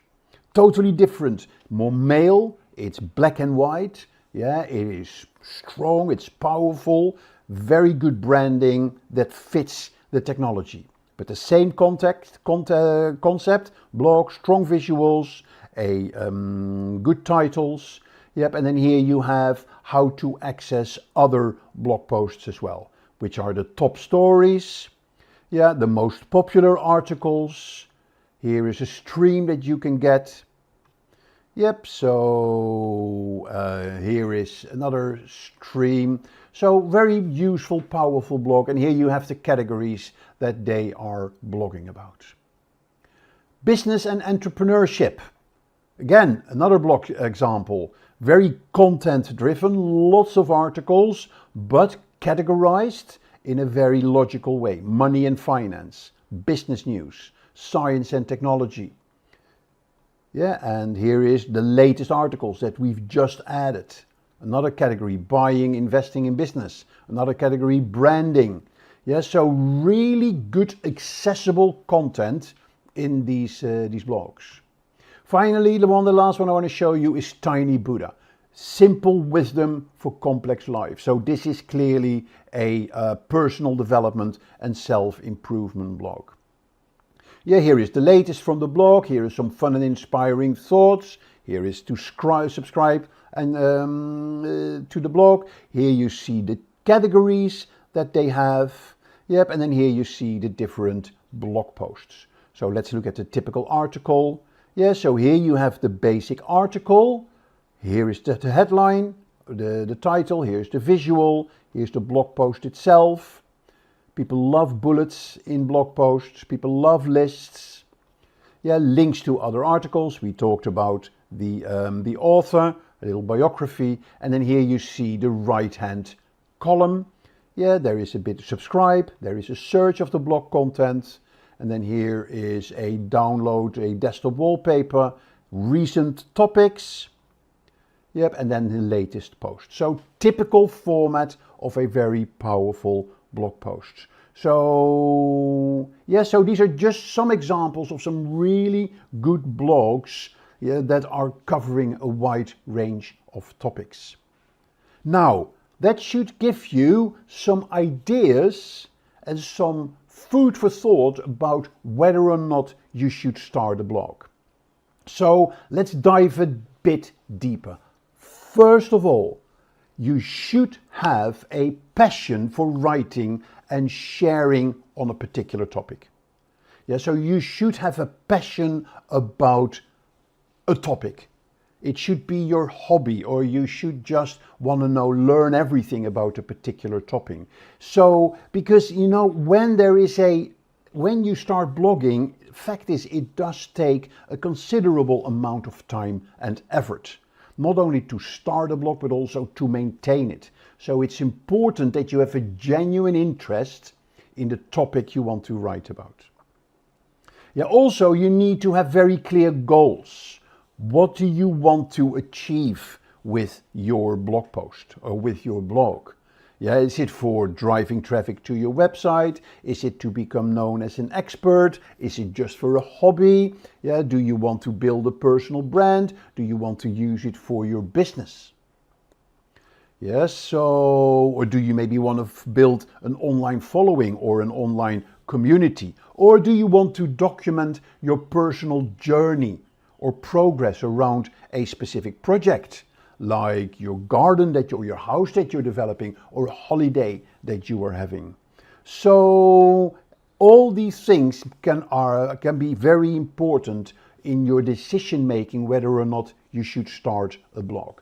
But if these are all positive, and if you are very convinced and dedicated from, yes, I'm going to start a blog, then blogging is a fantastic opportunity for you. And when you are a business, there are so many advantages, so many benefits that you can get from having a blog on your website. It can help you in driving traffic to your website. Yeah, and the traffic that comes to your website, they will read your blog post and they will see you more and more as an expert in your field, and it will help you in turning those web visitors into prospects, so you drive conversions. Blogging, in my opinion, is the easiest way to kickstart your social media. Yeah, what is the process? You start up your blog, you write a blog post, and then you share that blog post on Twitter, on LinkedIn, on Facebook, on Instagram, in different formats. And you're going to make sure that your blog title and your blog visual is on as many places on the internet as possible. People will see the blog post, and if they like it, they will click on it, and that will take them to your website. And not only that, Google will see your blog post as well, and will put your article higher up in the search engine result page. So in doing all this, you build trust, you can build client relationships in a much better way. It helps you in reinforcing your brand, and it helps you in differentiating yourself from your competitors and encourage engagement with your followers. So now that you understand the basics of blogging and what a blog post is and whether or not you should start a blog, let's look into the actual process of starting a blog. What are the things that you need to look at? What are the things that you need to take into consideration? First of all, before you start your blog, you need to understand who you're writing for. You need to research your target audience. What would they like to learn more about? What are their pain points? What are their interests? Because you can write whatever you want, but if nobody reads it, then it's not going to serve you any purpose. In marketing terms, we talk about customer personas. You should make customer personas for your audience. Let's have a look here. There is a really good tool which is HubSpot Personas. It's from HubSpot, a Make My Persona tool. So just want to share that with you. There are two elements. There is what is a buyer persona, and there's also a tool, Make My Persona. So let's talk about what is a buyer persona. A buyer persona is a semi-fictional representation of your ideal customer, based on market research, looking on the internet, talking to your colleagues or to salespeople, or talking to your customers themselves, and real data that you can find about your customers. And in your case, you can actually change customer with reader. Who is your ideal reader, and what do you know about the reader? You're then going to look at, why do I need this? Yeah, they provide structure, a persona. They provide structure and context for you as the blogger, making it easier for you to map out the content. Yeah, and align your topics with the requirements, the reading needs of your audience. Yeah, and how do you use them?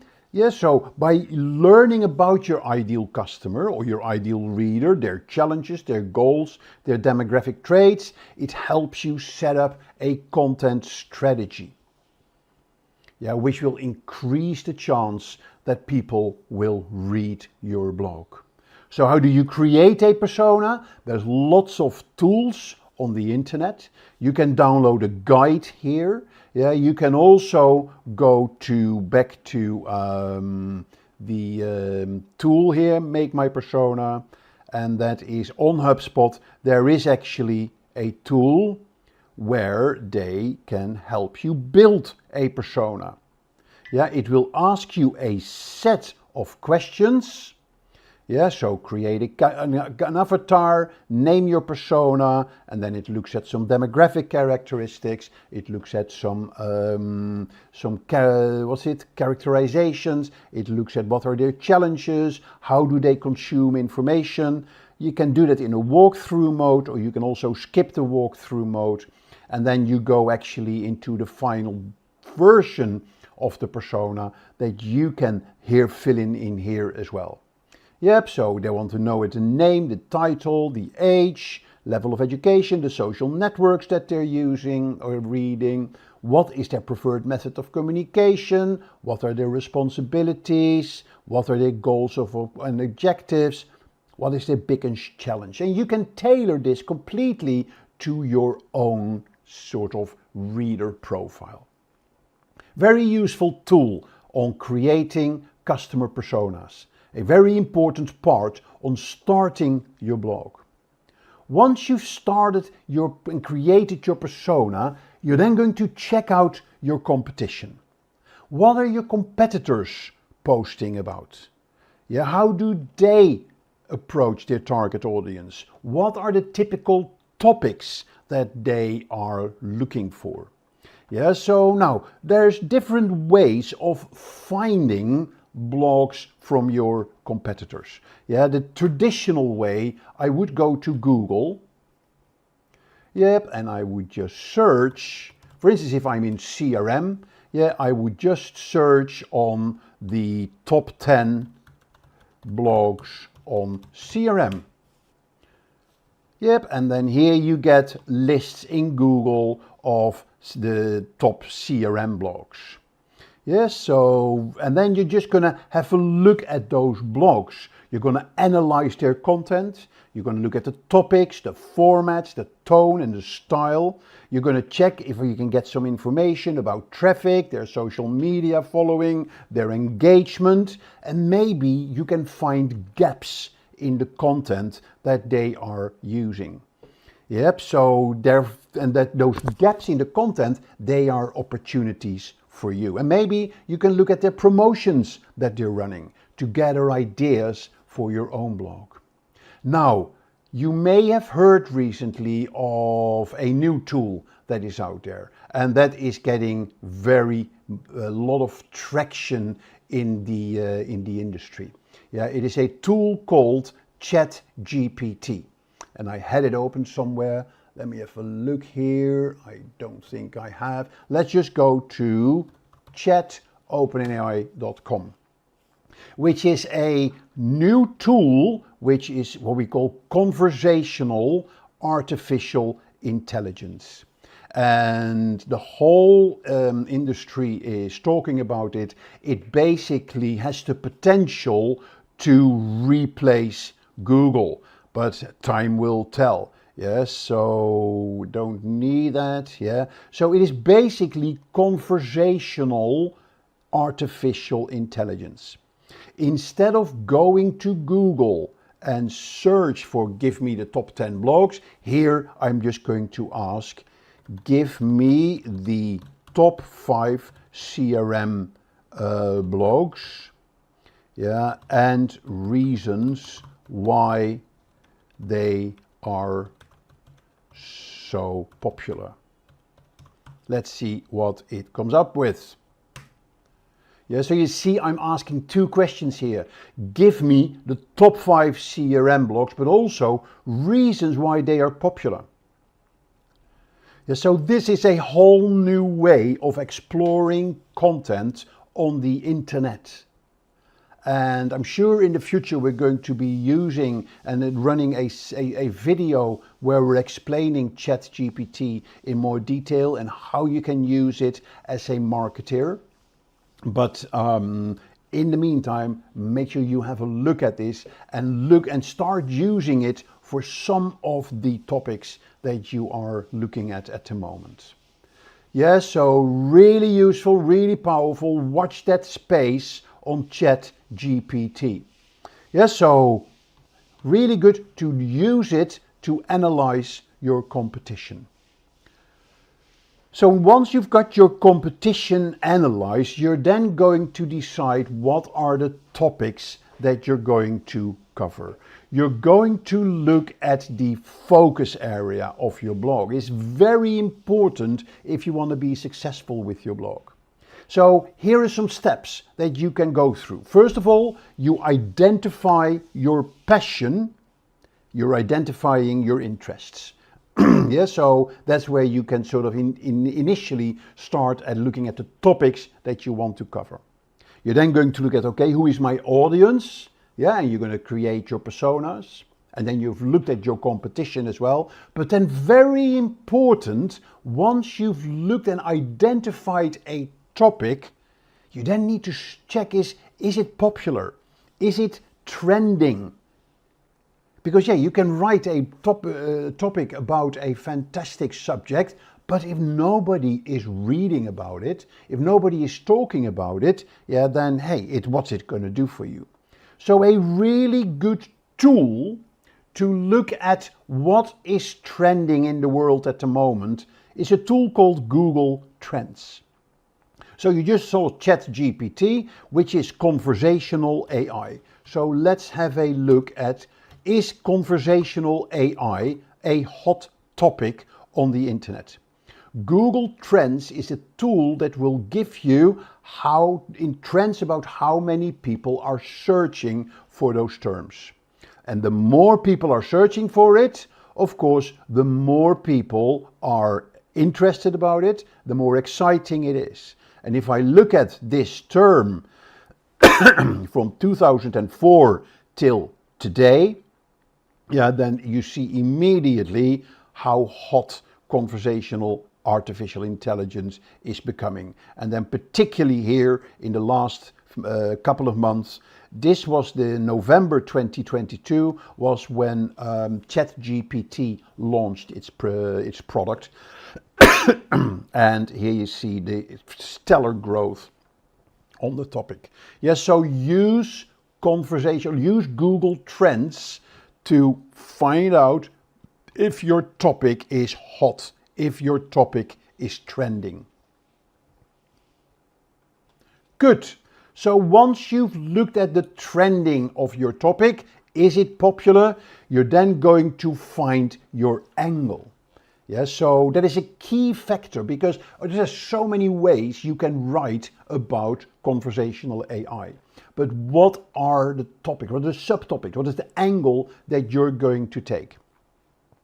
So basically, to find out about the angles on your topics, then you of course need to understand your niche. You need to have a good understanding of your niche and the topics within your niche. Again, you're looking at your competitors. Yeah, so if there is a certain sub-niche, yeah, or a subtopic, but everybody has been writing about this, then that is not going to help you. So you want to find those areas within your niche that have not been explored yet. Again, look at your readers. What do they want to hear about? You can then adapt your writing to your readers' requirements and do simple things. Use your own experiences and perspectives in analyzing what you're going to write about. That can really help you in finding a unique angle that sets you apart from your competitors. And challenge yourself. Challenge the status quo. Ask yourself questions that other bloggers may not be asking. Be critical, but make sure that you found that unique angle that you want to go for. Right, so now that we know the topic, now that we know the angle, we're going to start the blog. So the first thing we need to do is to come up with a name for the blog. Yeah, when you start thinking about naming your blog, you make sure that it is descriptive.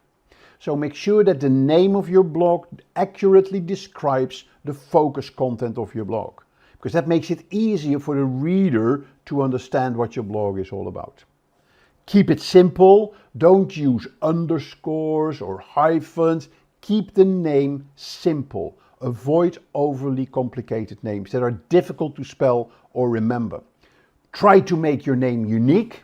Yeah, so make sure that your name sets you apart from others in your niche. Think about SEO. If there's keywords that you can put in your name of your blog, yeah, that can really help.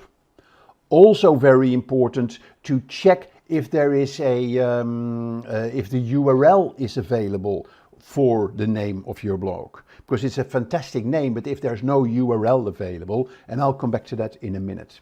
And then of course ask people, ask friends, ask customers, what do you think about the name of this blog?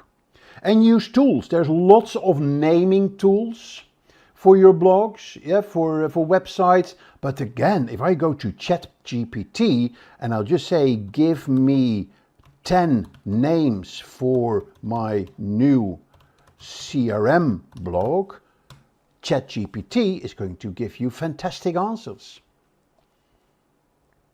Yeah, it just gives you ideas. So guys, this Chatgpt is going to revolutionize the marketing profession in the next few years. And there's so much more to come in this space.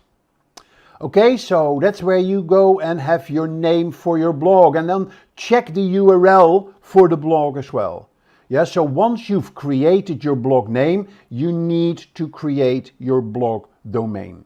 And the first thing you're going to do is the name available? Yes, so here is a simple tool, Name Checker, and you can just type in the name. So go here to the name that we had. Yes, so let's say CRM Frontier. And then we're going to go to Name Checker. Here we're typing CRM Frontier. Yep, and we're just going to check, is it available as a .com? Is it available on Facebook? No. Is it available on Twitter, on Tumblr? Here you see all the social channels and the .com, if it is available. Yeah, and once it is available, you know that you're then going to a URL sort of place where you can buy URLs, and then you can go to your check if the name is available there, and you can go and buy it. So, but we'll come back to that in a minute. So this is choose your name, yeah, and make sure that your name is available. So then you're going to your domain registrar. So let's go to, for instance, GoDaddy.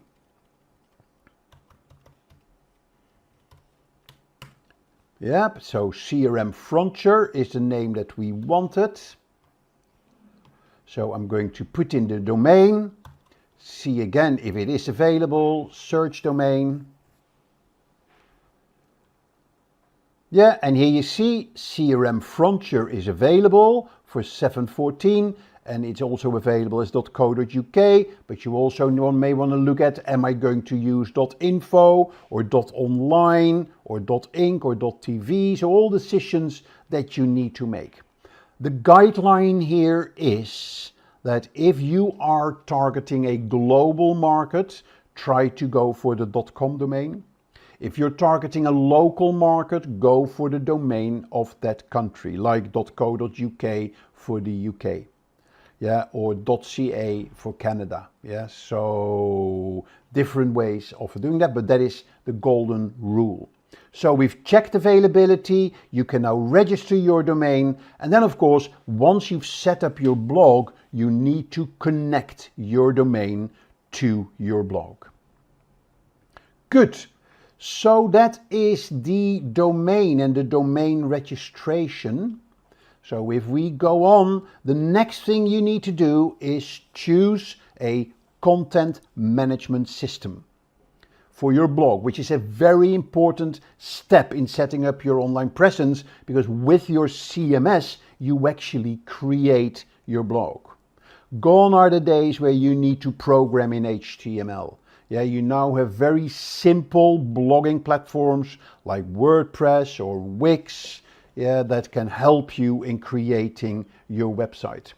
Very important in the decision for your CMS, consider the features that you need, like blog post creation, blog post management, user management, integration with other tools, and look at the important, the popular CMS systems like WordPress or Blogger or Wix or Squarespace. Research them, yep, and then ask Chatgpt maybe which one that you want to use. Look at ease of use. Yeah, there are free versions, there are premium versions. Check for support is very important. Make sure that the support has a chat availability. That is so much better when it comes to productivity. Look at scalability and look at cost as well.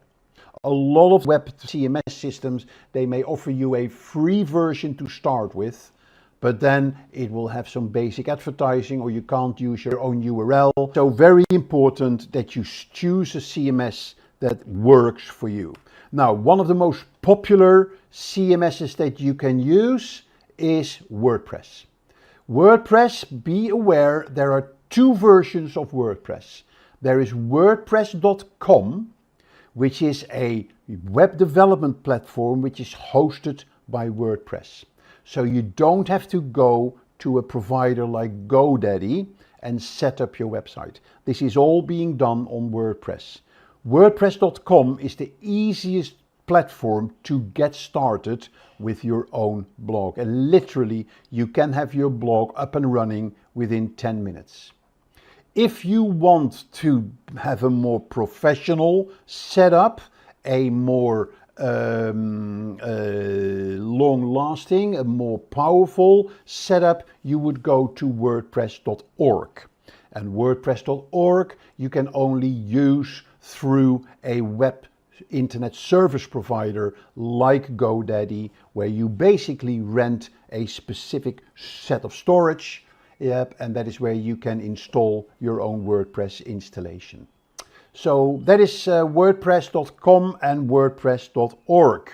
So very important decisions on starting your own WordPress or your own development platform. And then finally, you need to look at the look and feel of your blog. How are you going to customize this? So you need to choose a theme for your blog. Yes, so because that can make or break your blog. And many blogging platforms, one of the first questions they will ask you, what theme would you like to use for your blog? And let me show you. Very simple. One of the leading theme platforms for your blog is Envato. Yeah, there is ThemeForest, themeforest.net. And you see here, there's a whole library of themes that you can choose. For instance, I can say, give me a blog magazine, yeah, or give me other topics. Yes, so go back to all categories. So let's go for a photography blog. Photography WordPress blog. And then here I'm getting a whole library of WordPress themes. There are premium themes and there are free themes as well. But let's take this first one. I can actually get a live preview of that blog. Yeah, and then you see how the blog would look like. Here you see the demos. So there would be demo 1, yeah, would be this one here. Yeah, so now it's actually loading this theme, and this is how your blog will look like. Yeah, let's close this one here. So here you see, yeah, you don't need this one on the side here, but here you can see how the blog would look like. So, yep, so really useful way of looking at deciding on the theme that you want to use for your blog. Yeah, so here you see how the blog would look. And then what you do, when you go to WordPress, you load the theme, you load the demo as well, and then basically your website is ready, and the only thing you have to do is change the photos, change the text, and sort of tailor it to your own visual style. So there you have it, very important. Yes, so looking at the customization of your blog by using themes that you can buy on the internet, either for free or for a premium. Okay, now I hope you have enough knowledge now to make the decision whether or not you're going to start a blog. Let me give you a bit more details about what is good about blogging, what is bad about blogging. Good about blogging is it's a great way to express yourself and a great way to share your thoughts. Yeah, it is really good to help you build expertise. If you write consistently about your topic or your industry, your customers will start recognizing you as an expert in your field, and Google as well. So you can really use all that to build your personal brand and on the back of that promote your company. A blog is a really good platform to build engagement with your following through the commenting, for instance, or through subscribing to your blog, and therefore it can build really good networking opportunities for you and connect with other bloggers and other industry professionals. So lots of benefits that you can get from starting a blog, but there are negatives as well. Don't think that when you start a blog then that is a piece of cake and it's going to take no time. It takes time. Yeah, you need to commit to it. And the worst thing is that you start a blog and then after 3 or 4 blog posts, the blog turns dead and then there's no updates to your blog. Yeah, so be committed to the time that you want to put into this. It'll take time, it's technical. You need to, unless you go for a simple platform like WordPress.com or Wix, where you don't have to worry about the technical setup. If you want to do it professionally for your business, you need to have some technical understanding on how to choose a platform, a hosting, and the design of your web. And the more technical it gets, the more costs are involved as well. Costs with the web hosting, the domain name, the design, and the security on your website as well. And getting your your various security certificates on your web. Make sure that it's consistent. You need to be consistent with your content, yeah, and keep your audience engaged.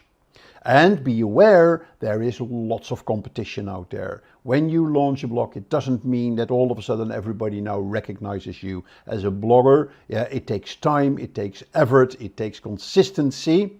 Yeah, and it makes sure that you stand out with your blog from your competition. In today's video, we are going to be talking about WordPress.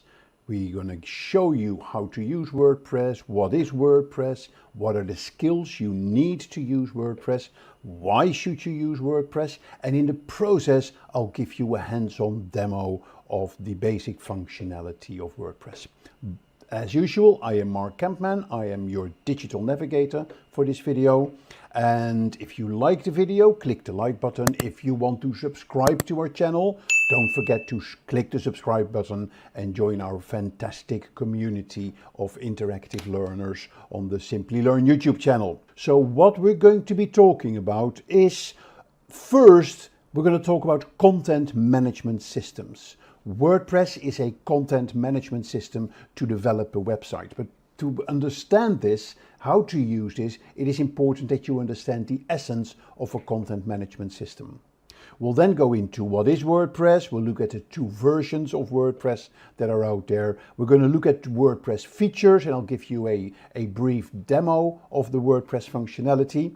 We're going to look at one competitor in specific who is trying very hard to sort of bite into WordPress market leadership, and that's a competitor called Wix. So we're going to do a short comparison between Wix and WordPress. I'm going to then show you how to install WordPress, and then once you've got it installed, how are you going to create your website. And then we're going to close off today's session with having a look at some advantages and disadvantages. Right, but let me give you some facts of WordPress first. WordPress was released in 2003 as a blogging platform by a guy, Matt Mullenweg, and his friend Mike Little. It was a fork-off of an older blogging platform called B2 Cafelog. And it included basic functionalities like the ability to create a blog post, to manage comments and upload images. Yeah, it grew in popularity and features were added like plugins and custom post pipes, with lots of different updates across the years in 2008 and to 2010, the 15th, 2018, and then new features came like a redesigned admin interface, a theme customizer, and a block editor, which made it a lot easier to develop your websites. Now, where is WordPress today? It is the most popular CMS or content management system in the world. Over 40% of all websites on the internet, they use WordPress, and it continues to be one of the largest community of contributors to any CMS platform. Here are some other WordPress stats. WordPress powers 40% of the internet and is available in over 200 languages. WordPress users, they publish around 70 million new blog posts and 77 million new comments each month. And Yoast SEO, which is a plugin for search engine optimization for your website on WordPress, has been downloaded over 372 million times as of today. Makes it basically makes it the most popular WordPress plugin that you can use. The WordPress community consists of over 78 million active users and over 1.5 billion monthly unique visitors. They visit the WordPress websites without knowing that, of course. WordPress.com, which is a separate version of WordPress, and I'll come back to that in a minute, they host over 5.5 million active websites. And Automatic, which is the company behind WordPress.com, is valued at over $3 billion and has over 1,500 remote employees across the world. Yeah, so some pretty staggering numbers, and it clearly makes WordPress the market leader when it comes to a CMS or a content management system for your website. Now, what is a content management system? Before we dive into that, CMSs, they started in the 1990s, but they were not widely used until the early 2000s. So the early CMS systems were often proprietary, expensive, and very difficult to use. PHP Nuke was like the first open source content management system in 2000, later followed by Drupal. And Drupal became, in those days, one of the leading development platforms for your website. WordPress, released in 2003, evolved into a fully fledged CMS and currently is the most popular CMS for any website out there. Other popular CMSs include Joomla, launched in 2005, and Magento, very much for e-commerce website. Today there are dozens of CMSs available, both proprietary and open source. Now, so much kind of an introduction on CMS. Let's define what a CMS actually is. A CMS also known as a content management system, is like a very friendly website building tool. It is a software application that provides a hosted, a centralized and organized method for managing, storing and publishing your website or any digital content that you want to have. Yeah, it helps you create, manage and publish digital content without having to be a tech or a WizKid or learn complicated coding. Yeah, so it's all about ease of use. It's about easy content creation and management. Yeah, they make it simple for non-technical users to create, edit and manage website content without requiring specific technical skills or programming knowledge. It also provides much faster website development. Yeah, because you can use pre-built templates, you can use plugins, and that all speeds up the website development. Yeah, so that reduces the need to start from scratch, to start programming your website from scratch. You just pick the building blocks, and in the process of doing that, your website sort of comes together. It's also for improved website maintenance. Yeah, so a content management system, they provide built-in tools for website maintenance, like updating the software, security for your website, backups for your website, yeah, and optimization for search engines. So it is all about making your life a lot easier. So with this CMS, you can use a simple interface, and you see that later when I show you the WordPress backend. Yeah, so you use a simple interface to create and organize your content, design your website and manage the different users and their permissions who can work on your website. It also allows you to connect with other tools like services to make your website go even faster, or e-commerce services or Google services. So they are designed to be flexible. They are designed to be extensible. Yeah, and one of the ways to achieve this is by connecting the various types of tools to your content management system. And by connecting to databases, CMSs can store all data and your content in a very effective way. Now, one of the big advantages of content management systems is their open architecture. Yeah, so you can connect what we call third-party APIs to enhance the functionality of your CMS. Yep, so you can add tools like Google Analytics or Salesforce, HubSpot, all tools through the API. You can connect social media integration, e-commerce capability, etc. So it's a very open platform, and that makes them so interesting. And then one of the biggest assets of CMSs, and that's where WordPress is so incredibly flexible. You can have plugins and extensions, they are available, which can be installed to add features like SEO, contact forms, image galleries, e-commerce, you name it. And you'll see in WordPress there are thousands and thousands of plugins for free or that you pay for that gives you that added functionality in WordPress. So in general, any website that needs to manage and publish content on a regular basis can benefit from a CMS. Yeah, because it can help you with content organization. It helps you with version control, with workflow management, user management, and many other tasks that are essential for creating and managing your website. So there are many types of websites that can benefit from a CMS. So take, for instance, a standard blog. Yes, so with a CMS for a blog website, it's easy to create and publish your blog posts as well as managing the comments and other user-generated content. Yeah, you have news websites.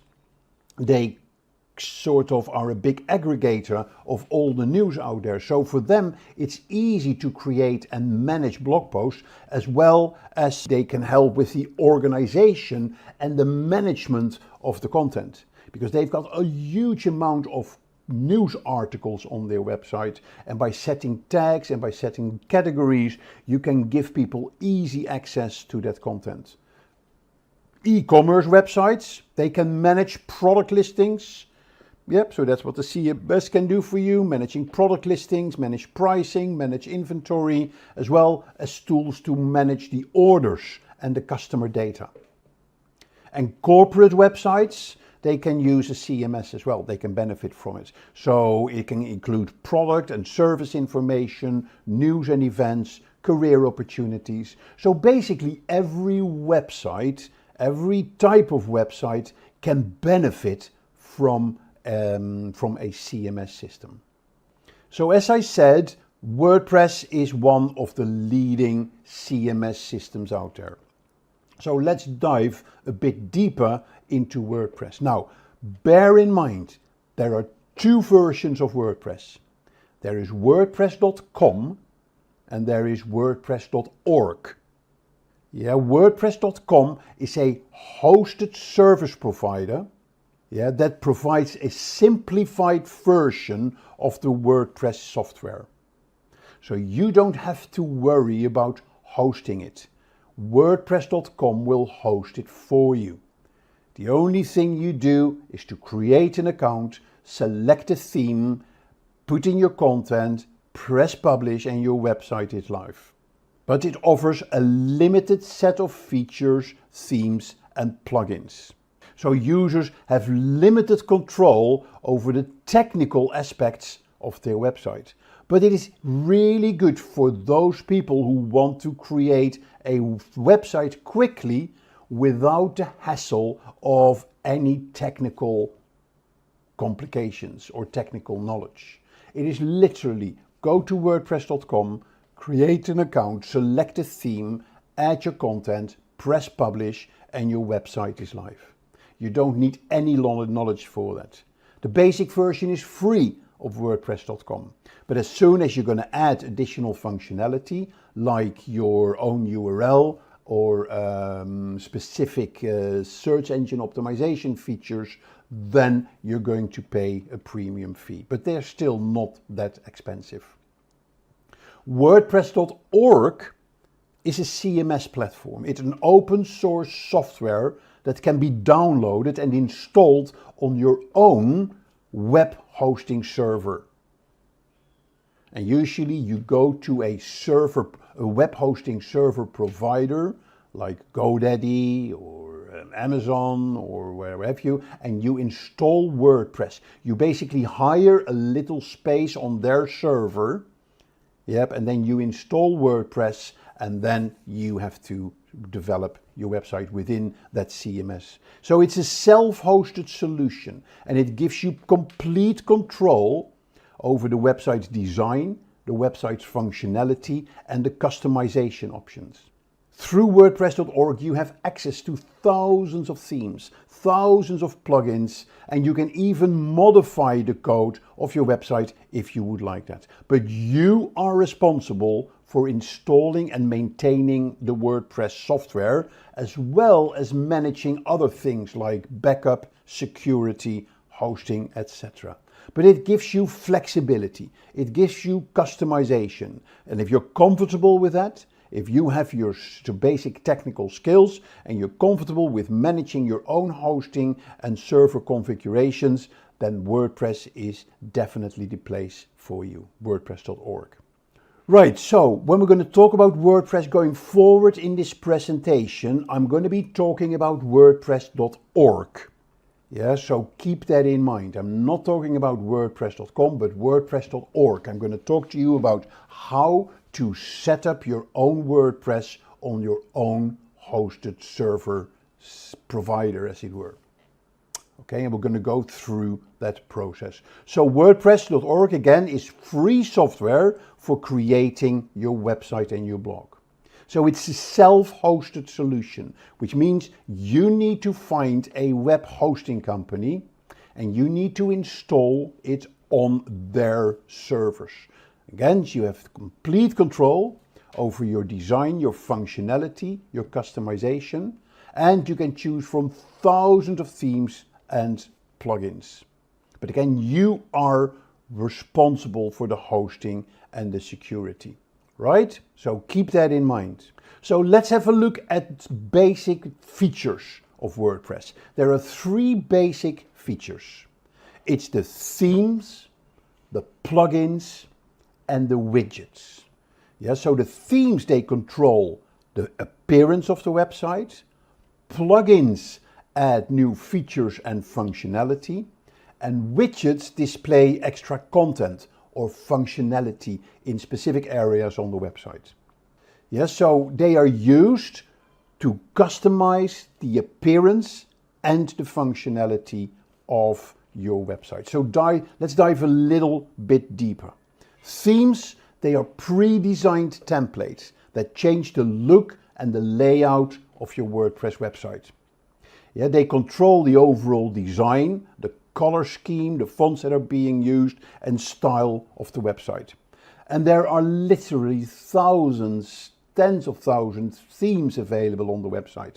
You can select them through WordPress.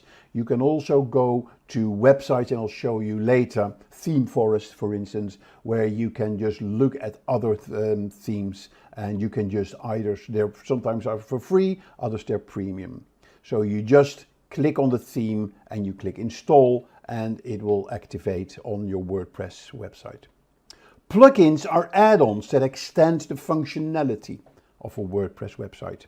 So they can be used for features like SEO, contact forms, social media sharing buttons, e-commerce functionality. They're very useful.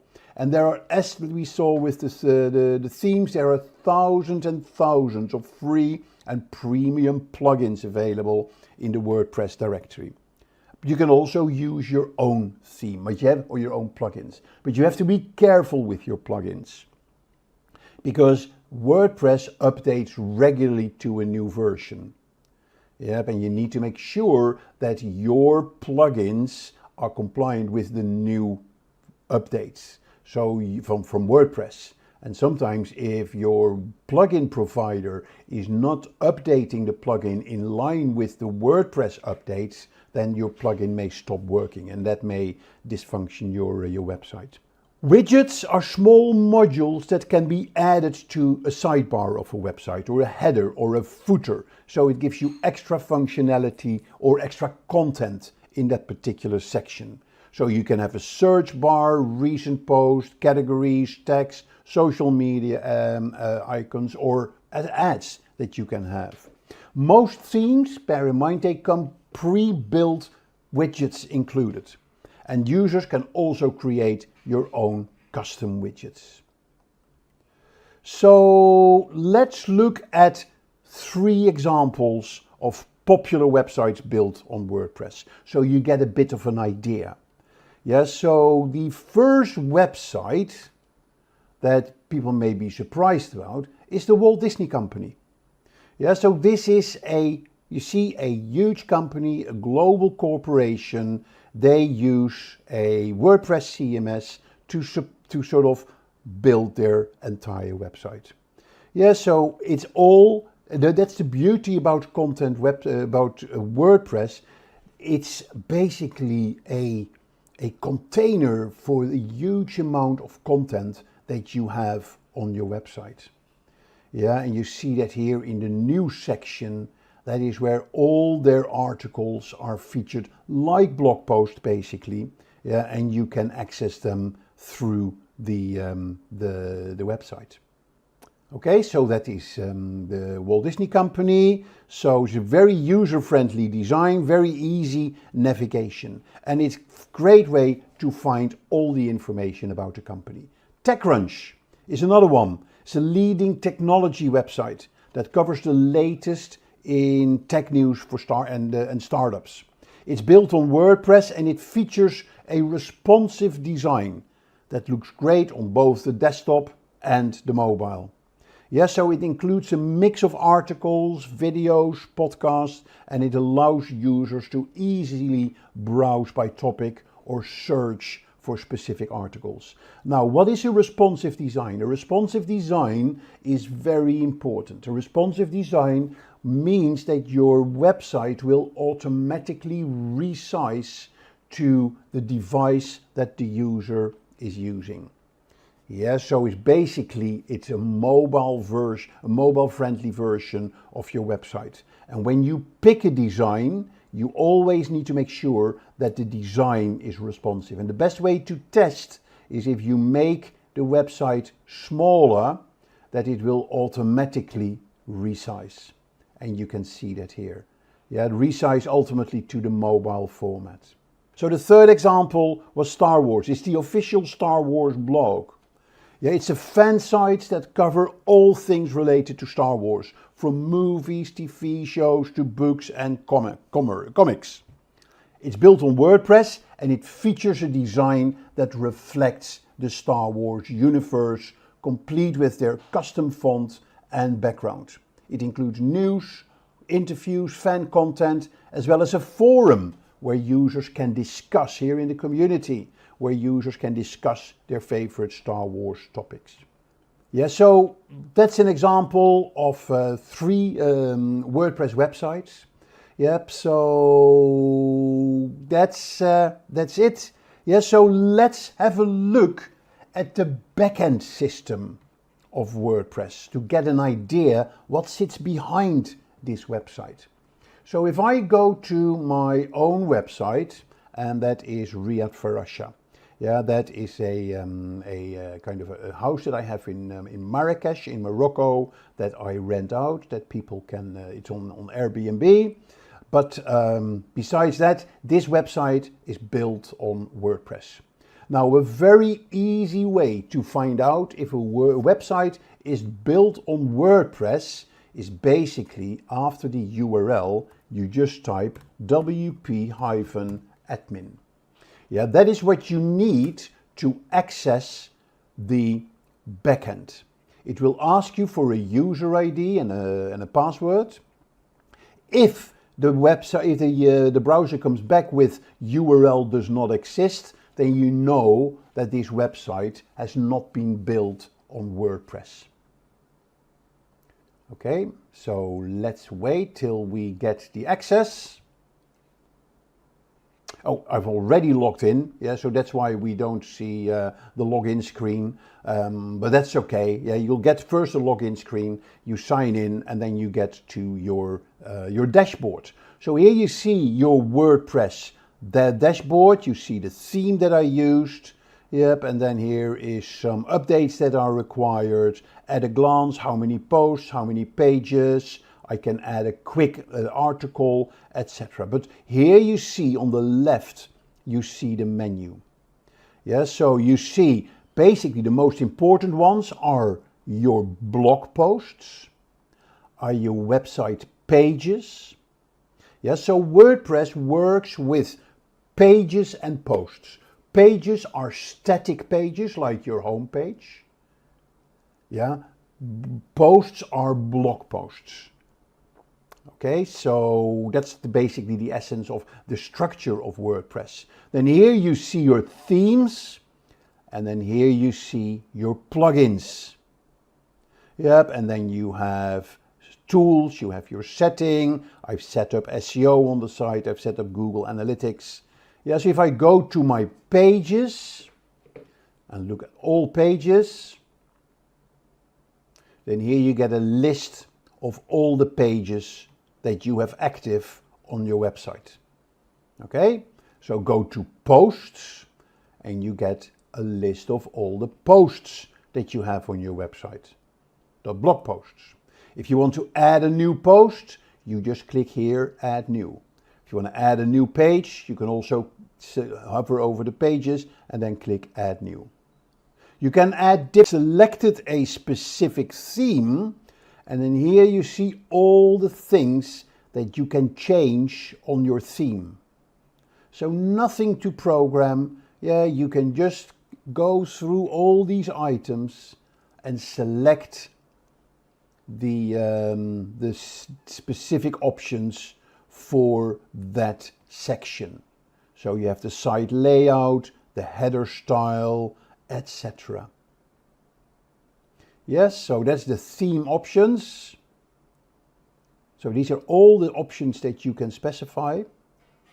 And then here you have your appearance. So here you see the themes, and you also see the widgets, and you can also specify the menus. So when you start your website, the first thing WordPress will ask you, go to the themes. And then it will come default with 2 or 3 themes, but you can search for themes as well.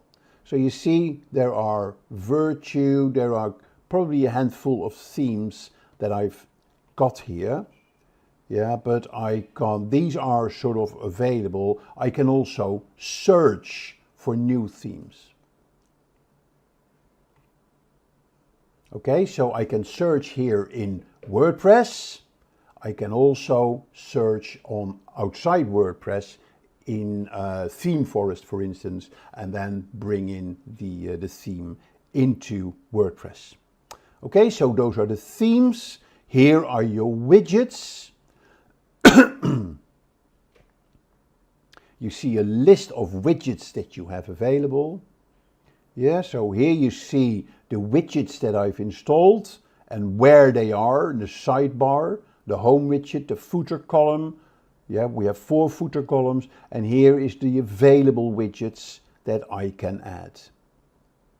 Okay, and then very important, here is your page with plugins. I can see my installed plugins, or I can add new plugins. So go to the installed plugins, and then you see what plugins are you have installed. Yep, and then you can add new plugins as well. So that is a very high level overview of the WordPress functionality. I just want to leave it at this.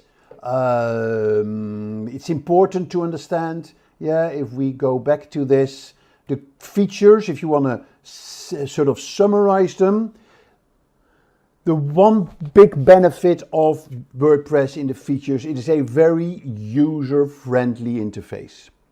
It's a very intuitive interface. Yeah, and it makes it easy for users to create and manage content on the website. The second big advantage is the wide range of customizable themes and templates that you can select from. That's where WordPress is second to none, the availability of the themes. Now, there is a bit of a drawback here. I just want you to be aware of that. Yeah, if you are a WordPress expert, if you know WordPress quite well, you will see that a lot of the themes, they have kind of the same structure. Yeah, so I can kind of recognize if a website is built on WordPress or not. Yeah, because the themes are very sort of similar, but they differ by the look and feel of them. So keep that in mind. Yeah, always very important, make sure that the website is adaptive, yeah, is responsive. And that is another big advantage of WordPress, that it has a responsive and a mobile-friendly design. Another big advantage and the features of plugin is their extensive plugin and widget architecture. Yeah, and that gives you a tremendous library of functionality that you can use on your website. Because of these plugins, you can also very easily optimize your website for SEO. So WordPress has built-in features for that, but one of the best SEO plugins is Yoast SEO, where you can add meta tags, sitemaps, permalinks, descriptions, page titles, etc. And then finally, the features in WordPress, they really stand out when it comes to supporting multi-languages. Yeah, so it's multiple languages, making it easy to create and manage websites for international companies. And then to close, very good features are around the e-commerce, With plugins like WooCommerce, WordPress can power any e-commerce website and can handle transactions, inventory management, and more. Besides that, the core engine of WordPress is its blogging platform. Yeah, so it's still one of the best blogging platforms, but it is now also, of course, has the capabilities to build your entire website around it. But the blogging capabilities, they include posting, post scheduling, commenting, and social media sharing. WordPress also offers a fantastic library for media management. Yeah, so making it easy to upload, store, manage all types of media files, like images, audio, video, PDFs, and what have you. And to close the feature list off, there is a very strong community around WordPress. Very large, very active for developers, for designers and users. They contribute to the ongoing development of WordPress. They provide support. They create themes and plugins to extend the functionality. And if you have a problem, I'm sure you can find an answer in the WordPress community, because other people will have experienced those problems as well. Okay, now let's compare WordPress with the competition. And I'm going back now to WordPress.com and WordPress.org. Yeah, remember WordPress.com was the basic where WordPress would take care of the hosting. Yeah, so you just open an account and publish your site. So competitors with WordPress.com are Wix, Webflow, Squarespace, Bubble, Soho Sites, Square Online, which was formerly Weebly. I really like Weebly, by the way. And Odoo Website Builder. If you look at competitors for WordPress.org, we look at HubSpot CMS Hub, Progress Sitefinity, Drupal, Joomla, Kentico, Contentful. And if you look at e-commerce competitors, we look at Shopify, Ionos, Squarespace, Volusion, and BigCommerce. Now, one of the big competitors, although they are in the hosted section, yeah, they are in the WordPress.com section, but they are trying to eat in WordPress market share in the WordPress.org section, is Wix. Yeah, so although Wix provides hosting as part of its own platform, WordPress, we're talking about the comparison of Wix with WordPress.org, requires users to pay for the hosting. So keep that in mind. So Wix has been around for quite a few years. And it was initially, you just go to Wix, you like WordPress.com, you create an account and you select a theme, you add your content, click publish, and your website is live. Where Wix stood out, where they were truly unique, was on the quality of their designs, of their themes.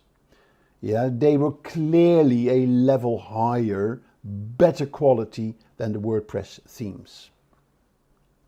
Now, in the early days, one of the reasons why Wix was so powerful and so popular was because of the quality of its themes. Yeah, and that's where it really stood out from WordPress. Now, one of the reasons why these themes stood out was that they were developed on Java. Yep, and with Java, you have a lot more flexibility on creating really nice kind of themes.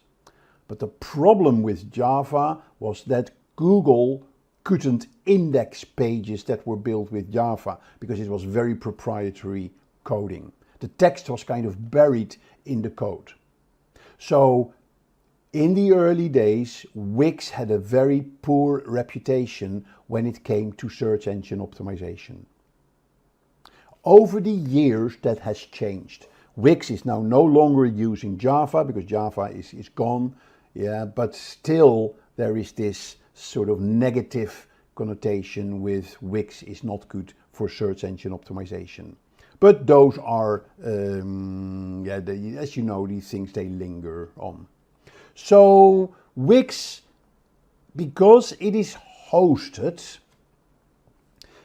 so Wix has a more limited set of templates and designs available because they are coming from Wix, as it were. Where WordPress is highly customizable with thousands of plugins and themes available. So you got to understand that. So Wix is kind of closed, where WordPress is open. Now that is another element here, which is kind of a negative on WordPress. Because WordPress is so open, with plugins and themes coming from so many different sources, it is also slightly more vulnerable for spam and for attacks on your website. Where Wix is more protected. Now let's look at those themes. So if I go to Wix, so here you see Wix, create a website that means business, still very good themes. So very easy to start, very friendly to set up. I'm not going to log in or get started. I'm just going to show you if I go to the creation and I'm going to the website templates. 800 plus designer made templates. And here you see a selection of the different templates that you can have a look at. So you can just click on the template, you can edit. That means you can turn it into your website, or you can view the template, how it would look like. So let's look here on view and then see a live version of what the website would look like. So you see they look really good. Use it as a starting point, click straight onto edit the site. So you see how easy it is to make. If I go to WordPress themes, I showed you how to find the themes on WordPress. I can also go to a site like Theme Forest. And then here you have a huge library of 50,000 WordPress plugins. At various prices. You can get them for free, you can get them for premium. You just look at the theme. So take for instance Total WordPress Responsive. So here you see, look at the live preview. And then here you can see the different demos that they have. So you click here on the demo and then you see how the demo would look like. And then you can buy the demo and then install it on your WordPress installation. Okay, so those are the themes that are very important, and that is where Wix has a more limited set but very creative. WordPress highly customizable with thousands of plugins and thousands of themes. So Wix is known for its ease of use. So anybody can easily start a website on Wix. But remember, you have limited control over the technical aspects of your website because it is managed by Wix. Where WordPress, WordPress.org, you have complete control. So although you need more technical skills, it gives you complete control over the design, adding functionality, even coding the website if you want to. So keep that in mind. As we said earlier as well, Wix has more limited set of SEO options. Historically, remember with the Java format that they had, you may need to upgrade your plan on Wix to get more SEO features. Where on WordPress, you have the most fantastic SEO plugins like Yoast SEO, all-in-one SEO, which gives full SEO functionality on your website. And we all know how important SEO is. Right, now let's look at how we're going to install WordPress. Yes, so there's two options. You can do it through a hosting provider. Yeah, there are two options. There are two options. You can be guided by your hosting provider, or you can do it all yourself. So let me show you first how to do it through your hosting provider. So here is my hosting provider, which is GoDaddy. Yeah, on GoDaddy, I have multiple products, and one of my products is hosting. Okay, and I'll show you later the details around that. But when you go to your hosting section in your service provider, yeah, then here you have a list of the websites that you are having installed on the provider's server. If you want to add a new website, which is guided by the hosting provider, the only thing you have to do is to go to your admin panel. And in your admin panel, you have all the apps that you have access to.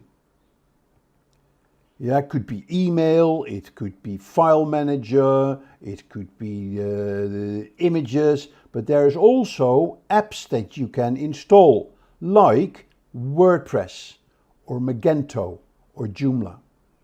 So the only thing you need to do if you want to install WordPress on your hosting provider's server, you just click here on WordPress. That will then take you into a dialog.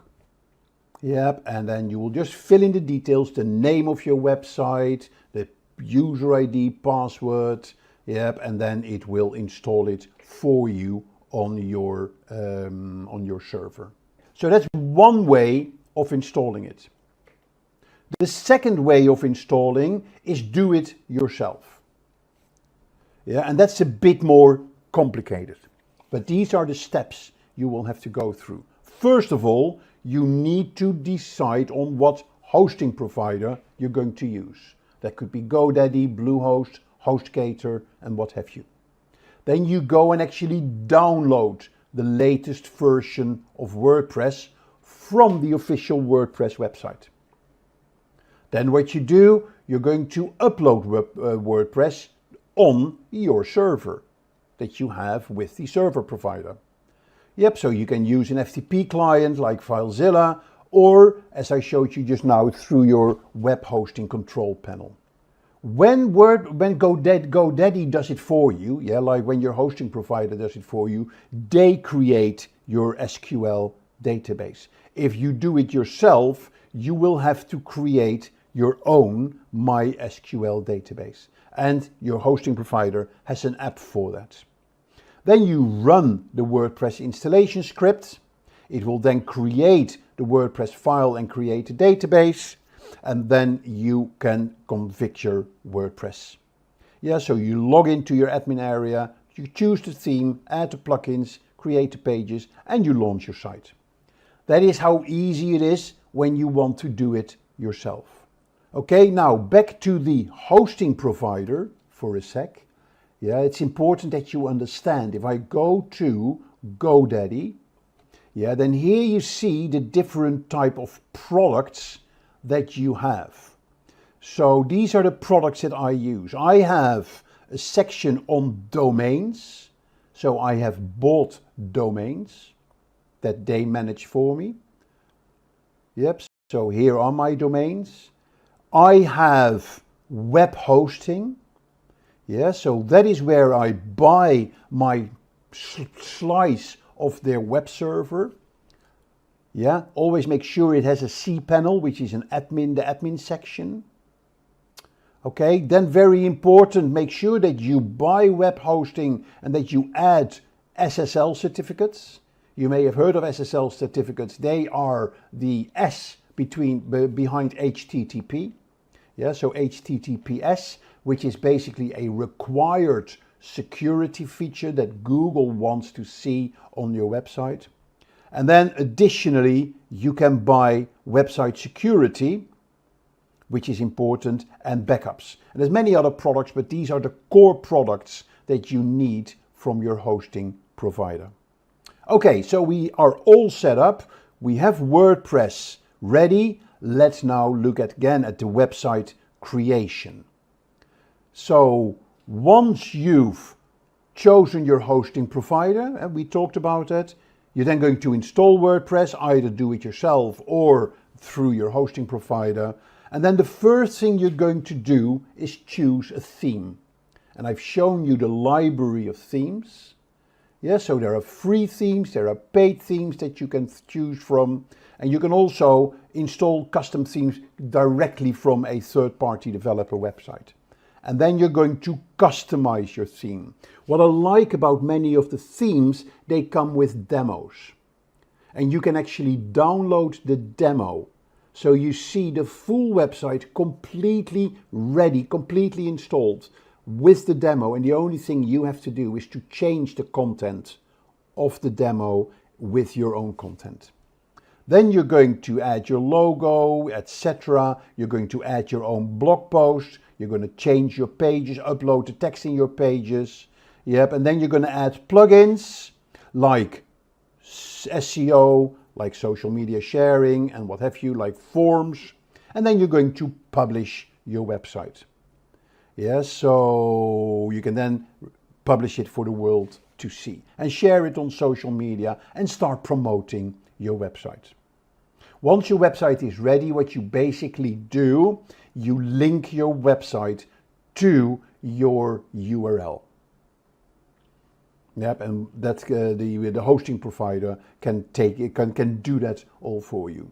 One important aspect on the hosting provider, make sure that you check the service options from your hosting provider. If you have a technical problem, how good are they at responding? And the minimum you should look for is that they have a chat capability. Because there's nothing worse than having to wait for a call. When you call them, wait for half an hour or an hour on the phone before you get an answer. I always prefer to do that through chat. Right, so what are the advantages and the disadvantages of WordPress? The big pros on WordPress are open source, customization, large community, very SEO friendly, and content management. Yeah, so it's the easiest CMS out there. And because it's open, there are literally tons of options to customize it. If you have problems, there is a huge WordPress community that can help you find the answers. If you want to do your SEO for your website, yeah, WordPress has fantastic plugins like Yoast SEO, all-in-one SEO, to actually make the SEO as easy and as smooth as possible for your website. So the large community is really helpful in WordPress if you have any problems with your website and with your WordPress installation. And of course, the content management is very important. As you can see, as you saw on the demo, is you can really access the blog posts, the pages, the media in a very friendly way. So there's lots of benefits in using WordPress, but there are some negatives as well. Yeah, and I think a big negative is its open source positive. Yeah, because it's open source, the security is slightly more at risk, as it were. Yeah, so you're more prone to attacks and to spam than on closed platforms.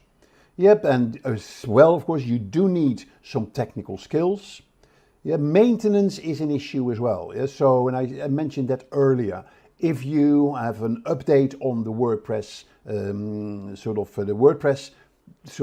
CMS, then your plugins need to be upgraded as well. And some plugin providers, they're later with upgrading, and it may happen that plugins stop working after a WordPress CMS upgrade. So you need to be very alert to those things.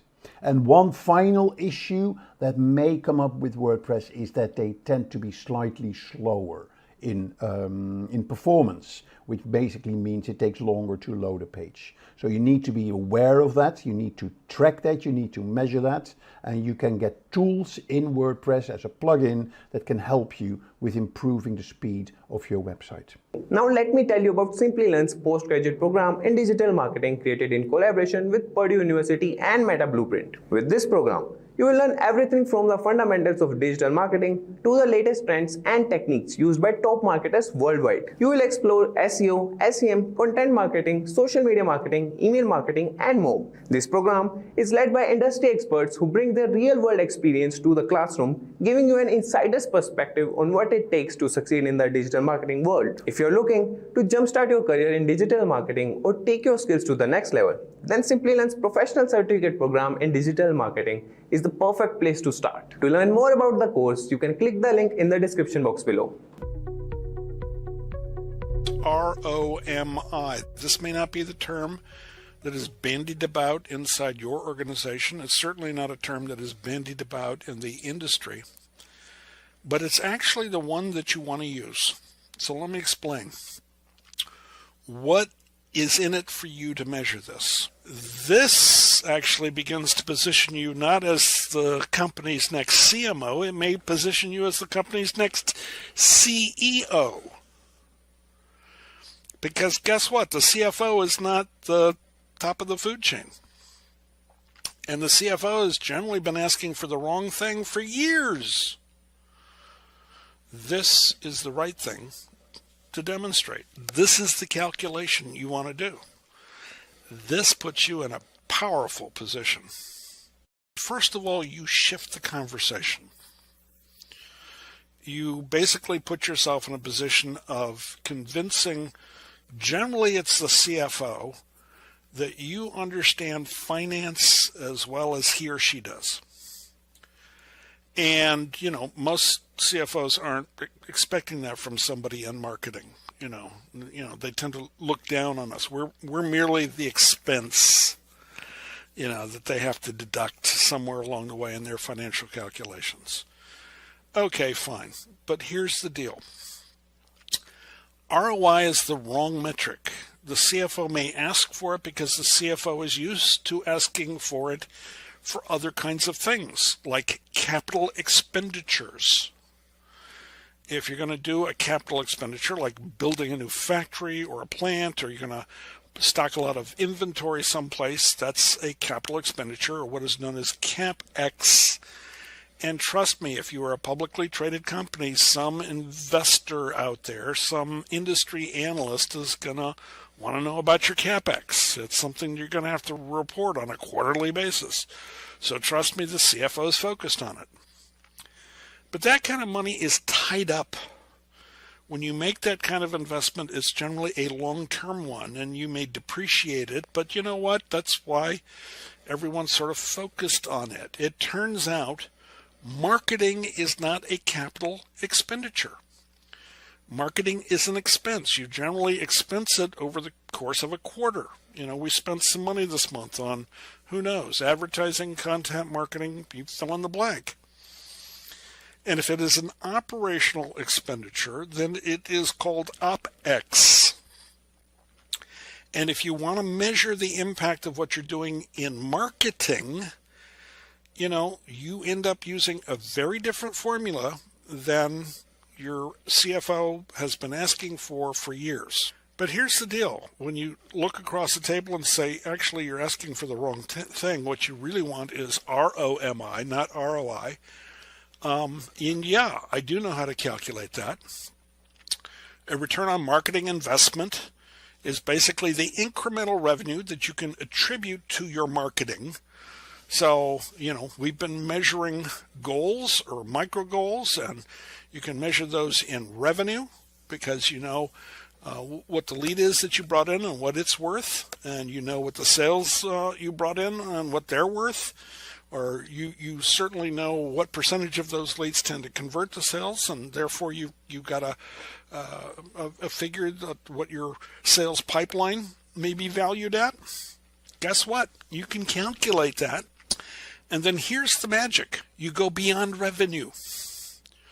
A lot of people would stop there and say, wow, that's an impressive thing. I've never reported revenue before. Aren't I a hero now? But if you take the next step and you say, and also I know what our contribution margin is. A lot of people will call that your profit margin. In other words, when you raise revenue, there's still a cost of goods sold.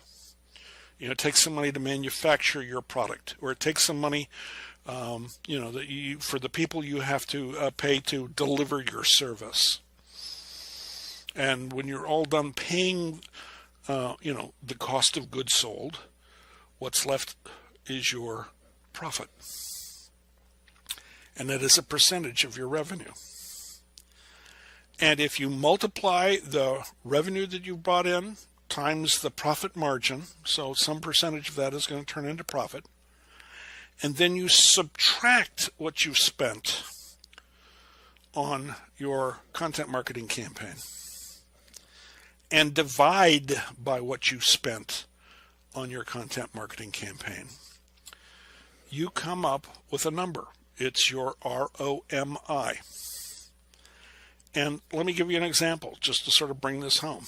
Let's say, for example, that you spent $100,000 on a content marketing program and it delivered $500,000 in incremental revenue that you have been able to track and say, didn't come in from outer space, here's the campaign we ran, we generated this. And oh, by the way, the contribution margin for that $500,000 in revenue was, let's say, 60%. In other words, it took about 40% to cover the cost of goods sold, but the profits on top of that were 60%. Where does that number come from? It's a mythical number, but, it's going to vary in different organizations. So I'm just using it here to teach you the math. But I'm going to measure my results by taking that 500,000, multiplying by 60% because I want to get to the profit number. And then I'm going to subtract the 100,000 that I spent and divide by the 100,000, and I get the number 2. And you're going to say, I've never heard this number before. And the answer is neither has your CFO. But here's what it means. For every dollar that you spent on content marketing, you generated $2 in profit. Not revenue. You generated $5 in revenue. You generated $2 in profit. Now, do you want to do a little more content marketing next quarter? Let me tell you, anything that is a positive number is a good result. If you can get anything north of 1, you're breaking even. Did you know that having a content marketing strategy can help you grow your business faster? It's true. But what exactly is a content marketing strategy? In simple words, a content marketing strategy is a plan for creating and sharing things like blog posts, videos, or social media updates to get people interested in your business. The main goal isn't just to sell something right away, but to offer your audience helpful or interesting information that they find valuable. Think of it like this. Instead of constantly pushing your products, you create content that teaches or entertains people. Over time, they get to know your brand and build trust.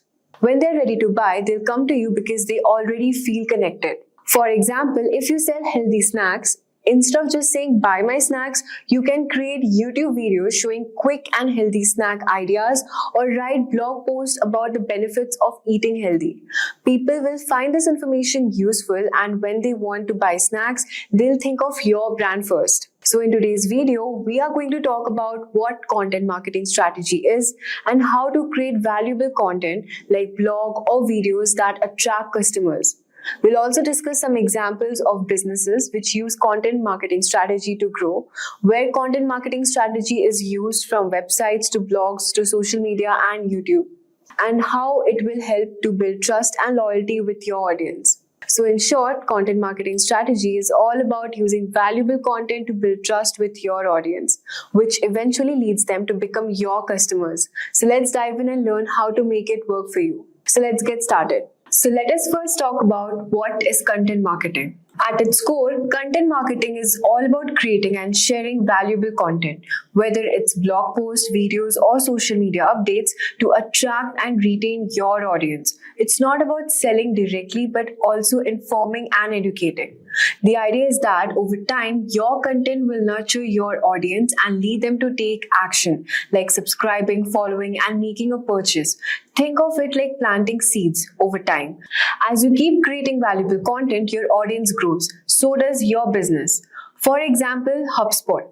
HubSpot focused on educating their audience about marketing through blog posts, offering valuable insights. Their content wasn't sales focused, but provided immense value, which eventually drove people to trust and buy their products. For YouTube, if you're a small business owner, start by creating YouTube videos that educate your audience about your niche. For example, if you run a fitness brand, create videos that offer workout tips or nutrition advice. This helps establish you as an authority without directly selling.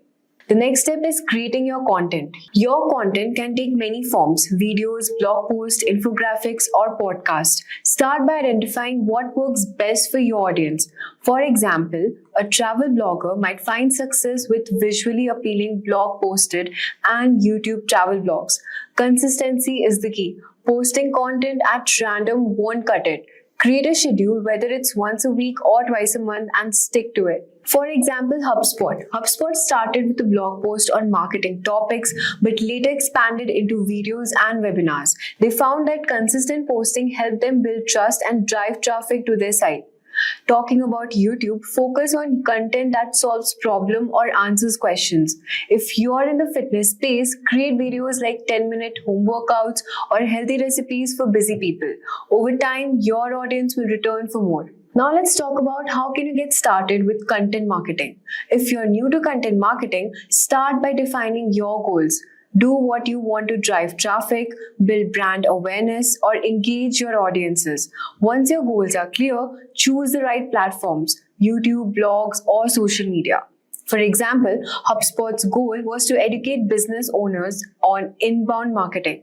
They started with a blog, they expanded to other platforms like YouTube and social media. Start by creating videos that aligns with your goals. In YouTube, for example, if your goal is to build brand awareness, focus on educational content that introduces your expertise into a wider audience. Post consistently and build a content library.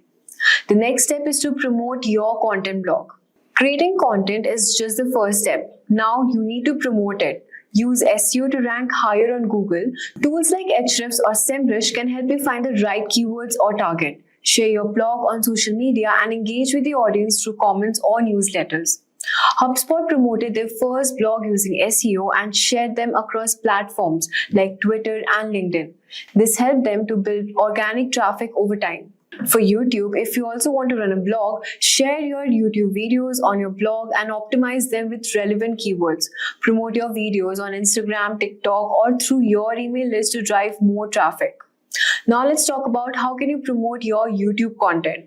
So YouTube is a goldmine for content marketing. To promote your YouTube videos, start by optimizing your titles, descriptions, and thumbnails for SEO. Use engaging visuals to attract clicks and share your videos through social media platforms like Instagram and TikTok. HubSpot promoted their YouTube content by sharing tutorials on SEO and inbound marketing. Their videos were optimized for search engines, helping them to rank higher in YouTube search results. For YouTube, create catchy thumbnails and titles that draw in users. Use relevant keywords in your descriptions to rank higher. Respond to comments and engage with your audience to boost interaction. The next step is about what are the two objectives of content marketing. So there are majorly two objectives. The first is lead nurturing, which keeps your audience engaged with helpful content until they are ready to buy. Next is lead generation. Attract new potential customers through valuable content. HubSpot use lead nurturing to offer free tools like the website grader to build trust. Their lead generation strategy involves creating blog posts and webinars to attract new leads. And for YouTube, if you're selling products or services, create videos that help nurture your audience by providing useful advice. At the same time, use lead generating videos like product reviews or tutorials to attract new viewers. So let's now talk about the phases to build your content. The first phase is starting small. It's very simple. Just start creating and posting content. Don't worry about being perfect. Your goal should be to test the waters and see how your audience responds. Like HubSpot, which started with a small blog, creating content around inbound marketing, and over time, they learned what their audience wanted and adopted. And for YouTube, you can start making new simple videos. Don't overthink, just get your content out there, listen to your audience feedback, and adjust as you go. The next phase is about scale and consistency. So once you've started, consistency is crucial. Begin posting regularly on multiple platforms to stay top mind with your audience. A content calendar can help you keep organized. HubSpot expanded their efforts to include videos, webinars, ebooks while maintaining a consistent posting schedule. They created a content calendar to ensure regular posting. And for YouTube, you can set a posting schedule. So whether it's once a week or twice a month, and stick to it. Over time, you can expand into different formats like question answer sessions or behind the scenes video. The next step, let's talk about time cost and long-term commitment. Content marketing is a long-term game. You won't see results overnight, but the long-term rewards are worth the wait. Many brands only see results after months or even years of steady work, so stick with it. For example, HubSpot didn't see immediate success. After months of consistent blogging and content creation, their traffic and leads started to grow exponentially. Be prepared for a slow start. You might not see immediate growth, but with patience and consistency, your efforts will pay off. It takes time for content marketing efforts to gain. Keep creating valuable content, and over time, your audience will grow. Don't get discouraged if you don't go viral right away.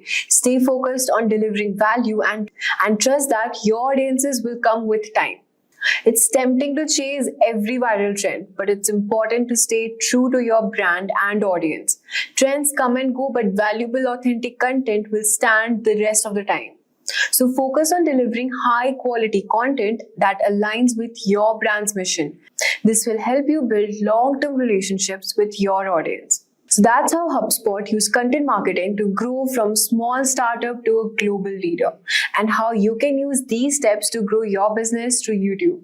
Start small, be consistent, and always focus on delivering value to your audience. If you found this video helpful, don't forget to like, share, and subscribe to more actionable marketing tips by Simplilearn. Basically, Google follows 3 basic steps to rank a website. They need to crawl your website. They need to take what they crawl back to their servers. And when they take it back to their servers, your web pages, they need to have them available for indexing. So when somebody actually types in a keyword into google.com, it'll be available to be found on organic search. So that's what indexing is all about. And then Google's job, when somebody does type in a search query, is to basically rank those pages that they've indexed from number 1 to infinity, depending on how many pages are relevant to that search query. So really it's about crawling, indexing, and ranking. So crawling is simply a process done by which Google has bots. And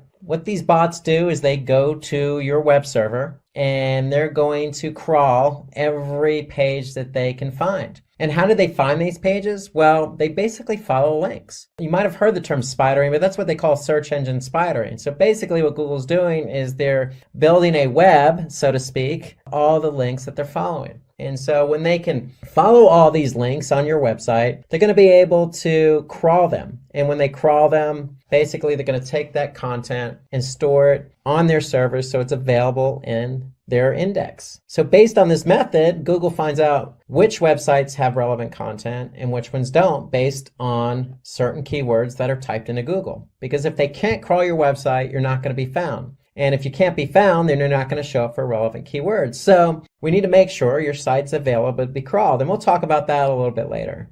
Okay, but let's show you an example. So let's just go to Google search. And if I type in the keyword Simplilearn, okay, I could see I have 1,010,000 results. Okay, and that's how many results are showing up for Simplilearn. Okay, now they may not all be Simplilearn pages, but nonetheless, Simplilearn is ranked #1 here organically, and there are 1,010,000 pages related to the keyword Simplilearn. Now, when it comes to organic search, we don't want to get it confused with paid search. So anytime you see paid search, you're going to see something that says ad next to it. Okay, so we could see that there are paid ads here, but when it comes to organic search, those are generally below paid ads. And so that's where Google counts the 1,010,000 results. And so that's the whole idea behind crawling and indexing. Google's able to crawl Simplilearn's website, and based on all the pages that they gather, they're going to make those pages available in organic search. So if you type in a keyword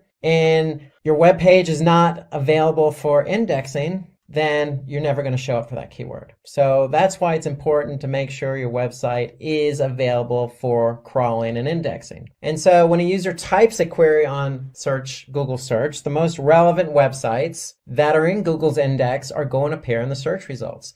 So in the example I gave with Simplilearn, well, Simplilearn is the brand name of the company Simplilearn. So there's a lot of relevancy there. So that's why you see Simplilearn show up here organically, #1.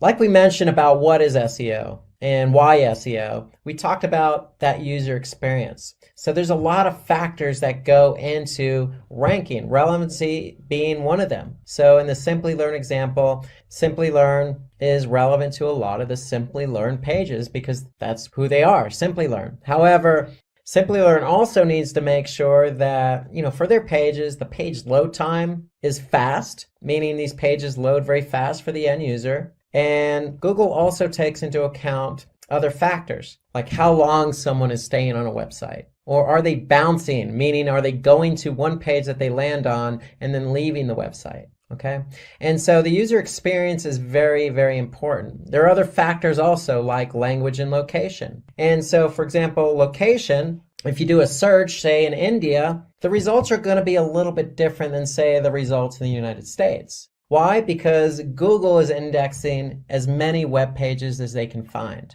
So if somebody's doing a search in India, their results may be a little bit different than the results show up in the US because Google has different bots. And these bots are crawling different pages at different times. And so Google's index is updating continuously, but it's not real-time syncing. So if you do a search in India, you may not see exactly the same thing because both search engines, the Google in India and the Google in the US, may not be exactly synced up. So an example would be, if you're looking for cafe. So if you search a cafe in, say, San Francisco, you're going to see different results. Now, if you do a search for cafes in Mumbai, you're going to see different results. There's going to be local search here at the top. There may be some paid search, but again, you may see different results because one, location, but two, Google's search engines in India and United States, google.com, aren't exactly synced up exactly at the same exact time you do that search. So location is important. Language is important, and relevancy is important, along with user experience. So all those are important factors in how Google ranks websites. Imagine giving your website a boost with the power of AI, helping it climb higher in search results and attract more visitors. Exciting, right? That's exactly what an SEO audit does. It's like a health check for your site where AI tools can quickly find the little things that might be showing you down, from page speed to broken links, and suggest smart ways to fix them. By using AI to optimize your site, you not only improve how it looks to search engines like Google, but also give users a smooth, faster experience. It's a simple but powerful way to get more eyes on your content, stay ahead of the competition, and make sure your site is always in the tip-top shape. Regular SEO audits powered by AI are your secret weapon to keep growing and succeeding online. Now you must be wondering what an SEO audit is. Is it necessary? How to even perform it? No worries. In this video, I will let you know everything you need to know about SEO audit and how to perform it as a complete beginner. Without making any delay, let's understand what is an SEO. SEO or search engine optimization is the process of making a website easier to find on search engines. It involves using the right keywords, creating helpful content, and ensuring the site loads quickly and works well on mobile devices. SEO also includes improving individual pages and building links from other sites. The goal is to help the website rank higher in search results so more people can discover it. After we have a basic understanding of what SEO actually is, let us know what is an SEO audit. An SEO audit is a detailed check of a website to see how well it can be found on search engines. It looks at factors like how fast the site loads, if it works well on mobile devices, and if the content uses the right keywords or not. AI tool plays a crucial role in the process by analyzing data more efficiently, identifying keyword trends, and accessing user behavior to provide insights. The audit also checks how other website links to it and whether the content is useful for visitors. It examines how easy it is for users to navigate the site and compares it to the competitors. After the audit, you receive a report with suggestions, often enhanced by AI recommendations on how to improve the site's SEO, helping it rank higher in the search results and attract more visitors. So, by now, you must be wondering why it is important to conduct an SEO audit. So here's why. Conducting an SEO audit is crucial for improving a website's search engine rankings and overall performance.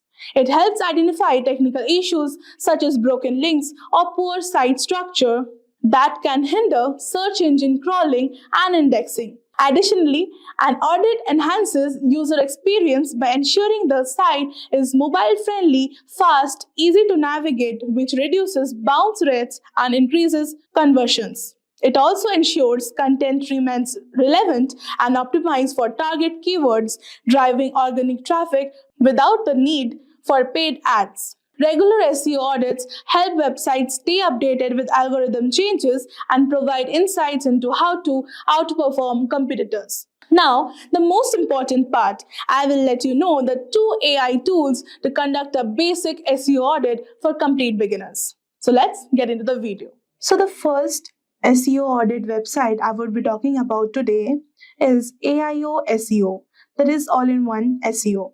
It is very easy and beginner friendly. What you need to do is you have to paste your website URL over here in the search box and then you have to click on analyze.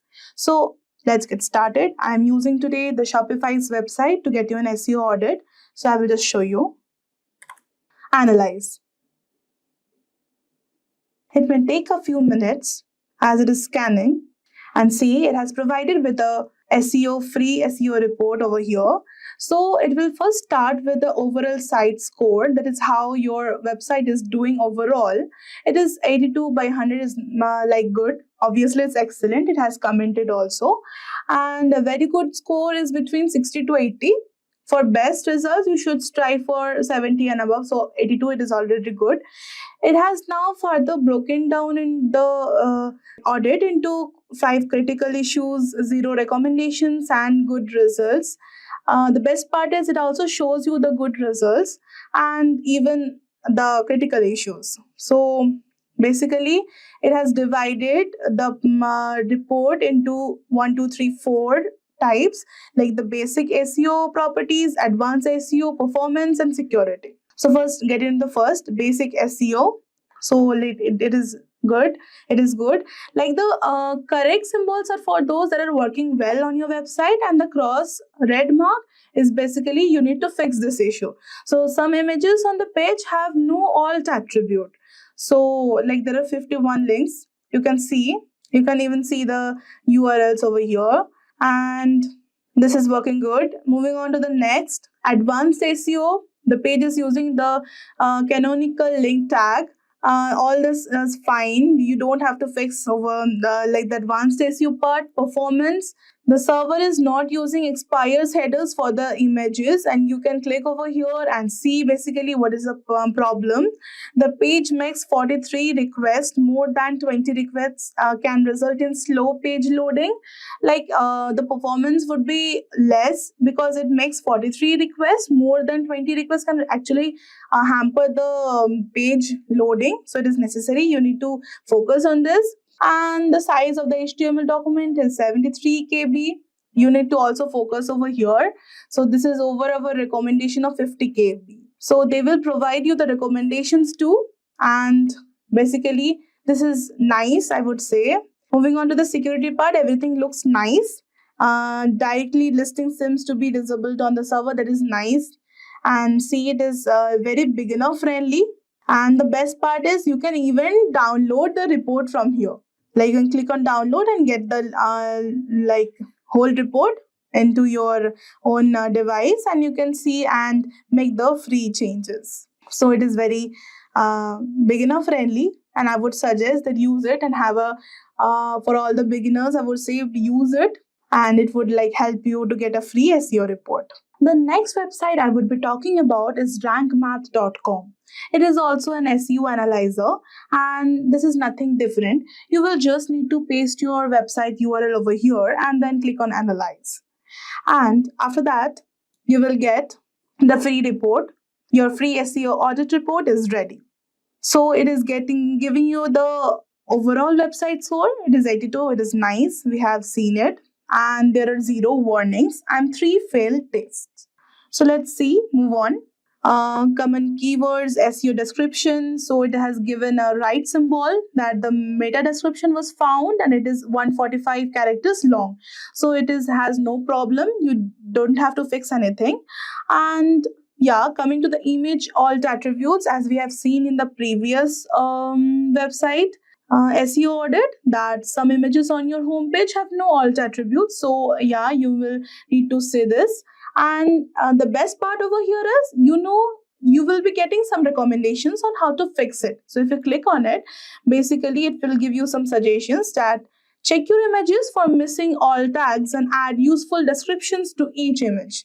Add your keywords or synonyms, but do it in a natural way. So you basically need to check your images, that you are giving it the alt tags and using the descriptions for each image, that what that image is about, and you have to give the keywords or synonyms of that to make it a better one. So this all looks good. Links, ratio, SEO title. Coming to the next, advanced SEO. Search preview is good. No problem is there. And scrolling down, you will see that it all works good. Performance is also good, but yeah, we can see one cross symbol. Your homepage makes 42 requests. More than 20 requests can result in a slow page loading. We have found this in the previous audit also. So like it will give you how to fix. Try to replace embedded objects with HTML5 alternatives. This HTML new version has some alternatives, and you need to replace the embedded objects of that. Page size, the size of the HTML document is 71 KB over the average of 33 KB, and our recommendation is of 50 KB. You need to their recommendation is they're recommending you need to do it on 50 KB, and you are having 71 KB. Then let's see how to fix it. First, remove any unnecessary tags from your markup. Okay, from that HTML, you need to remove the unnecessary tags. This includes developer comments, which are invisible to your users, search engines, and ignore the text in comments too. Sometimes inline CSS is a culprit. Okay, a little inline CSS can help your page render faster. Too much will bloat the HTML. Obviously, they prefer outline CSS, and inline CSS is not preferred. You can reduce the CSS repetition with HTML class and ID attributes. That is fine. Everything you need to change on the HTML CSS, that is coding part, and everything else looks fine. You can even share an email and print this SEO audit, and I will say this is 3 million plus happy users. So it is basically a very good website for a free SEO audit, and is very beginner friendly, and I will recommend to use this. So Both the free AI tool will help you get a free SEO audit and make sure you fix your website issues and make your website rank higher. Did you know that you can easily build a website for free using AI? And that's not a trick. It's completely true. Thanks to the amazing new AI tools, anyone can create a website even without writing a single line of code. Even if you have no technical experience, you can set up a professional website quickly and easily. In this video, I'm going to show you how you can build a website without even writing a single line of code, using the power of AI and no-code tools. In today's video, we have split this video into two parts to make it more simple and easy to follow. So whether you are a complete beginner or a business owner or even a student, this is something anyone can do. In the first part, I'll guide you through how to build a website using Pantheon and WordPress. You don't need any coding skills for this. Plus, we will use Gravity Write, an AI tool that helps you generate content for your website, like About Us page or blog post. AI will take care of everything from writing to saving your time and also giving the maximum effort. In the second part, we look at some of the best AI website builders like Durable, Cleap AI, and Pineapple AI. These tools are actually free of cost and can build your website for you just in few seconds. You don't even have to worry about the design or content. AI will handle everything.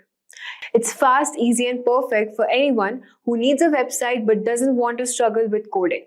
So if you're looking to create a website quickly and for free, you're in the right place. Stick around and I'll show you step by step how to get your website live using these top-notch code and AI-powered platforms.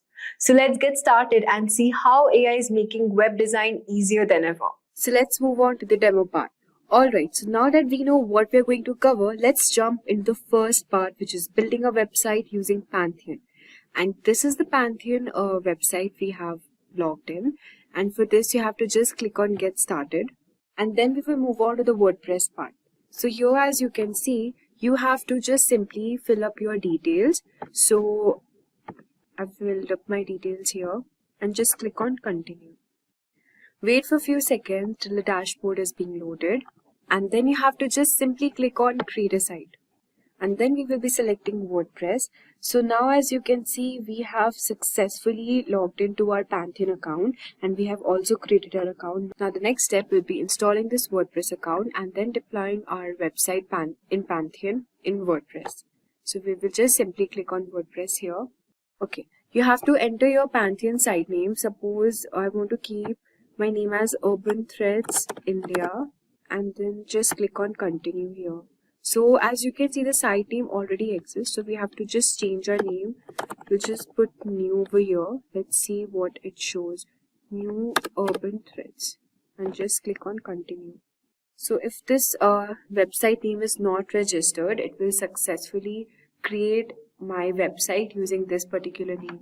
So now the dashboard is being loaded. We just have to wait for a few seconds till it deploys our WordPress.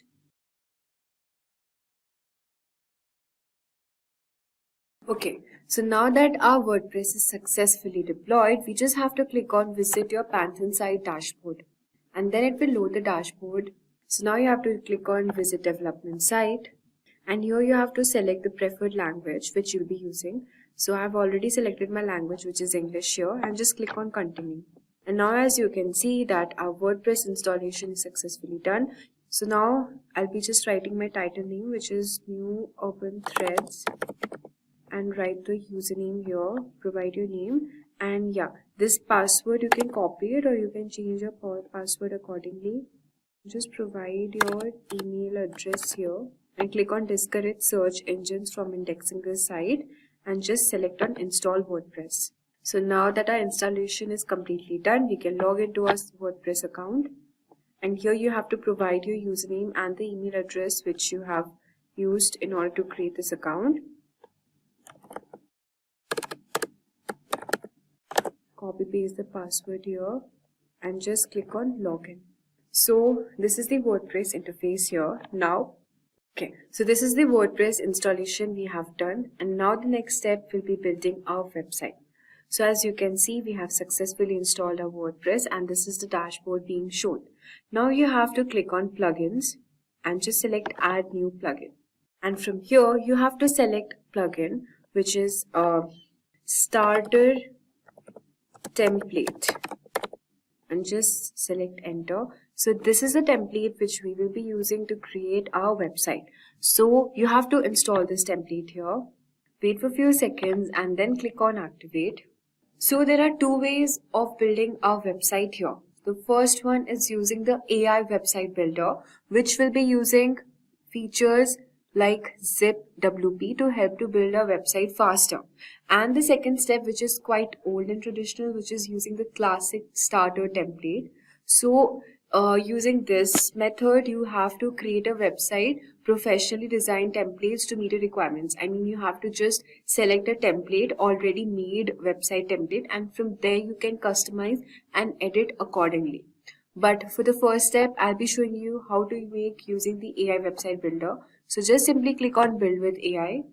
Okay, and here you have to select let's get started.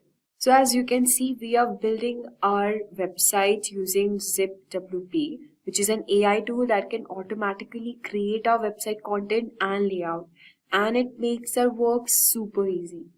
So now, as you can see, we are connecting our ZipWP account with this website, Pantheon website, and then we will click on continue here. Okay, so as now you can see, we have logged into our ZipWP account, and from here you can select as per as your use. So for now, we will be going with the free version and just click on get started here. So this is the verification code it has sent to my email.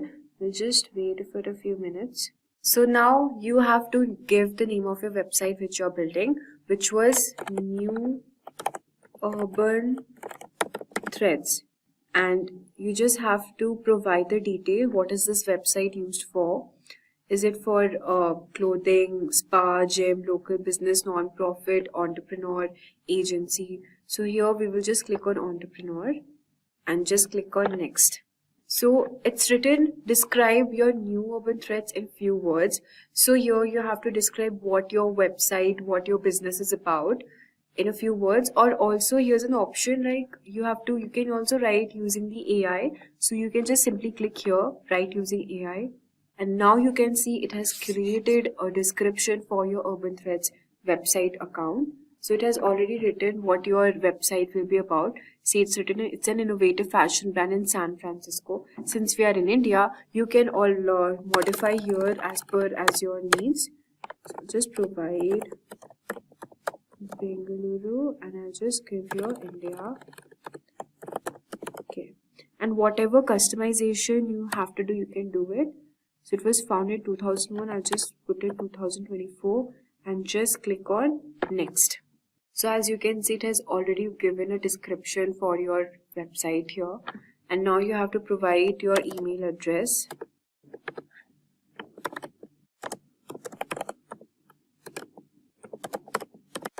You can also add your social media account if you want to, and just click on next here. Okay, so these are the images you want to pick. So just select on the images.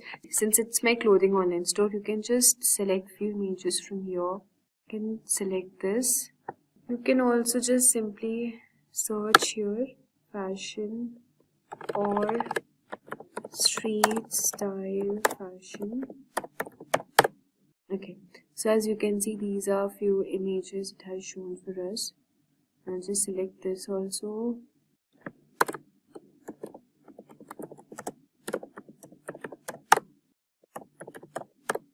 You can also upload your images if you want to, and then we will click on next. So now since we have described our website and given our contact details and address and also uploaded the image here, the next step is choosing the design. So here from this templates given, you can choose your design, whatever you want your website to be displayed as. So these designs are actually premium. You can select, since we are using the free trial here, you can select the free version here. So whatever style it's looking good, you can just select that accordingly. Since I like this more, I'll just select this. And this is just a sneak peek of how our actual website will be. So just take a look. How will it look like? Alright. And from here, you can actually upload your logo. So just click on select files. So this is our logo here, new urban threads. And you can also decrease the logo width accordingly. You can also change the font pair, whatever you want your website font to be in. So since I like this more, I'll just keep it this. You can change the color palette also. So I'll be selecting this as my color palette and I'll select continue. So also you can add features in your website, what features you want. Blog, contact form, automation integrations, video player, page builder, e-commerce, that cart, donations, free live chat. So I will just simply click on free live chat as I want this to be displayed as a feature in my website, and I'll just select start building. So we are preparing your website. You just have to wait for a few seconds till it prepares our website. So as you can see, our website is now ready and you can just click on this option. Okay, and now the next step will be editing our layout and the content in our website according to. Just simply click on edit page here.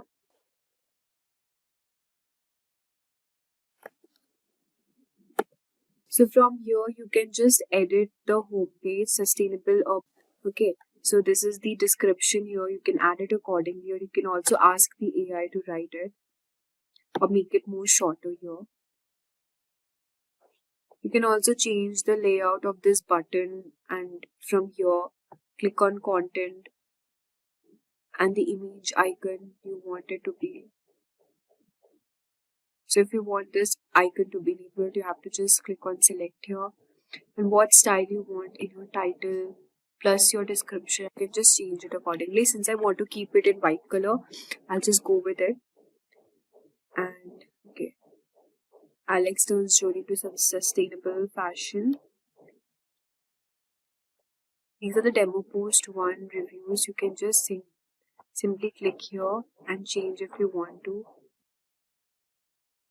These are the testimonials of what our customers say here. And now if you want to stay in touch, you have to just enter your email address. To continue reading, you can just select here. So see, you can just customize it accordingly and edit your layout if you want to. And the best way I do it is using an AI tool known as Gravity Write. So you can just search your Gravity Write. This AI tool will help you to generate content for your website. I'll just show you how. So you have to just enter your email address here.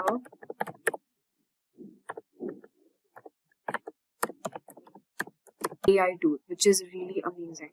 So let's go back to our web page and we will just simply save this.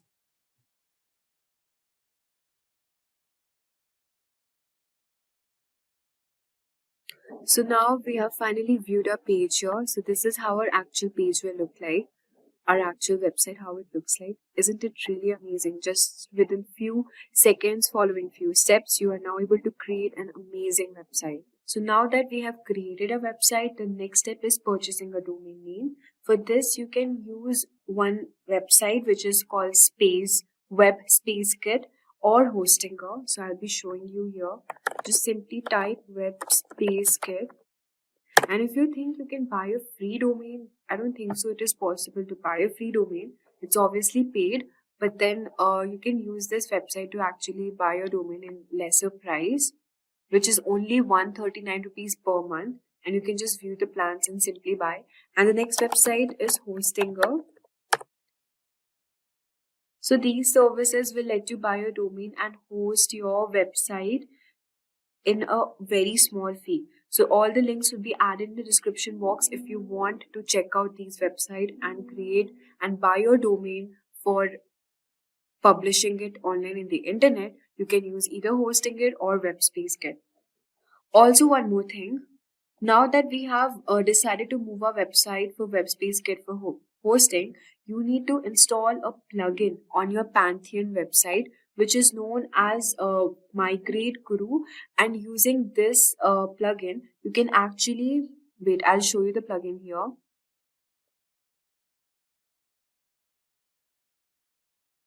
So just you have to just simply click on add new plugin, and the plugin name is Migrate Guru.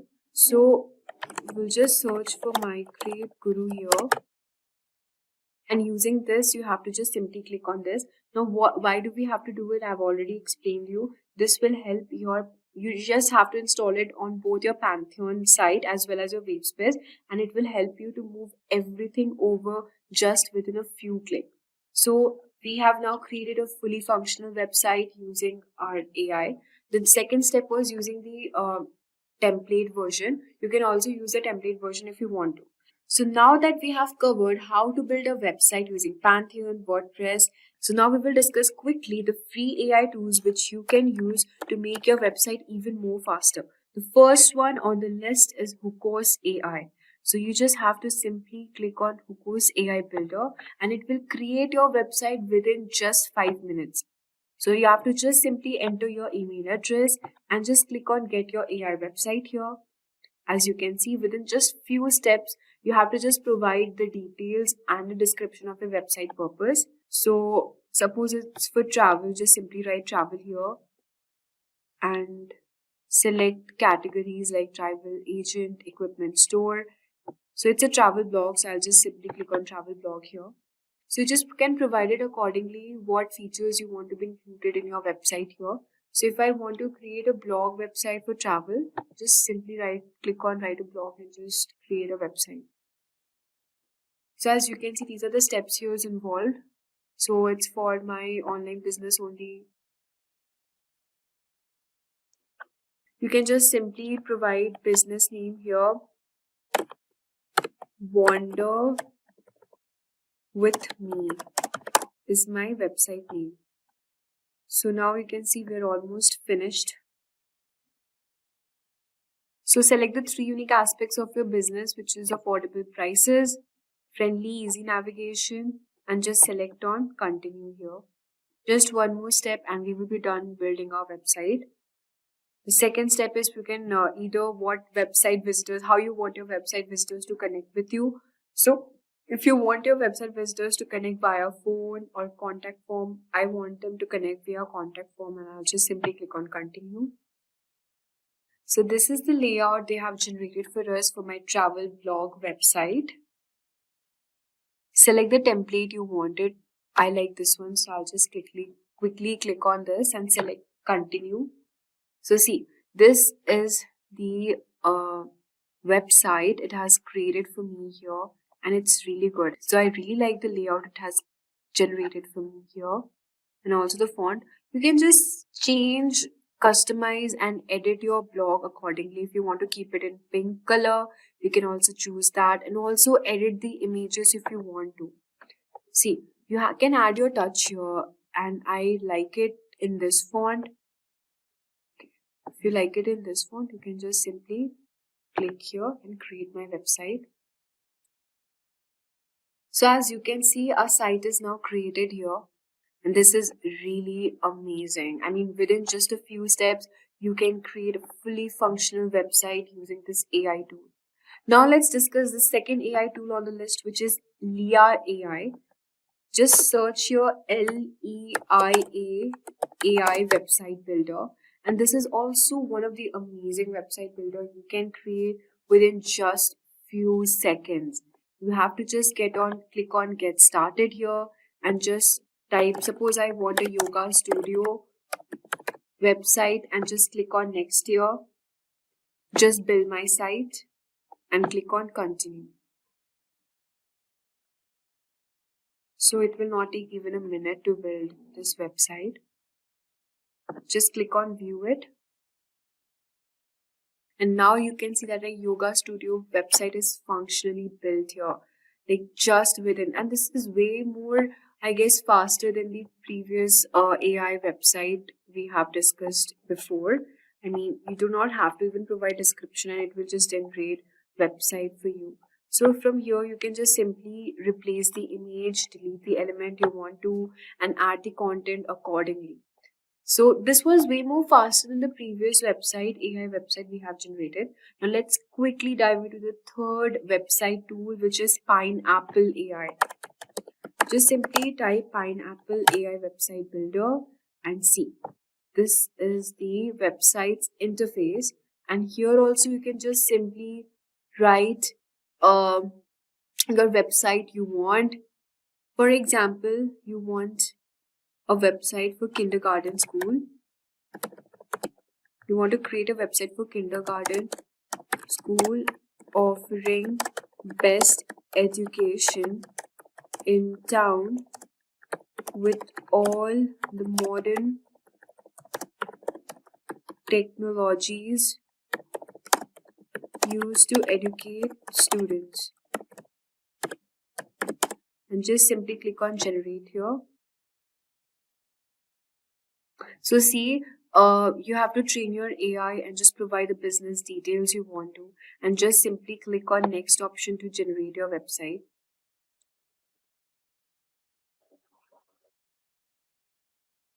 So you can just simply click on the website template you want to. So if I like this one, I'll just simply click here and just click on AI customize, and see, it will generate a website for you. And from here you can add details to start generation. And like this you can create a website. I mean, it is good, but I like the previous two AI tools more, which could create really amazing website within just a few seconds. This was the template we had selected, and from here you have to just simply click on each of the content you want to edit and just pick your design here. Alright, so let's move on to the next website, which is Cleep AI. Just simply search Cleep AI website builder, and let's see how this website is. So you can just simply click on try for free option here and search for business. If your business is related to health and beauty, just select that. If you're an entrepreneur, select entrepreneur. What name it should be? Fit India. What's your goal to make money online? Location you can set accordingly. With AI, add some information. For information, you can use either Chatgpt or your Gravity Right to generate content.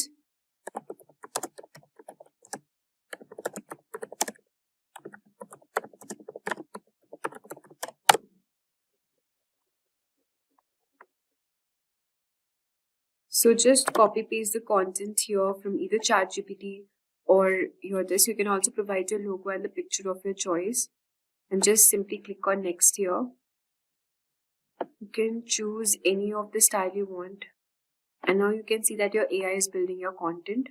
So as you can see, this website is being created using the Cleep AI tool. So this is a website. You can just click on the site settings and just change the template or the style you want, however you want to be. So let's talk about the final AI website builder, which is my personal favorite, which is Durable AI. So we just click on Durable AI and let's check how this AI will create content for us. We'll just select generate your website here. So what type of website are you building? It's we will use the same fashion online clothing store. Name of your business is Trendy Collections. Just click on generate websites. So you just have to wait for a few seconds and our website will be generated. So since I had provided my location, Bangalore, so it has created my website called Bangaluru's latest collection website. You can check it now. So as you can see, our website is now ready, and you can also edit your website accordingly. This tool creates websites in a matter of seconds. Just give some basic details and Durable AI generates a complete website including content, images and layout. If you're in a hurry, this is the perfect solution for you. I would highly recommend using this tool.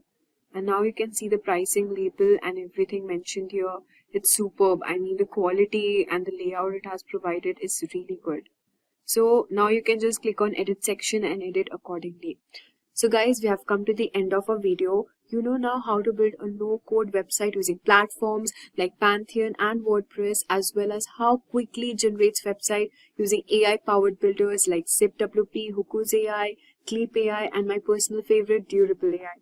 So whether you want full control over your website or fast AI-generated solutions, these tools are really game changers. So check out the link mentioned in the description box and you are good to go. If you are looking to boost your website's traffic or dominate search engine rankings, then today's video is just for you. We are diving deep into keyword research, a crucial part of any successful SEO strategy. By the end of this tutorial, you'll know exactly how to find the right keywords to help your content reach its full potential. So let's get started. To kick off things first, let's understand what keyword research is. Now, keyword research is all about discovering the exact phrases and terms your potential audience is typing into search engines. Now, by identifying these keywords, you can create content that directly addresses what people want to know, buy, or learn about. This not only drives more visitors to your site, but also helps you connect with those who are most likely to engage with your content. In essence, keyword research is the backbone of a strong SEO strategy, guiding you in crafting content that resonates with your audience. Now that we know what keyword research is, let's dive into why it's so important. Picture this, you are hosting a party. Would you invite random people who might not even be interested? Or would you carefully choose guests who are excited to attend? So keyword research helps you do the latter by attracting the right guests to your website. When you know the exact keywords your audience is searching for, you can tailor your content to meet their needs.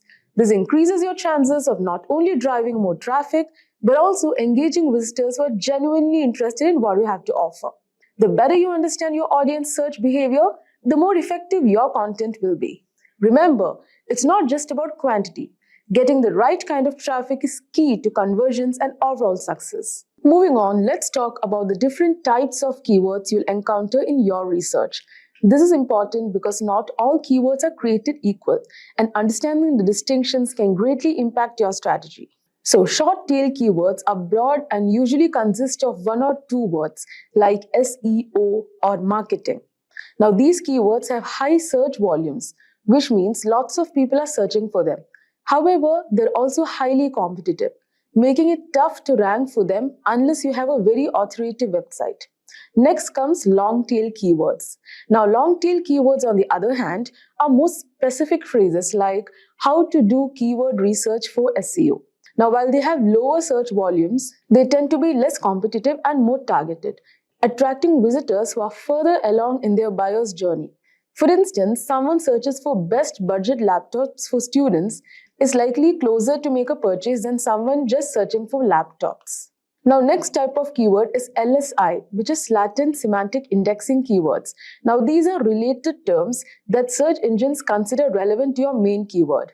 Now, for example, if your main keyword is digital marketing, then LSI keywords could be online marketing, SEO strategies, or social media advertising. Now, even in this example, if you have given best leather shoes, the LSIs would be official and casual wear, best footwear brand, original leather shoes, etc. So using LSI keywords helps you create more contextually relevant content with search engines' favor. Now, by balancing these types of keywords, you can create content that appeals to both broad and niche audiences, giving your website a better chance to rank well across different searches. So, alright, now that we have covered the types of keywords, let's explore some of the tools that can help you find them. So, keyword research tools are like treasure maps. They guide you to the keywords that can drive the most traffic to your website. Number one is Google Keyword Planner.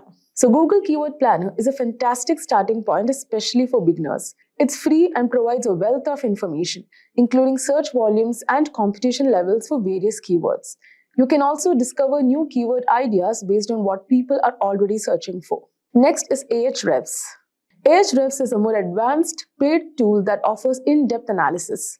It doesn't just give you keyword data, it also provides insights into how difficult it is to rank for a particular keyword, as well as click-through rates, CTR, and related keyword ideas. So Ahrefs is particularly useful for competitor analysis, helping you see which keywords for your competitors are ranking for and identifying gaps in their content that you can exploit. Now next comes SEMrush. Now, SEMrush is another powerful tool that goes beyond keyword research. It offers comprehensive data on keywords, including trends over time, and allows you to conduct competitive analysis, track keyword performance, and more. SEMrush is a go-to for many SEO professionals because of its all-in-one capabilities. So these tools simplify the process of keyword research, allowing you to focus on creating content that will resonate with your audience and perform well in search engine results. So with so many tools at your disposal, the next step is figuring out how to actually find the best keywords for your content. So here's a step-by-step approach. Number 1, start with a brainstorming session. So you can list down potential keywords related to your topic. Think about what your audience might search for and consider different variations of those phrases. So use the keyword research tools we just discussed to analyze these keywords. Pay close attention to search volume, competition, and user intent. The goal is to find keywords that have a good search volume but aren't too competitive. And next, consider user intent. This is crucial. Ask yourself, what is the searcher hoping to find? If someone is searching for best travel laptops in 2024, they are probably looking for product reviews or recommendations. Tailor your content to meet that specific intent, and you'll have a much better chance of converting those visitors into customers. So by following these steps, you can pinpoint the keywords that will not only drive traffic, but also ensure that the traffic is relevant and likely to convert. Now, one of the most effective ways to find high-quality keywords is by analyzing your competitors.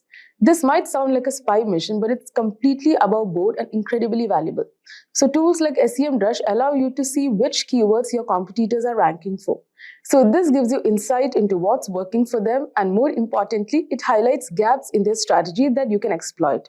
For instance, if you notice that a competitor is ranking well for a keyword like affordable SEO tools, but their content is outdated or lacking in detail, you can create a more comprehensive and up-to-date piece to outrank them. So by leveraging competitor insights, you can stay ahead in the SEO game, ensuring that your content is always relevant and competitive. Now, finding the right keywords is only half the battle. The next challenge is using them effectively in your content. So here's how you can do that. Number 1, place your primary keywords in strategic locations such as title, meta description, headers, and throughout the content. This signals to search engines that your content is about, helping you rank for that keyword. Number 2, avoid keyword stuffing. This old school tactic doesn't work anymore and can actually hurt your rankings. Instead, focus on naturally integrating keywords and using variations. For example, if your primary keyword is digital marketing strategy, you could also use online marketing strategy or effective digital marketing tactics to make your content more readable and engaging. Now, the third one is using LSI keywords to add depth and context to your content. This not only improves readability, but also helps search engines understand the broader topic of your content, which can positively impact your rankings. Remember, the goal is to create content that's both optimized for search engines and enjoyable for your readers. Lastly, keyword research is not a set it and forget it process. It requires regular monitoring and adjustment. SEO is a constantly evolving field, and what works today might not work tomorrow. So make it a habit to regularly check how your keywords are performing. Use tools like Google Analytics to track your rankings and see which keywords are driving the most traffic. If you notice that certain keywords are underperforming, consider tweaking your content or trying out new keywords. So by staying on top of your keyword strategy, you can ensure that your content continues to perform well and adapt to changes in search trends. And there you have it, a comprehensive guide to keyword research. I hope you found this tutorial helpful and that you are now ready to start finding the best keywords for your content. Remember, keyword research is all about understanding your audience and creating content that meets their needs. If you enjoyed this video, don't forget to hit the like button and subscribe to the channel and ring the notification bell so you never miss an update. Did you know that 93% of online experiences begin with a search engine? That's a massive audience you are missing out on if your website isn't ranking high on search result pages, that is SERPs. But SEO can feel challenging, filled with complex algorithms and ever-changing practices. Enter Chatgpt, the AI assistant that's like having a secret SEO weapon in your arsenal. By using its language processing power, you can put it into work and watch your SEO results explode. With the help of it, you can generate keyword ideas that drive targeted traffic. You can craft compelling content that keep visitors attracted.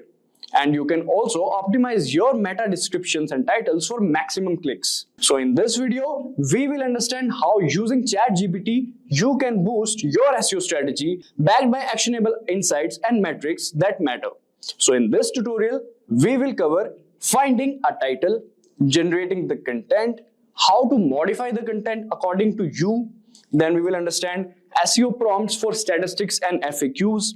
After that, we will understand plagiarism check, meta title and descriptions, and in the end, ChatGPT for summary. Alright, so now before using the ChatGPT's abilities to enhance SEO in your system, we need to install an extension.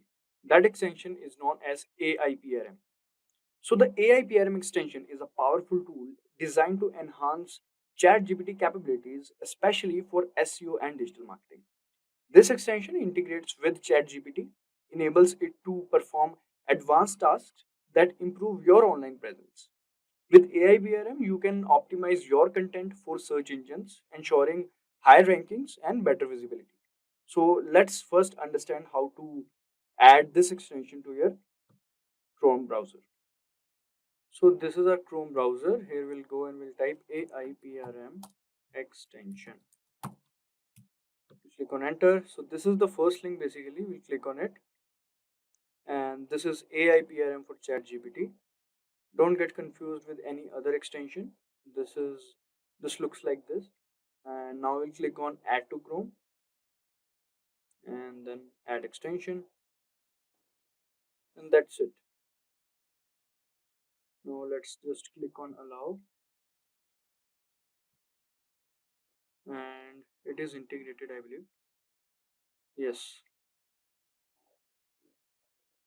So as you can see, it is also showing a quick start tutorial. Select a prompt template, enter the word phrase or more, send message. So we'll click on get. If you want to view tutorials, you can click on this. Otherwise, you can get started with AIPRM. So as you can see, the whole layout, the whole interface is changed. There are a lot of things over here. Let me explain to you guys what all these things are. Alright, so there are various options under public and on, from which you can filter prompts by topic, as you can see, or activity. And then prompts can be sorted by top videos trending, as you can see. And there are actually 4892 prompts available, and you can see the first 12 on this page, as you can see. And some examples of prompts here is like, you can say Yoast SEO optimized content writer, human written 100% unique SEO optimized article. So these are the examples of prompt. Now first of all, we'll ask ChatGPT to write a blog post for us on, let's say, fitness. Alright, so we'll ask ChatGPT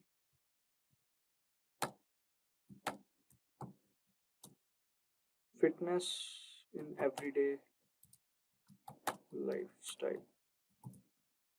Alright, let's click on this. So we haven't used any prompt till yet. So let's just first put this input and let's see what ChatGPT gives us. Alright, so as you can see, this is the topic name. Importance of everyday fitness, simple strategies to incorporate fitness. Then we can see subtopics are also there. Alright, and here's the conclusion. Alright, so this is basically our blog post. So now let's say we want to optimize this blog post and we want to do SEO on this one itself. So let's first just copy this. We'll copy this and paste in our document. Alright, so this is our document and we have pasted this. Alright, now let's go back over here and let's say we want to write it in a more familiar, or you can say friendly tone, and in a more explanatory tone you can also use. So let's just write this.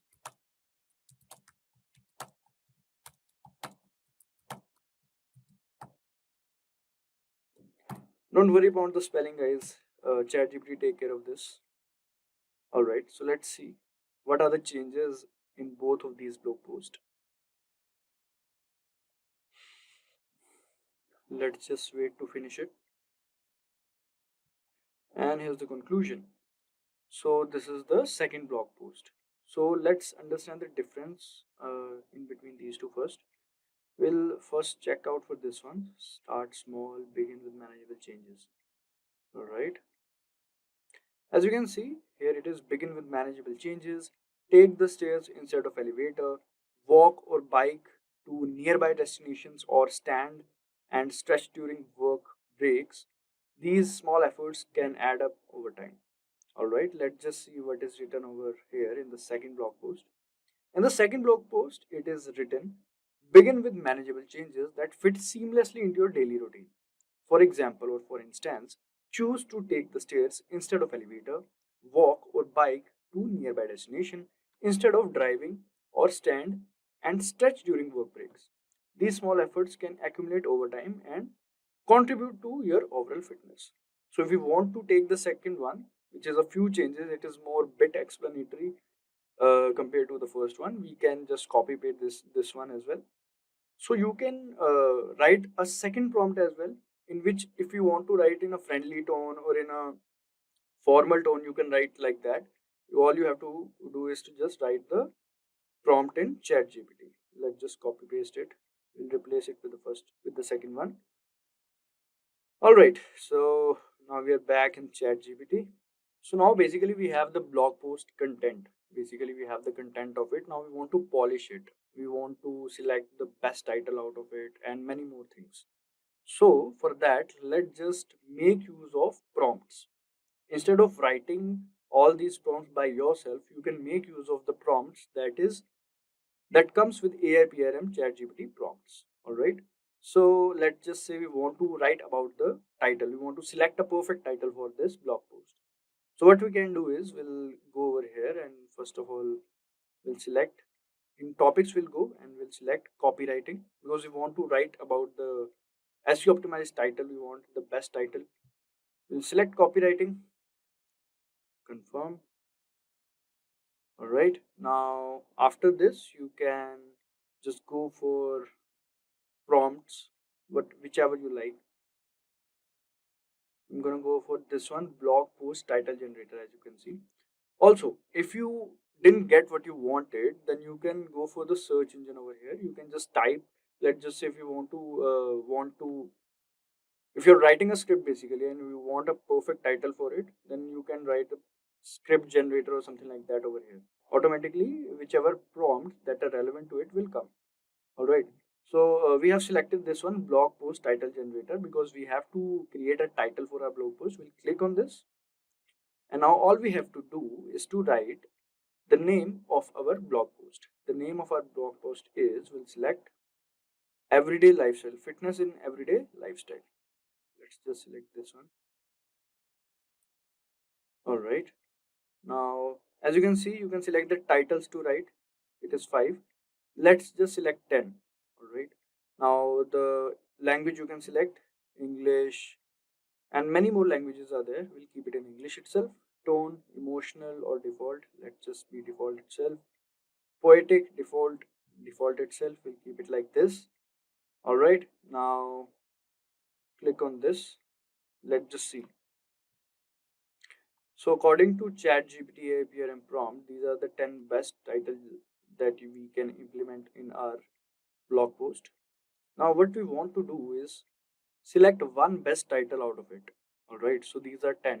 We have to select one out of it. So for that, we'll go to Google Keyword Planner. So this is Google Keyword Planner. We'll click on this, find your campaign and keywords.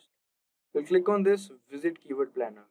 Now you guys might be thinking, what is Google Keyword Planner? So let me explain to you guys. So this Google Keyword Planner is a free tool that helps you find keywords for your online content. It shows you how often people search for certain words and phrases and how much competition there is to rank for those keywords. This way you can choose the best keywords to target in your ads or blog post or website to attract more visitors and potential customers. So it will give you the numbers basically which are mostly ranking and having the competition. Alright, so we'll click on discover new keywords. and let's select where it is. We'll select the first 10. Go to Google Keyword Planner, and now here we will paste it. So all 10 of them are pasted. Now what we'll do is we'll click on Get Results. So after clicking on Get Results, as you can see, so this is average monthly searches. This is competition. We want the maximum monthly searches: fitness, healthy lifestyle, and low in competition. So according to your preference, you can select from here, and whichsoever, this is 100k to 1 million, and many more topics you can select from here, which has low competition. So as you can see, this treadmill has more average view, 100k to 1 million, but the competition is also high, so we should keep the competition low as well. So we should keep in mind, so we can select our best title from it, so whichever suits. All right, after selecting the best title, we can go to our what we call this blog post to change the title. So this is the new title. Let's keep it like this. All right, so now our title is done. Now let's go back to Chatgpt, and here is a Chatgpt, and now let's go to its layout. Now here we want to write the content regarding that title. So what we'll do is basically we'll go over here and we'll select SEO, and once we have selected it, we'll select this prompt: human written 100% used SEO optimized article. Now based on that title that we have generated, we'll write a complete content on it. We'll use the help of this prompt. So as you can see, GPT 3.5 Turbo, GPT-4, GPT-4o.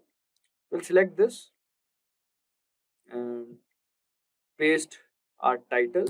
So this is our title: transform your life, how everyday fitness can boost your health. So now this prompt will generate the content based on this title. All right, now let's see. So as you can see, transform your life, how everyday fitness can boost your health. This is the content outline, the article outline, you can say.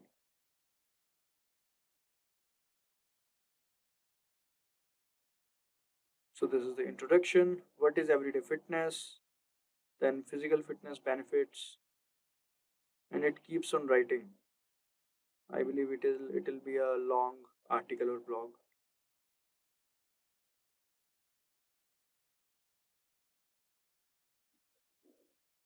So you don't have to write too many prompts for this. You can just do this and the whole thing will take care of it on. As you can see, FAQs are also being generated by this prompt. Otherwise, we would have wrote another prompt for the FAQ. And many things are there that should be in there in the article or blog. So yeah, now we can select our article or blog, we can say. So we have the title. We don't want the outline, let's say. We'll take it from here, from the introduction. It's a long article, I believe. As you can see, this last question is not completed, but you can click on continue generating and it will complete that. We don't want the last question. I think 3 questions or 4 questions are sufficient for us. So now as we have copied it, first of all, we need to make sure that our content is unique. It is not plagiarized, because we can't publish or use the plagiarized content. So we have to be sure that we are using the unique content. For that, we'll have to go to this site known as Dupli Checker. We'll click on this first link, and now as you can see here, we can copy and paste it. We can just exclude this last question as I told you. All right, now our content, our article is pasted. Now we will check the plagiarism.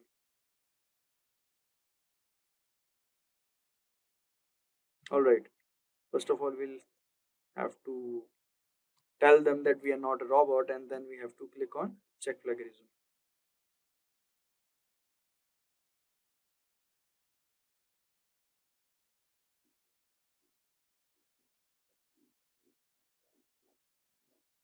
Alright, so it is showing maximum 1000 words allowed per search. Alright, so let's just do one thing. We'll do it because if you want to do 1000 words, you'll have to go for their pro version or the premium version. So we now have to use some part of it, not the complete part.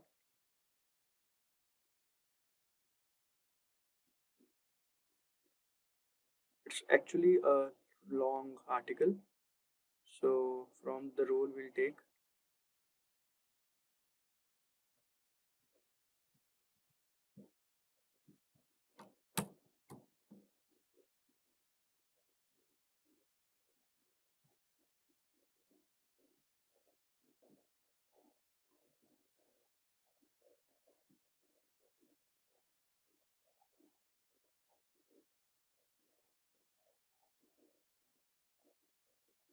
As you can see, number of words is 505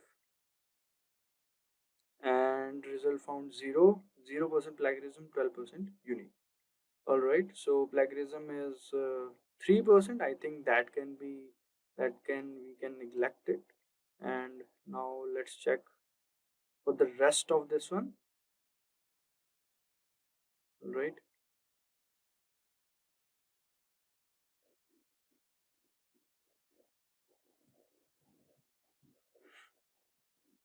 Alright, here we'll copy and paste it.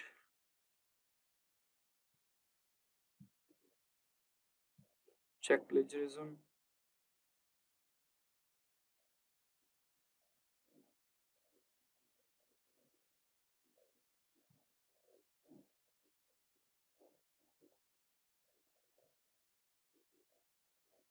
As you can see, number of words 671, 0% plagiarism, 12% unique. So I don't think it will be a problem. So it is good to go, I believe. And now we just copy and paste it. So let's take it from here till here.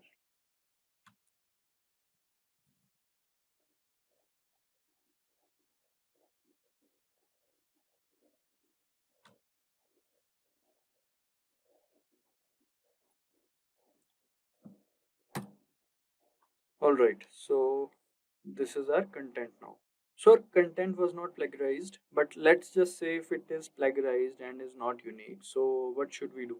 Then we can simply put a prompt in ChatGPT that make it non-plagiarized or make it unique or rephrase it. But let's say that plagiarized checker, the duplicate checker, mentions the particular lines of where there is plagiarism. So you can select that line, put into ChatGPT and ask them to rephrase or make it plagiarism free. By doing this, you can make the complete content plagiarism free. It is very easy. Or else you can use a prompt from AIPRM. As I told you, all you have to do is to just type plagiarism free content writer and a particular prompt will come. You can just put your content in that prompt and the rest ChatGPT will take care of. All right. Now to boost your SEO strategy, you must focus on EEAT, that is expertise, authoritativeness, and trustworthiness, and keep that human element strong. Use ChatGPT to improve your content with interesting verified facts and relevant examples. Create a FAQ section to answer common questions and look for any missing information to fill in. These steps will help you make high quality content that connects with your audience and ranks better in search engines. So for that, we'll write a prompt to ChatGPT to include the what we call FAQs and the statistics. If you want to make use of statistics and FAQs and include it in our content, so how should we do that? Let's just understand it. Let's come to our ChatGPT again. Now here what we'll do is we'll write a simple prompt saying no. First we'll go to the new topic. Now here, because otherwise it will keep on writing in that prompt itself. Alright, we'll write please add to what we call stats, or you can write statistics, and one analogy and FAQ section with answers to this content draft to increase engagement. Alright, now you want to if you want to paste a particular section of your content, you can also do that, or else you can paste the entire content. It's as per your choice. So let me just paste a particular section. Let's just paste this one, and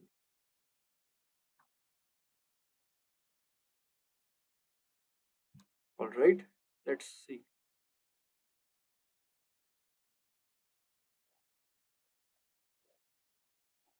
All right, so as you can see, statistics. Studies show that engaging in just 30 minutes of moderate physical activity each day can reduce the risk of chronic disease like heart disease. So these are the statistics, and these are the analogies, and this is the FAQ section that you can include in your content or a particular section of the content. Usually these statistics are included in the introduction part to make it more interesting, so you can make use of it and do that. Alright, moving forward, let's understand the Chatgpt prompts for meta titles and descriptions. So crafting meta titles and descriptions is essential for drawing readers' attention. So it is necessary that we should use that. Alright, so now we'll be writing a particular prompt for it. For that, for the content part, I'll be leaving the space content here and create a meta description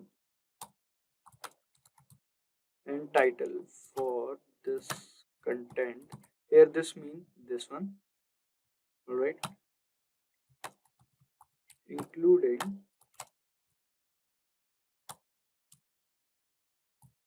the keyword. Now here we'll mention the keyword. All right, so whatever is the focus keyword or the primary keyword you want to include it in. All right, and make it easy to read and add a CTA. So let's just paste our content over here. So where is our content? This is our content, and let's just use this one again. You have to use the entire content, but I'm just showing you, so you can use this one itself. It will be more than enough. You don't have to worry about it.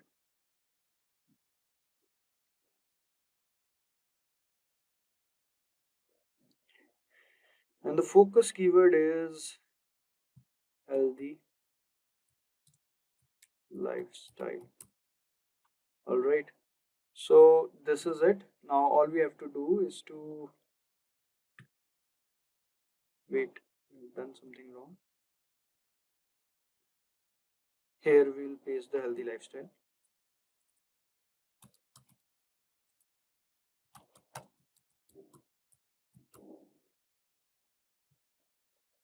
And as we can see, title: transform your health with everyday fitness. This is meta description: discover how incorporating everyday fitness into your routine can transform your health. This is meta description. This is CTA: ready to transform your life? Start incorporating everyday fitness into your routine today.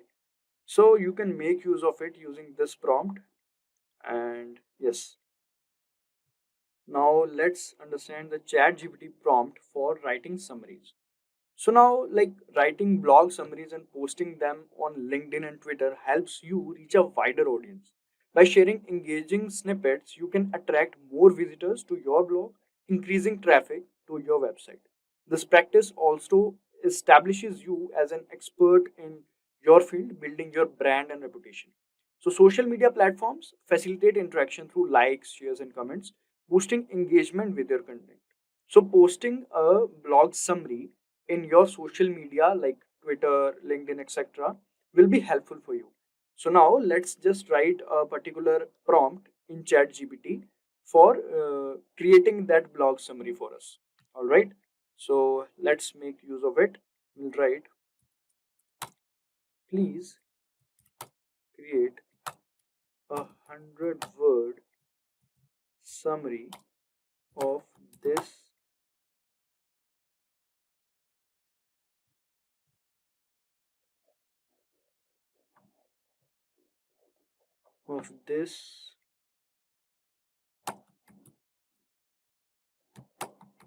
post optimized for Twitter. So as ChatGPT already have your content, so you don't have to worry about repasting it. So let's just see.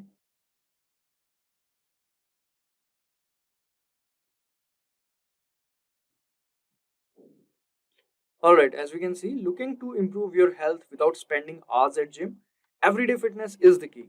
Incorporate physical activity into your daily routine for profound effects on your physical and mental well-being. Just 30 minutes of daily activity can reduce chronic disease risk by 30% and boost mental health. So yeah, it has included all the things that we wanted from our content or blog to this. And it also has mentioned the hashtags, hashtag lifestyle, hashtag everyday fitness, hashtag wellness. You can easily post this on Twitter and drive traffic from there. And you can also post this on other social media handles as well. Imagine you started a small business, but it feels like no one knows it's there. That's tough, right? But today, we are going to help you change that. In this tutorial, I'm going to show you how to use MailChimp, a tool that helps you connect with customers through email. So, what is MailChimp? It's a popular platform that helps you send emails to your customers, make simple web pages, and even set up automatic replies, all without needing any tech skills. MailChimp is used by many businesses around the world because it's easy to use and help you reach more customers. Today, I'll take you step by step through how to use MailChimp, how to get customer contacts, create an email campaign, and set up automatic emails to keep your customers interested. And by the end of this video, you'll know how to use MailChimp to grow your business and make sure your customers always remember you. So, let's dive in. You'll find the link to get started with MailChimp in the description below. So let's get started with our MailChimp tutorial. First, just go to the Google and type MailChimp.com login and just simply click on login from here. If you have an account, it's good. If you don't, then you have to sign up. Since I already have an account, I just need to log in here. Enter your username and password as well.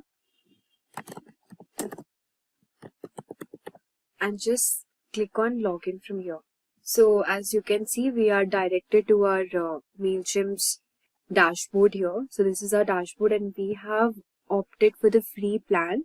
So I'm using the free plan here. So this is the navigation bar as you can see. So after we have logged into this website, we'll go to the audience section here and just select sign up forms from here.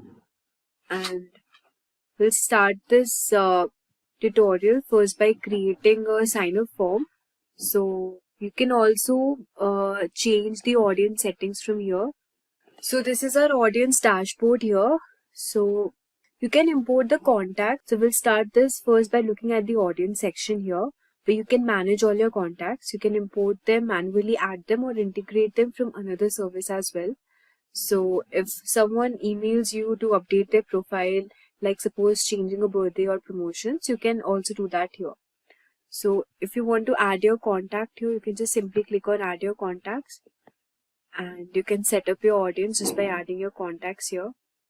So this is how you can add your contact. You can do it from your SMS also, or you can import contacts using a CSV, this TXT file. So just skip this option for now. You can do it if you want to. So the next step is creating a sign up form. So we'll just simply click on sign up forms here and then we will select this option, create new form. So we want a landing page here to be created. So we'll just simply, you have all these options here. You can use form builder, embedded forms on your website and share them on social media.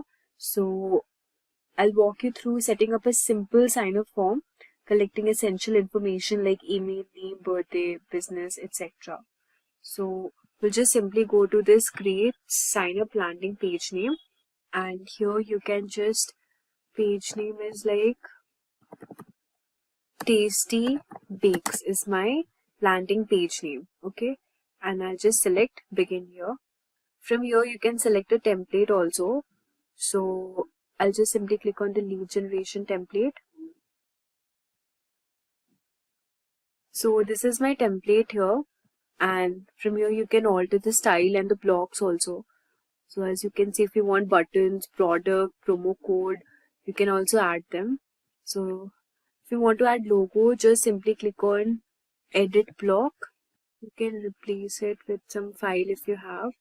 Just select upload here. And since I want a bakery store, I'll just insert this logo. So this is my logo here. And if you want an image to be added at the back of your form, just select image from here. And then you can just simply go on to this upload option. So as you can see, I have uploaded this image here at the back of my page, and I just want to make it small, so I'll just select again image display size, just make it a bit small. Yeah, I want to just keep it like this. Alright, and now if you want to just edit this content here, stay connected with our customers, you can just add whatever you want to be displayed here. Subscribe button is also there, and this is the about us option. So here you can just simply click on this thing.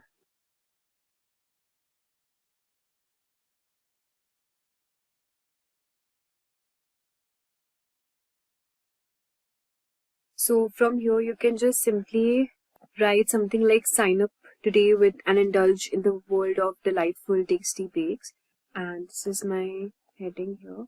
Okay, just want to edit the style, so you can just simply click on style here and select color as well. This color is not visible, so the text style also you can change it accordingly. And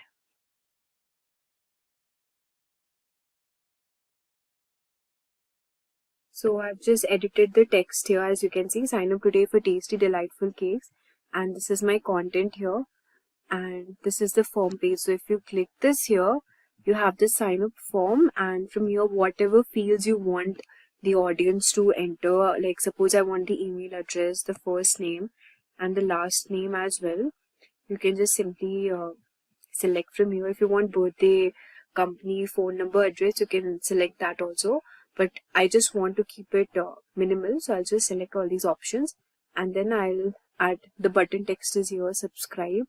You can also write something like sign up now, hurry up or something. Send it to confirmation message, and this is the font size, and this will be displayed here. Success, you have been added to the audience. If you want to modify it, you can modify also, but I want to keep it like this, and just select save and close here. So as you can see, the page is being created. Now I'll just select save and close. So as you can see that our landing page is now ready. So if you want to publish it, you can also publish, and this is the page title and the site icon. And if you want to edit the social share preview, you can edit here also, and this is the URL for our page, and the audience and the tag also. If you want to edit the audience, you can keep it the audience bakery store, or if you want whatever audience. These are the tags. Contacts who sign up will be tagged automatically, and this is the content of our website and the settings and tracking. So I think it's good to go, so I'll just click on publish here. So as you can see that our landing page is now ready. So we'll just simply, we can share a page also. We can just simply click here to our page, and we will be redirected to our page. So as you can see, this is the page we have created. You have to enter your email address, first name and the last name, and just click on subscribe. So this is the page we have created here. Like let's suppose you are entering your email address name, and just you click on subscribe. So this thing will be shown here, success, you have been added to the audience. And now we'll just go back to our page again here. So as you can see, this is the recent form which we created, the bakery store. So now that we have a landing page ready to capture customer details, let's send them some deals. Go back to the main MailChimp page and then click create. So we'll just go back to the main MailChimp page, which is this, and we'll just select on create. And now we will create a regular email here, and we'll just select on this email, create regular email. You can enter your internal email name. Suppose I want it to be Tasty Bakes, and we'll just select on begin here. So now you can edit the name also. This is the internal mail we have. So as you can see, to whom are you sending this mail? You can add recipient. So this is, as you can see, to whom are you sending this mail? You can add recipients here also. From, suppose I subscribed to my form using this email ID, which is shown here, and subject is also there. Since now we do not have much audience here, so it's like this. You can also send the time and the subject and write the content as well.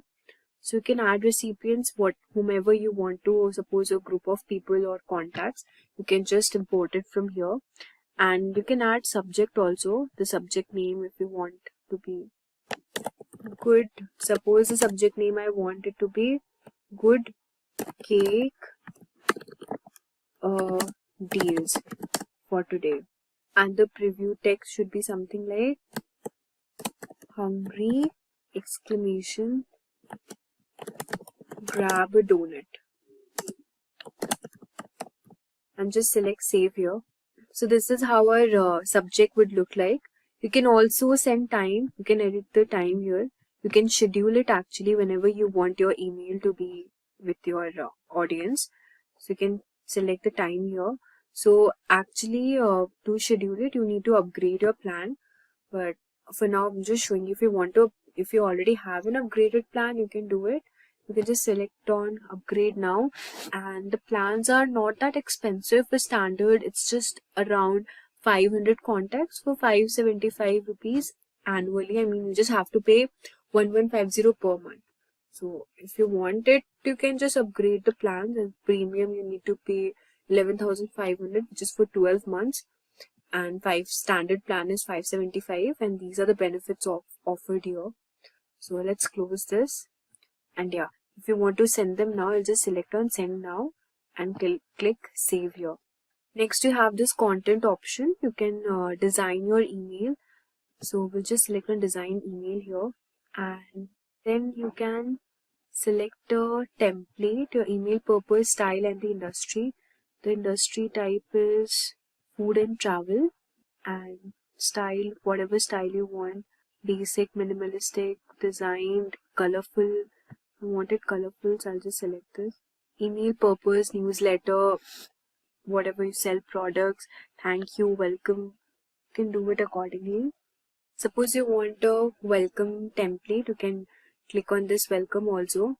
So we'll just go with the newsletter one, and here you can see that this is a free template here, and we'll just select apply, wait for a few seconds, and this is our newsletter template. You can actually customize this, set a logo. We'll just set the same logo here. Just select on the logo cake, and from here you can add images, upload image, and then just select on this donuts. I want this donut to be displayed as an image. So this is the donuts which I have displayed here, and you can type the content design if you want to. Tasty donuts,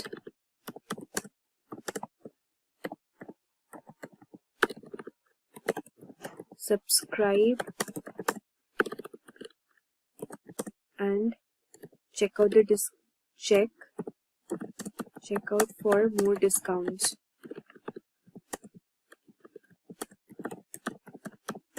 And you just select colors also. You can select here whatever you color you want it to be. Suppose I want to keep it minimalistic, so I'll just go with this. And then I think our newsletter email is ready now. So from here you can just click on save and exit. So this is how we have designed our first email here. And if you want to send this mail, a regular mail newsletter, you can do it. This is our email link here. You can also click and edit your custom URL, And if you want to add a social post, you can also add connect to Facebook or your Twitter and Instagram as well.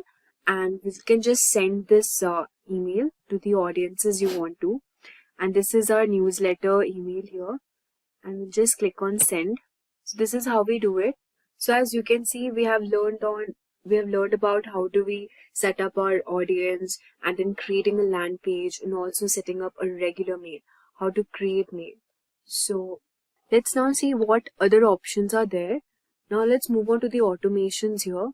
So you can also choose automations, just simply you can email tagged customer. These are the pre-built journeys, as you can see. If you want to build from scratch, you can also do that. So we'll just click on build from scratch, and you can just provide a name, the internal name.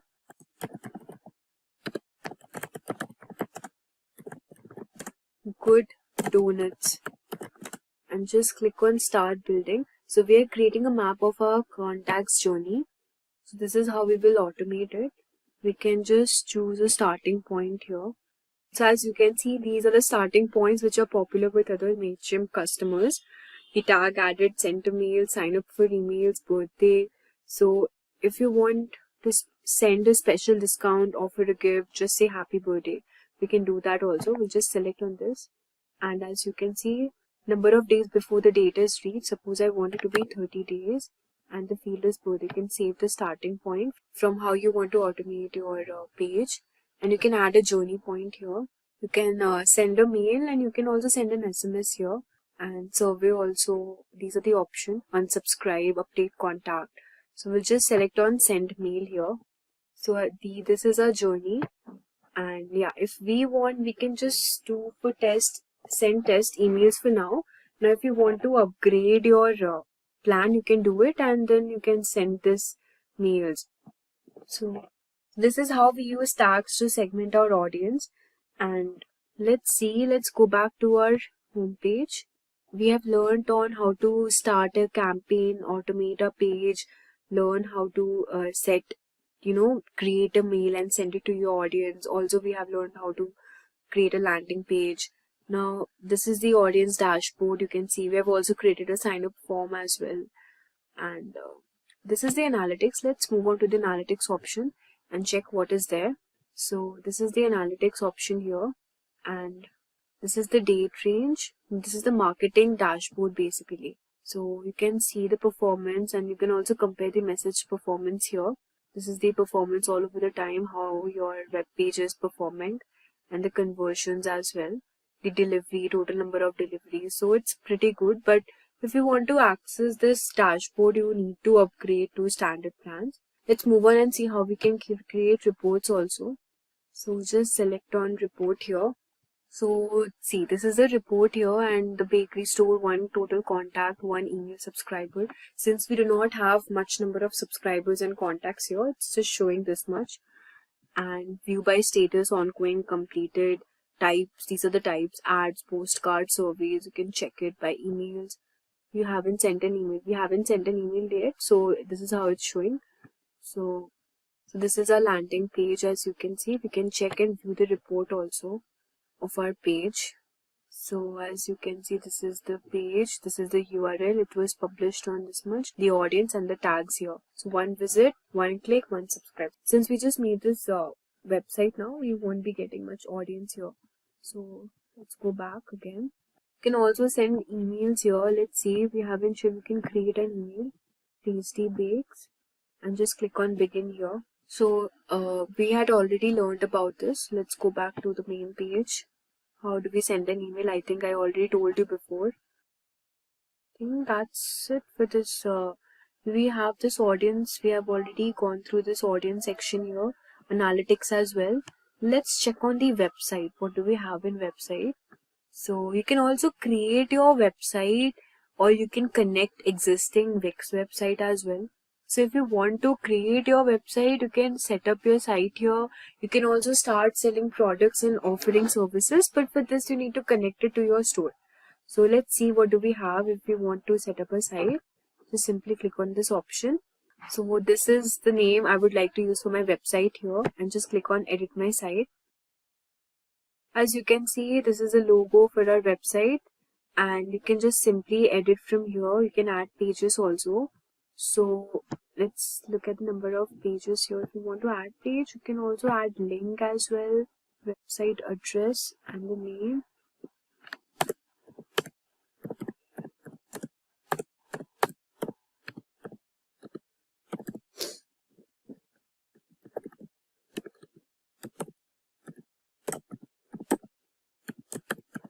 So as you can see, we have added a link over here. This is a website page. You can manage your site, and you can also talk up to your brand. You can edit this accordingly. If you want to edit, you can also edit this. We have the styles also. So paragraph text, the button and everything. If you want to change the button like this, or you want to make your website heading something like this, you can also do it accordingly. And I want to keep it like this only. So I'll just select this font from here, and the colors as well. The colors I like this one more, but you can keep it like this. I think white looks better, so let's keep it white as only. Then we'll just click on preview here, and now you can edit your page. This is the tasty bakes, and this is the logo. If you want to keep your discount option for your food, then you can just simply write here something like 70% discount for first time users.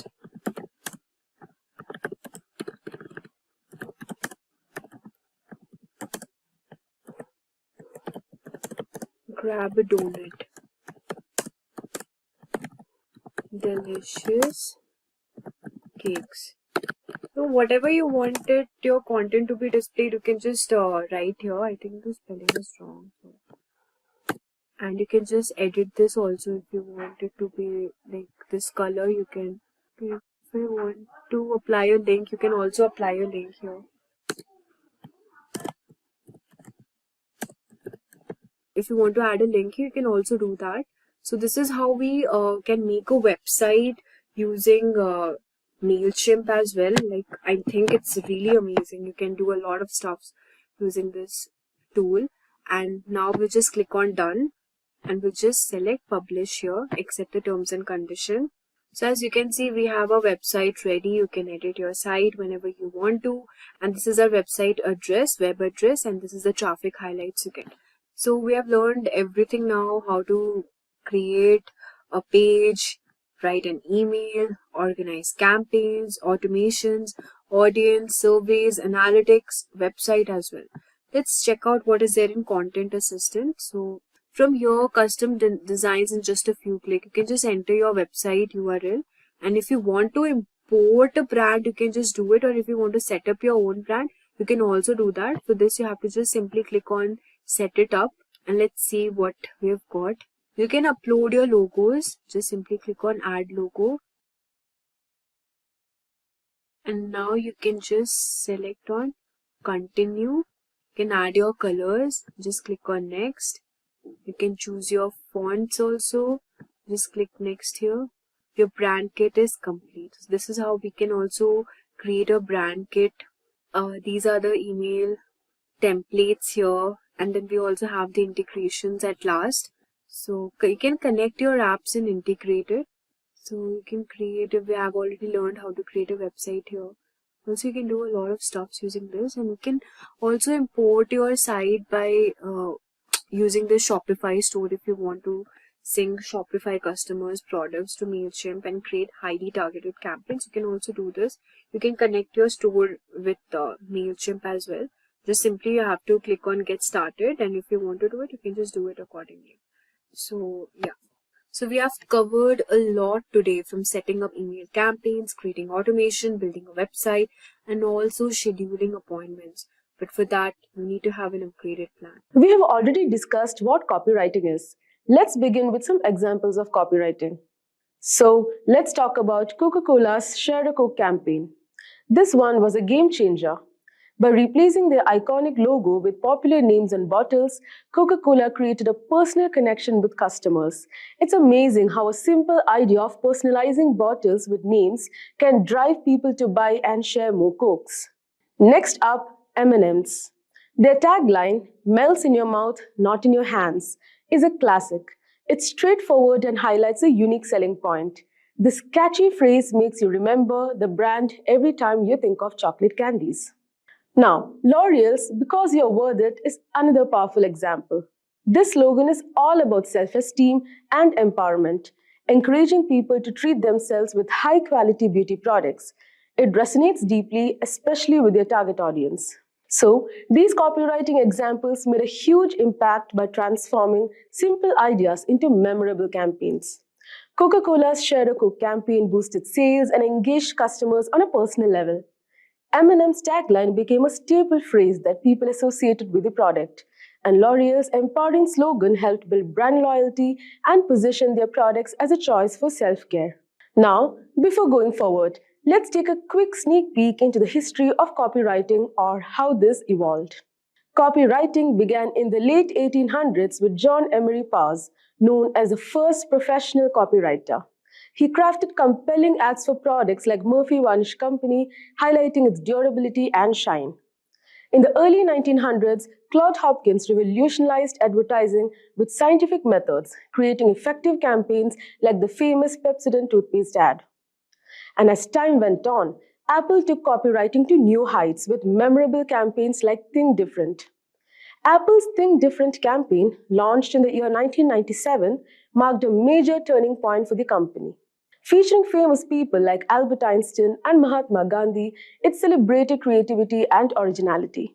This campaign transformed Apple's image from a struggling tech company to a symbol of innovation and uniqueness.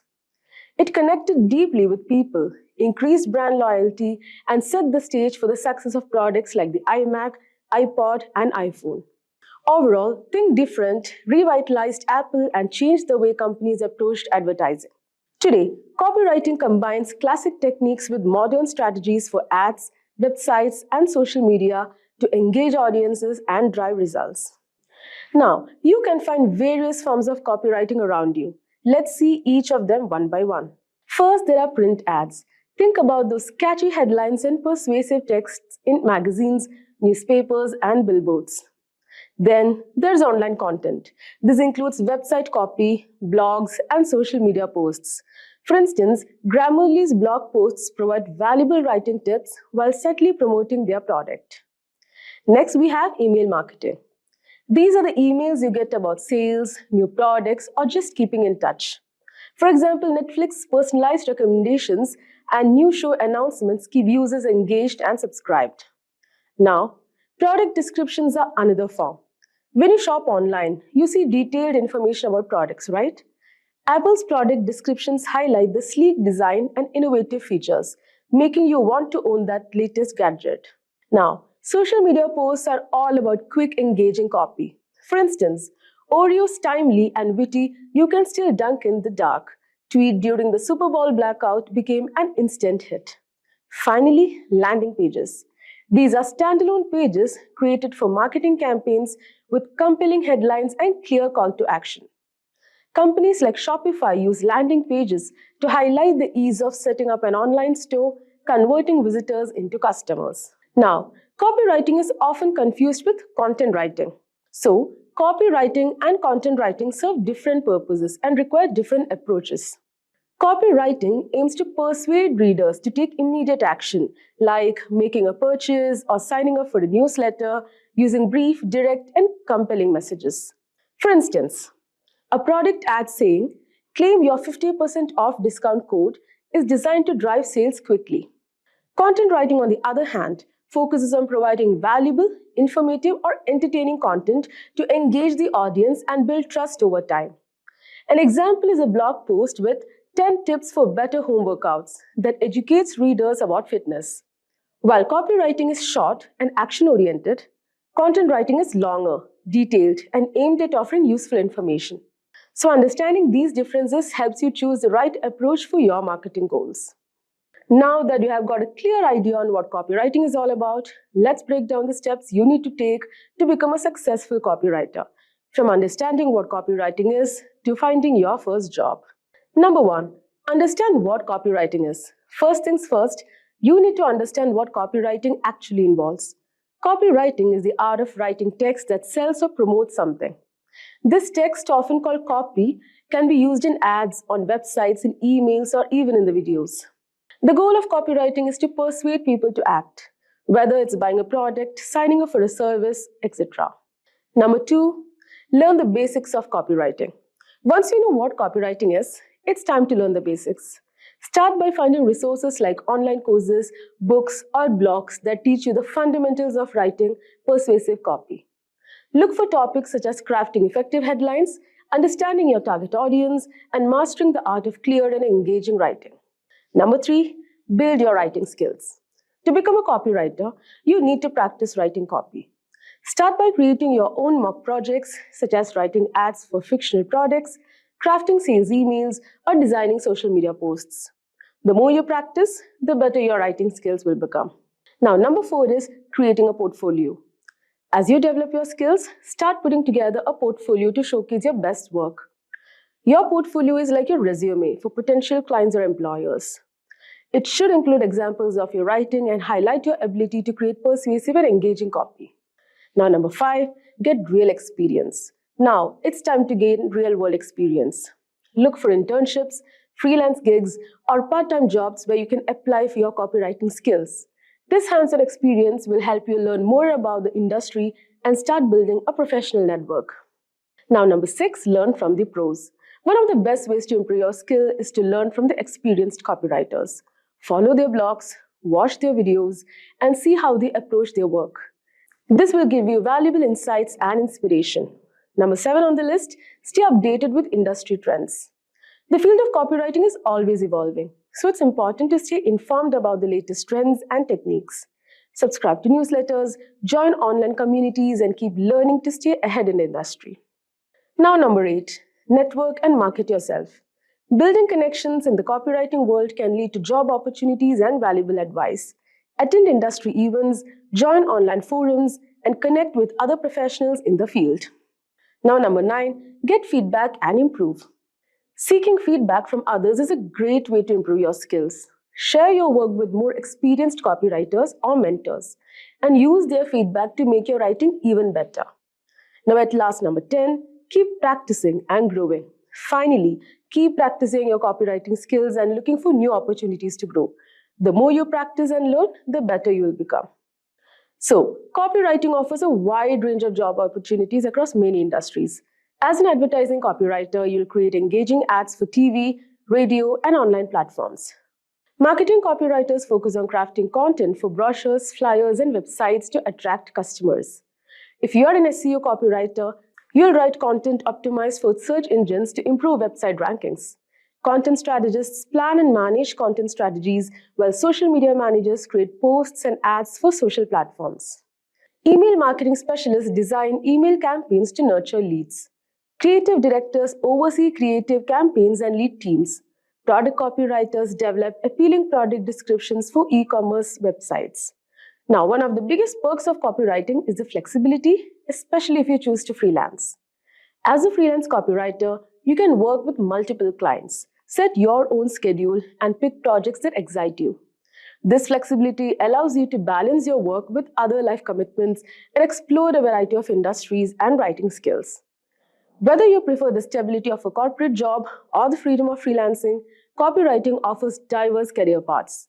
It's a field where you can continuously learn and grow, finding the right fit for your skills and interests. So, there you have it. That's a wrap on a deep dive into the world of copywriting. We have covered a lot today, from what copywriting is and its importance in business to the vast job opportunities available in this field. Whether you are aiming for a corporate position, looking to work in advertising or digital marketing, or considering the flexible lifestyle of a freelancer, copywriting offers endless possibilities. Remember, the key to become a successful copywriter is practice, creativity, and a good understanding of your audience. If you are passionate about writing and persuasion, there's a place for you in this dynamic industry. Are you looking to turn your passion for writing into a profitable online venture? In this comprehensive guide, we will show you how to easily create and sell ebooks using Chatgpt, an advanced AI tool that simplifies the writing process. Creating ebooks has never been simpler, thanks to ChatGPT's ability to help you brainstorm ideas, generate content, and structure your book efficiently.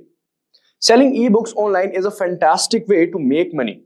As digital products are in high demand, you can reach global audience without the hassle and the cost of printing physical copies.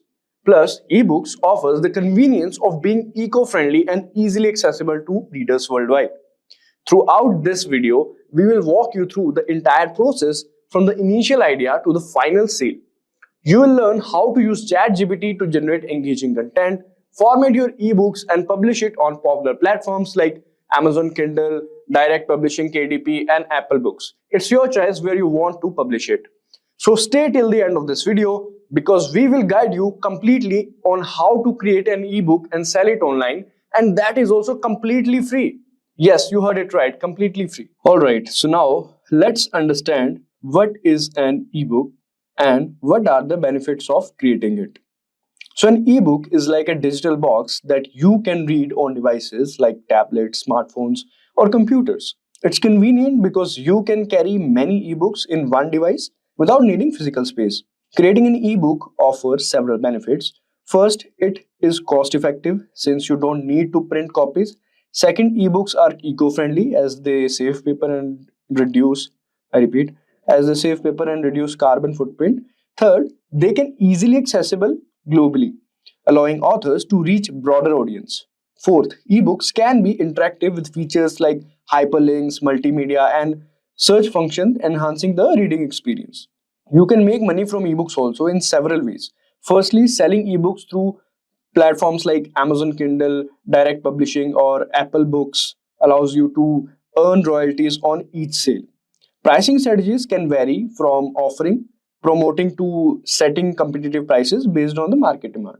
Secondly, you can leverage ebooks to build authority and attract clients or customers in your niche. For instance, an ebook on digital marketing strategies can showcase your expertise and lead to a consulting opportunities. Thirdly, offering premium content or bonus material alongside your ebooks can justify higher prices or subscription models. This approach enhances the value proposition for readers. And lastly, licensing for selling rights to your ebook for translation, adaptation into other formats such as audiobooks or courses, etc. So there are many benefits of creating an ebook and selling it online.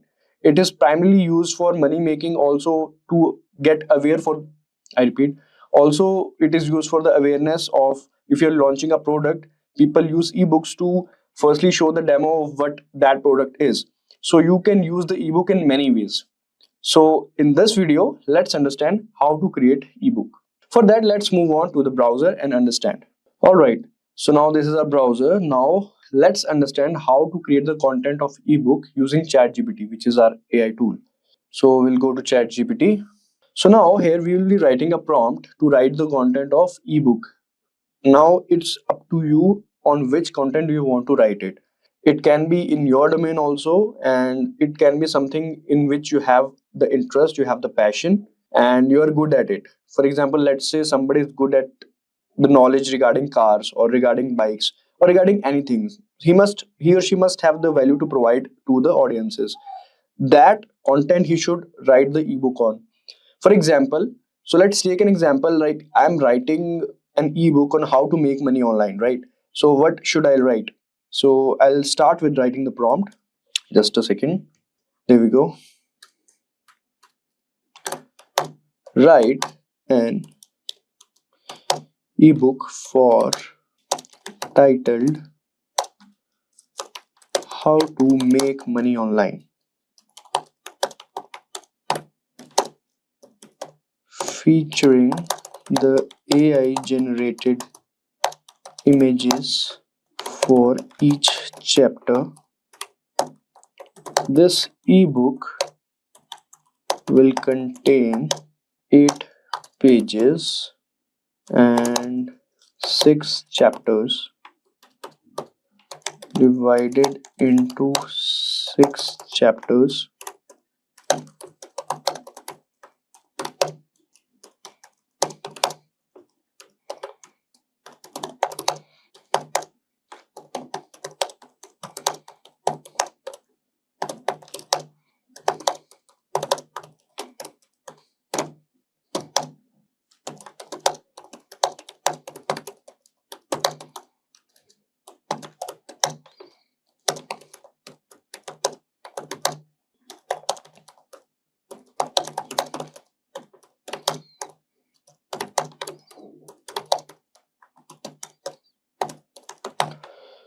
Alright, so let's have a look what we have written. We have written is write an ebook for people out there titled How to Make Money Online, in which we are featuring the AI generated images of each chapter for each chapter so that it will be easy for people to understand it. Now this ebook will contain 8 pages. So I've instructed ChatGPT to create 8 pages divided into 6 chapters. Each chapter will be explained in human-like manner and long paragraphs. It should be long paragraphs. Also use AI generated images in between the chapter for the better explanation. So let's see what the result it gives us. All right. Chapter 1 is freelancing, and we can see it is not able to generate the images. We'll do something about it, definitely.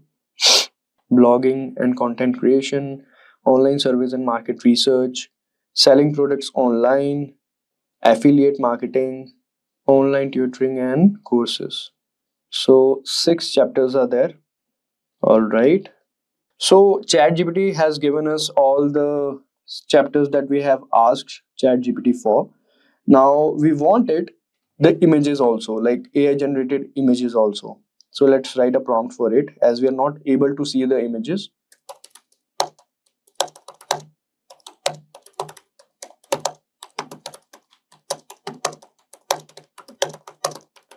So I'm writing where are the AI generated images that I asked for.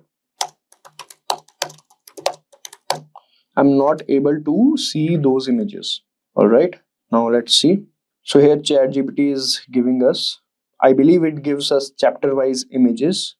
All right, so it is giving us chapter wise images. Here is the AI generated image for chapter 1, freelancing. Let's proceed with generate image for the remaining chapters. So all right, so it is showcasing the freelancing, people are doing freelancing, and online service and market research. Okay, though these people are doing online research and market research, online service.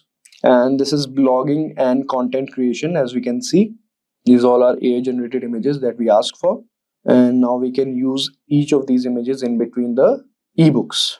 Selling products online, affiliate products, and online tutoring and courses. The images, what I think the images is pretty well that I expected. Now your ebook How to Make Online includes AI generated images for each chapter. All right, so what we asked for ChatGPT, it gave us. Sometimes it happens that what you ask it doesn't give at the first time. Then you'll have to write the another prompt for it, as we did right now. All right, now the thing is we want all these images to be inside this one, in this doc, not this doc but this what we call ebook that we have written. So let's ask ChatGPT if it can include it in between.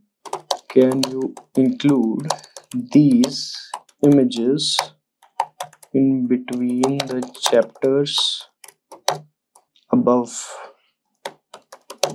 and then show it to me. Let's see if it can do that. Otherwise we can also do that, but let's ask ChatGPT first. All right, I don't think it is able to do that. We might have to write another prompt for it, but rather than that, let's just use this also. This only we'll use. Anyways, we have got the links for, we have got the photos for each chapter, so we don't need to worry about that. So without worrying about this, we'll move on to the next step, which is compile all the tables, chapters and images into a file that we want. So this file can be PDF file also, can be doc file also, or in any other format. So let's just write compile the tables, chapters properly, images properly into a document file. All right, I think ChatGPT is saying I'll convert all the images to PNG format and then add them to the document.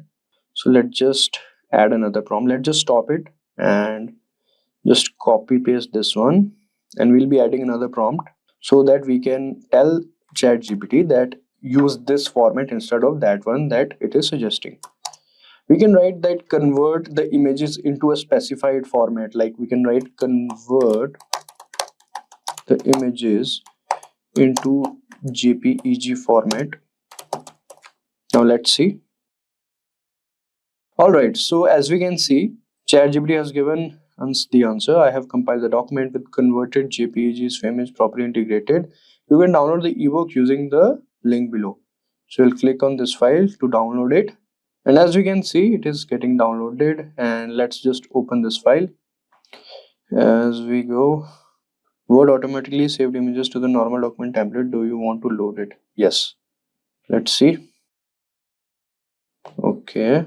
So this is the ebook that ChatGPT has created. You guys must know that anything that we have written inside it is not on our own. ChatGPT helped us in writing all of this content, and we can see how properly it is written, the color scheme and all. And this is how to make money online. So now we can also make the changes in between. The profit of writing the document in Word is that only. We can always convert this document into PDF by going to various sites. But let's just create first in the document file so that you can also do editing and changes. And if you want to add something, then also you can easily do that. So that's why we have created into the document format. So as we can see, freelancing, then there is the image. As we can see, we can also resize it. All right, as you can see, we have resized it. So this way you can also edit it and whatever you like. I mean, it's up to you. It's very subjective to people what they want to do for their ebook. So it's up to them. If they want to add something in more detail, or they can also showcase with the help of an example, then they can definitely do that. And after all the editing is done, then they can, go for the PDF format. It is very easy to convert doc into PDF by going to various sites. So as you can see, we are resizing the images, and according to me, the images are well. I mean, what I expected is it is better than that, and it is also showcasing what we want, what we are explaining over there. So yeah, as you can see, conclusion is also there, introduction is also there, so you don't need to worry about that as well. And another thing is, let's say I want to change it a bit. Like, let's say online service and market research is there, then there is blogging and content creation is there. But I think this blogging and content creation content is bit like not that explainable. I want it to elaborate more. Then what will I do is, you'll simply copy paste it, or you can use from ChatGPT also. We have copied it, and now we'll go to ChatGPT. All right, now I'll write the prompt. I want you to explain it in more detail so that people can easily understand it. Now I'll paste the content that I want ChatGPT to more explain it in an elaborated way. So here it is: blogging, a path to sharing, earning, choosing your niche, setting up your blog, creating high quality content, monetize your blog, and advertising, sponsored post, everything. There are various points. There are 5 points that ChatGPT has written. And now what I'll do is, I'll just simply copy it. Let's say I've copied it. Now I'll go back to the doc. This is the doc, and I'm just showing the example, right? I'll just paste it. Now let's see. All right, online surveys, and this is blogging and content creation. So automatically, as we can see, number of points we have written, and this is the link that it has added. And basically, we got the format. Basically, all these things are done. So we don't need to worry about that. Even we want to make any changes, it is very easy to do that, as we have just saw. Now the next thing that we want to focus on is the mockup, or the cover photo, or the mockup photos. For that, basically we want to market this digital product, this ebook. We want to market it. So what we'll do is, we'll have to create a cover or mockup. So there are many ways to do that, and as we told you that we will be creating this free of cost, how to do all these things in free.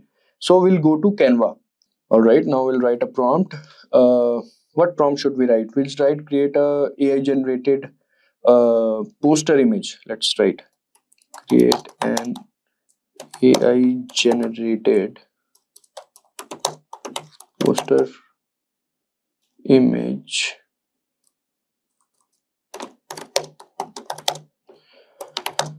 for ebook that I can use as a cover for it.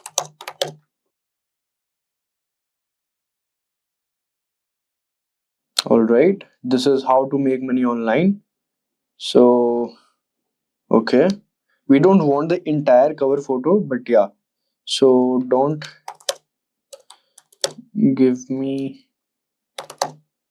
the entire cover photo, just generate AI generated images for mockup for ebook. No, we already have this kind of a thing over here. Create few more.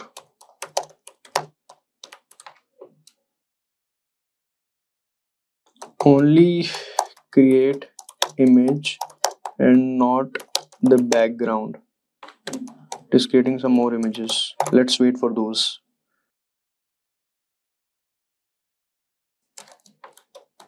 Give me the inside image for the last photo.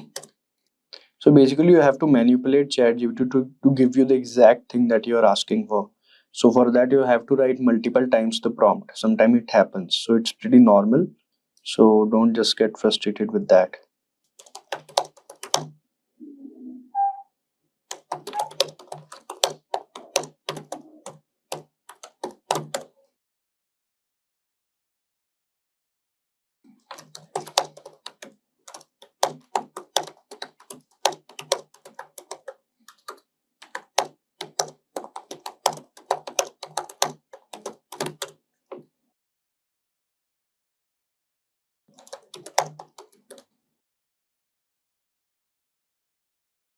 I think this one is better. Anyways, it is not getting us what we want. Can you convert this?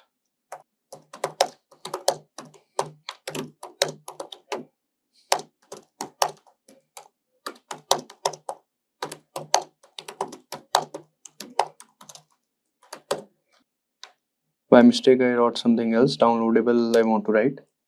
I think it is converting it. Alright, so to create a mockup, now what we'll do is we'll basically go to the mockups. Here we can see this is the template, this is apps. Inside apps, we'll go to mockups. As we can see, we'll click on this. Now we have to select the mockup we want to create. So let's have a look at it. So there are pro also, there are normal one also. It's up to you which you want to select. Let's select this one and let's get started. We'll select the image that we just downloaded it. So upload it. I believe this is the image. Sorry, this is the image and it is uploaded. Yeah, but the size of the image is a bit small, right? So we'll have to make it in portrait or something.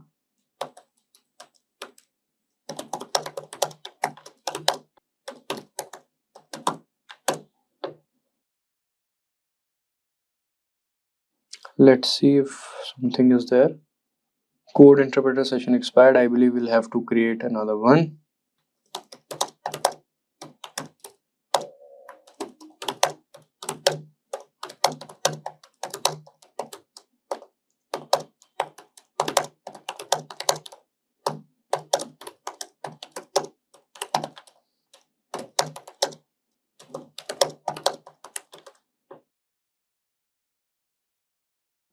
So let's say we want to download this. We'll have to make sure it is in the JPEG format.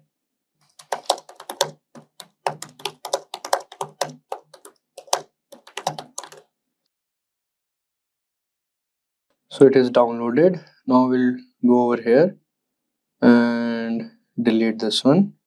Select, upload. I believe this will fit. Let's see.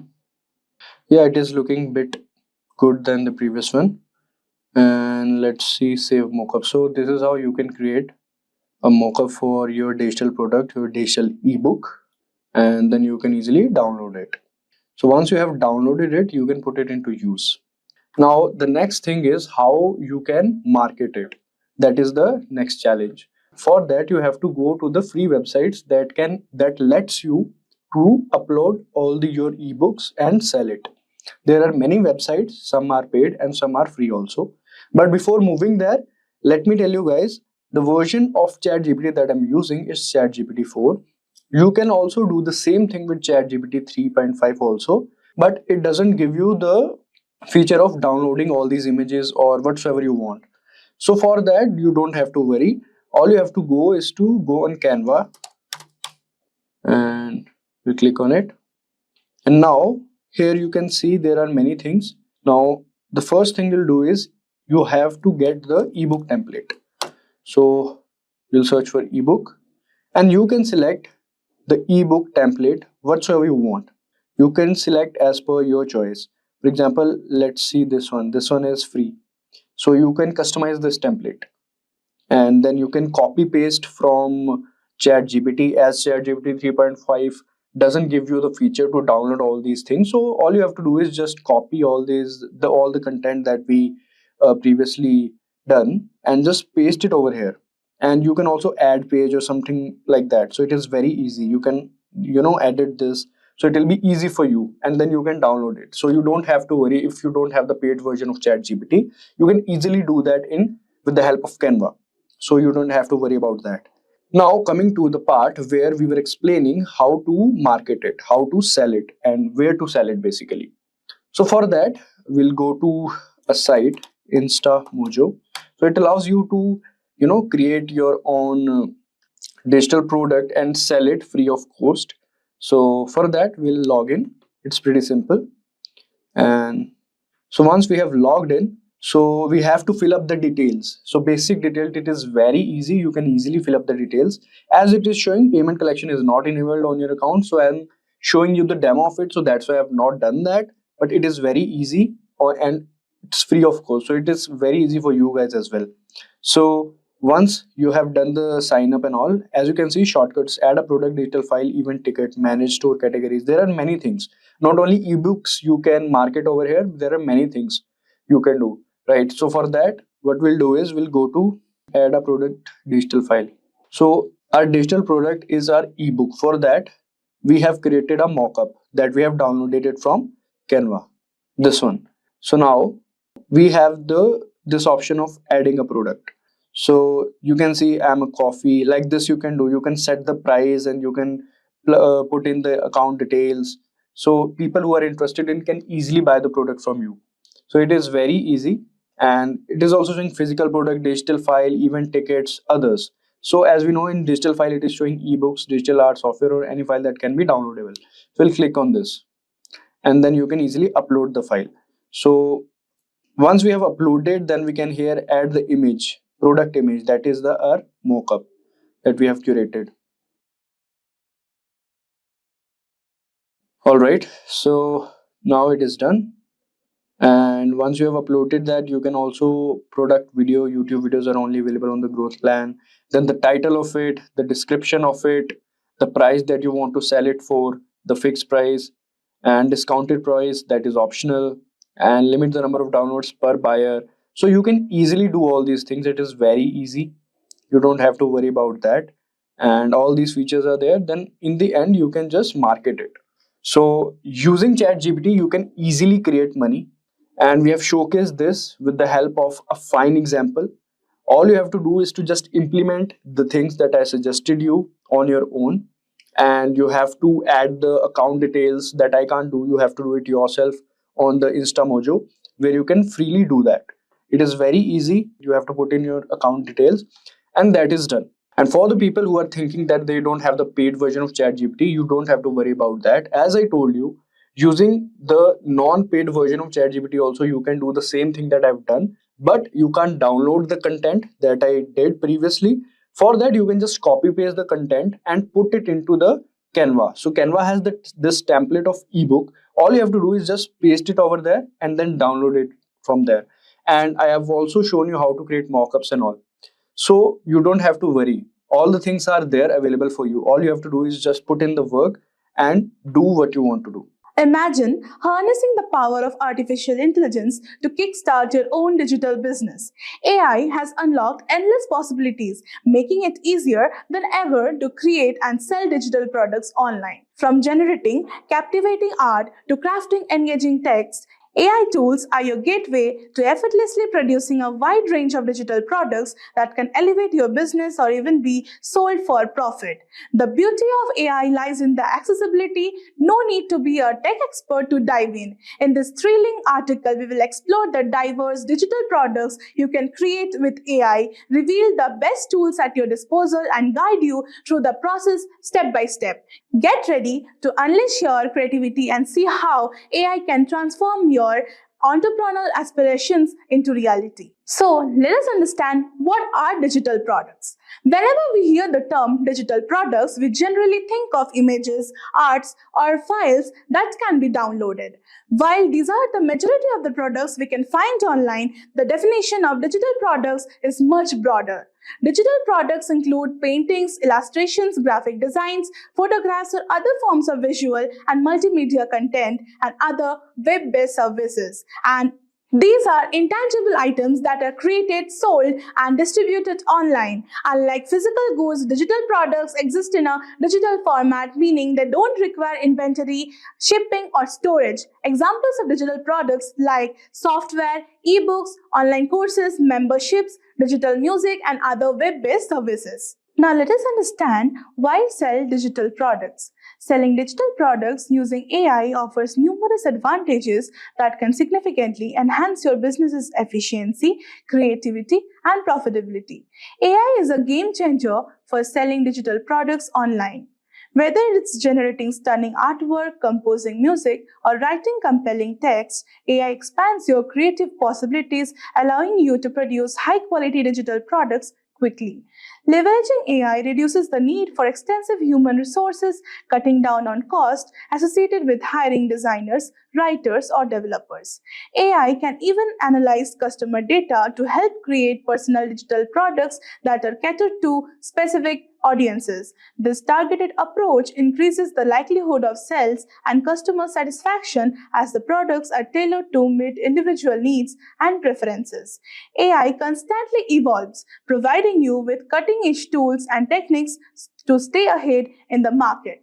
By integrating AI in your digital product business, you position yourself as an innovative leader offering products that stand out with competition. In short, selling digital products using artificial intelligence enables you to tap into the enhanced creativity, efficiency, and scalability while keeping costs low and maintaining a high level of personalization and innovation. It's a smart, future-focused approach to building a successful digital product business. Now let us understand where to sell digital products exactly.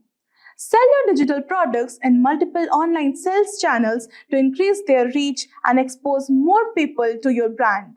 Starting an online store to list your digital products, promoting your brand, and publish the content that appeals to your audience. Try promoting your digital products in social media and set up social media storefronts so that users can check when they scroll. Most importantly, initially use an e-commerce platform which already has a bunch of perks like huge audience, easy setup, and so much more. For example, Etsy, Gumroad, and Shopify. Now let us understand the top 5 digital products to sell online. The first product is generating guides. There are some famous shops in Etsy that have guides for everything, including the real estate guides, Airbnb cleaning checklists, cooking guides, and so much more templates. Basically, they have good templates with attractive fonts. With the help of AI, you can make it personalized depending on your interest. For example, you can ask the Chatgpt all the things an individual needs to know on Airbnb cleaning and make a good guide of it. Here, 75% of the work is done by AI, and you yourself need to copy the template to Canva or Word and ultimately make it look good. The next product is logo design. Let me tell you, one doesn't need to be a graphic designer to design logos, as Midjourney has the ability to create logos for almost everything. Take up the list from the Chatgpt on which business you can create logos for, and you're halfway there. Finally, you need to utilize your idea and write your prompt in the Midjourney, and the result will shock you for sure. It is one of the most profitable business among all, but you need to understand the language of AI, Midjourney, and a bit of Photoshop. The next product is business cards. This is one of the top selling cards online as it is demanded by most businesses. Basically, it's a card carrying information regarding the type of businesses, their landmarks and contact details, etc. You need to go to the Midjourney to tell it your exact card design and pick up a design and put it in Canva to make it personalized and usable. The next product is resume templates. Without any doubt, this product is booming in the market. With the advantage of AI, it can be one of the most profitable businesses overall. Professionals are continuously searching for better resumes that create impressions and even cross the application tracking system and finally get hired. You just need to tell ChatGPT to create a particular type of resume with necessary sections. You can just write a prompt in Midjourney to create great looking resumes that are unique and you are done. Using both the things together, you can just start the most profitable business. The next product is product mockups. Product mockup is a broad market including frame mockups, t-shirt mockups, pillow mockups, etc. The hero product is the mug mockup, which are actually best for gifting purpose.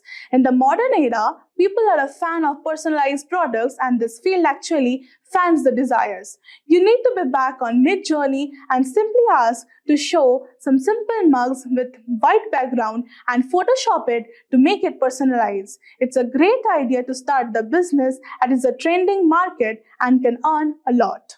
Now let us understand how to create and sell digital products. After you have basic knowledge about what digital products are and what products to sell, the next step is to know how to create and sell them. So let us understand the step-by-step guide to create and sell digital products.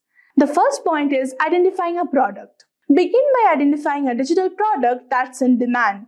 Kate's research led her to gallery wall art. Kate identified a potential product by conducting market research on Etsy, a popular online platform for selling homemade goods. She spotted a demand for a specific type of product, gallery wall art sets, bundles of printable art images. She analyzed the listings using the Ebooks Chrome extension to estimate the potential revenue and total sales. Seeing the demand for this type of product and its high earning potential, Kate decided to utilize AI technology to simplify the creation process. Follow the same process and you can identify the real diamond pretty soon. The next point is the website to generate designs. Use websites like Midjourney to generate designs, images, text, anything and everything in just a few steps. Midjourney uses text prompts to generate the search. The next point is download the design. After you select a particular type of design of the product, download it in your system for further process. The next point is use of AI tool. ChatGPT is the next wonder of AI. Use that wonder to make the product personalized and gain all the knowledge if you are making any type of guides. The next comes use of photo editor. For selling digital products online, one of the skills you need to master is the use of photo editors like Photoshop, Canva, etc. The better you can use, the better your product will look. Having intermediate knowledge of photo editors will be great to start with. The final step is listing the product. After everything is done, give life to your product by listing it on a website like Etsy, Gumroad, etc. and you are good to go. Now let us understand the tips to sell digital products. Before you start a business, understand your target audience. Knowing your target audience will help you create products that meet your needs and preferences, which can lead to more sales. The next comes identifying profitable digital products. It will help you go a long way. Choose products that are doing well in the market like logos, wedding cards, resumes, and more.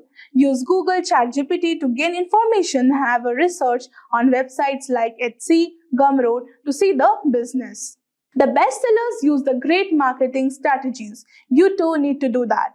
AI can help you market your digital products. You can use AI-powered chatbots to answer customers' inquiries and send automatic generated mail marketing campaigns and create an audience. The last but not the least, the most important step is to have a competitor analysis. Research on competitors' products, their pricing strategies, their audience, etc. can help you a lot in formulating your marketing. To make $1,000 a month with digital products using AI, you must create valuable products that solve your customers' problems and market them effectively. Pricing your products correctly, creating an automated sales funnel, and scaling up your business and all are critical components of a successful digital product business. With this, we have come to the end of the video. Hope you have liked it. For any queries, do comment and one of our experts will definitely help you out. With this, we have come to the end of this video. If you have any question or doubt, please feel free to ask in the comment section below. A team of experts will help you as soon as possible. Thank you and keep learning with Simplilearn. Hi there, if you like Simplilearn YouTube channel, similar videos. Hi there, if you like this video, subscribe to the Simplilearn YouTube channel and click here to watch similar videos. To nerd up and get certified, click here.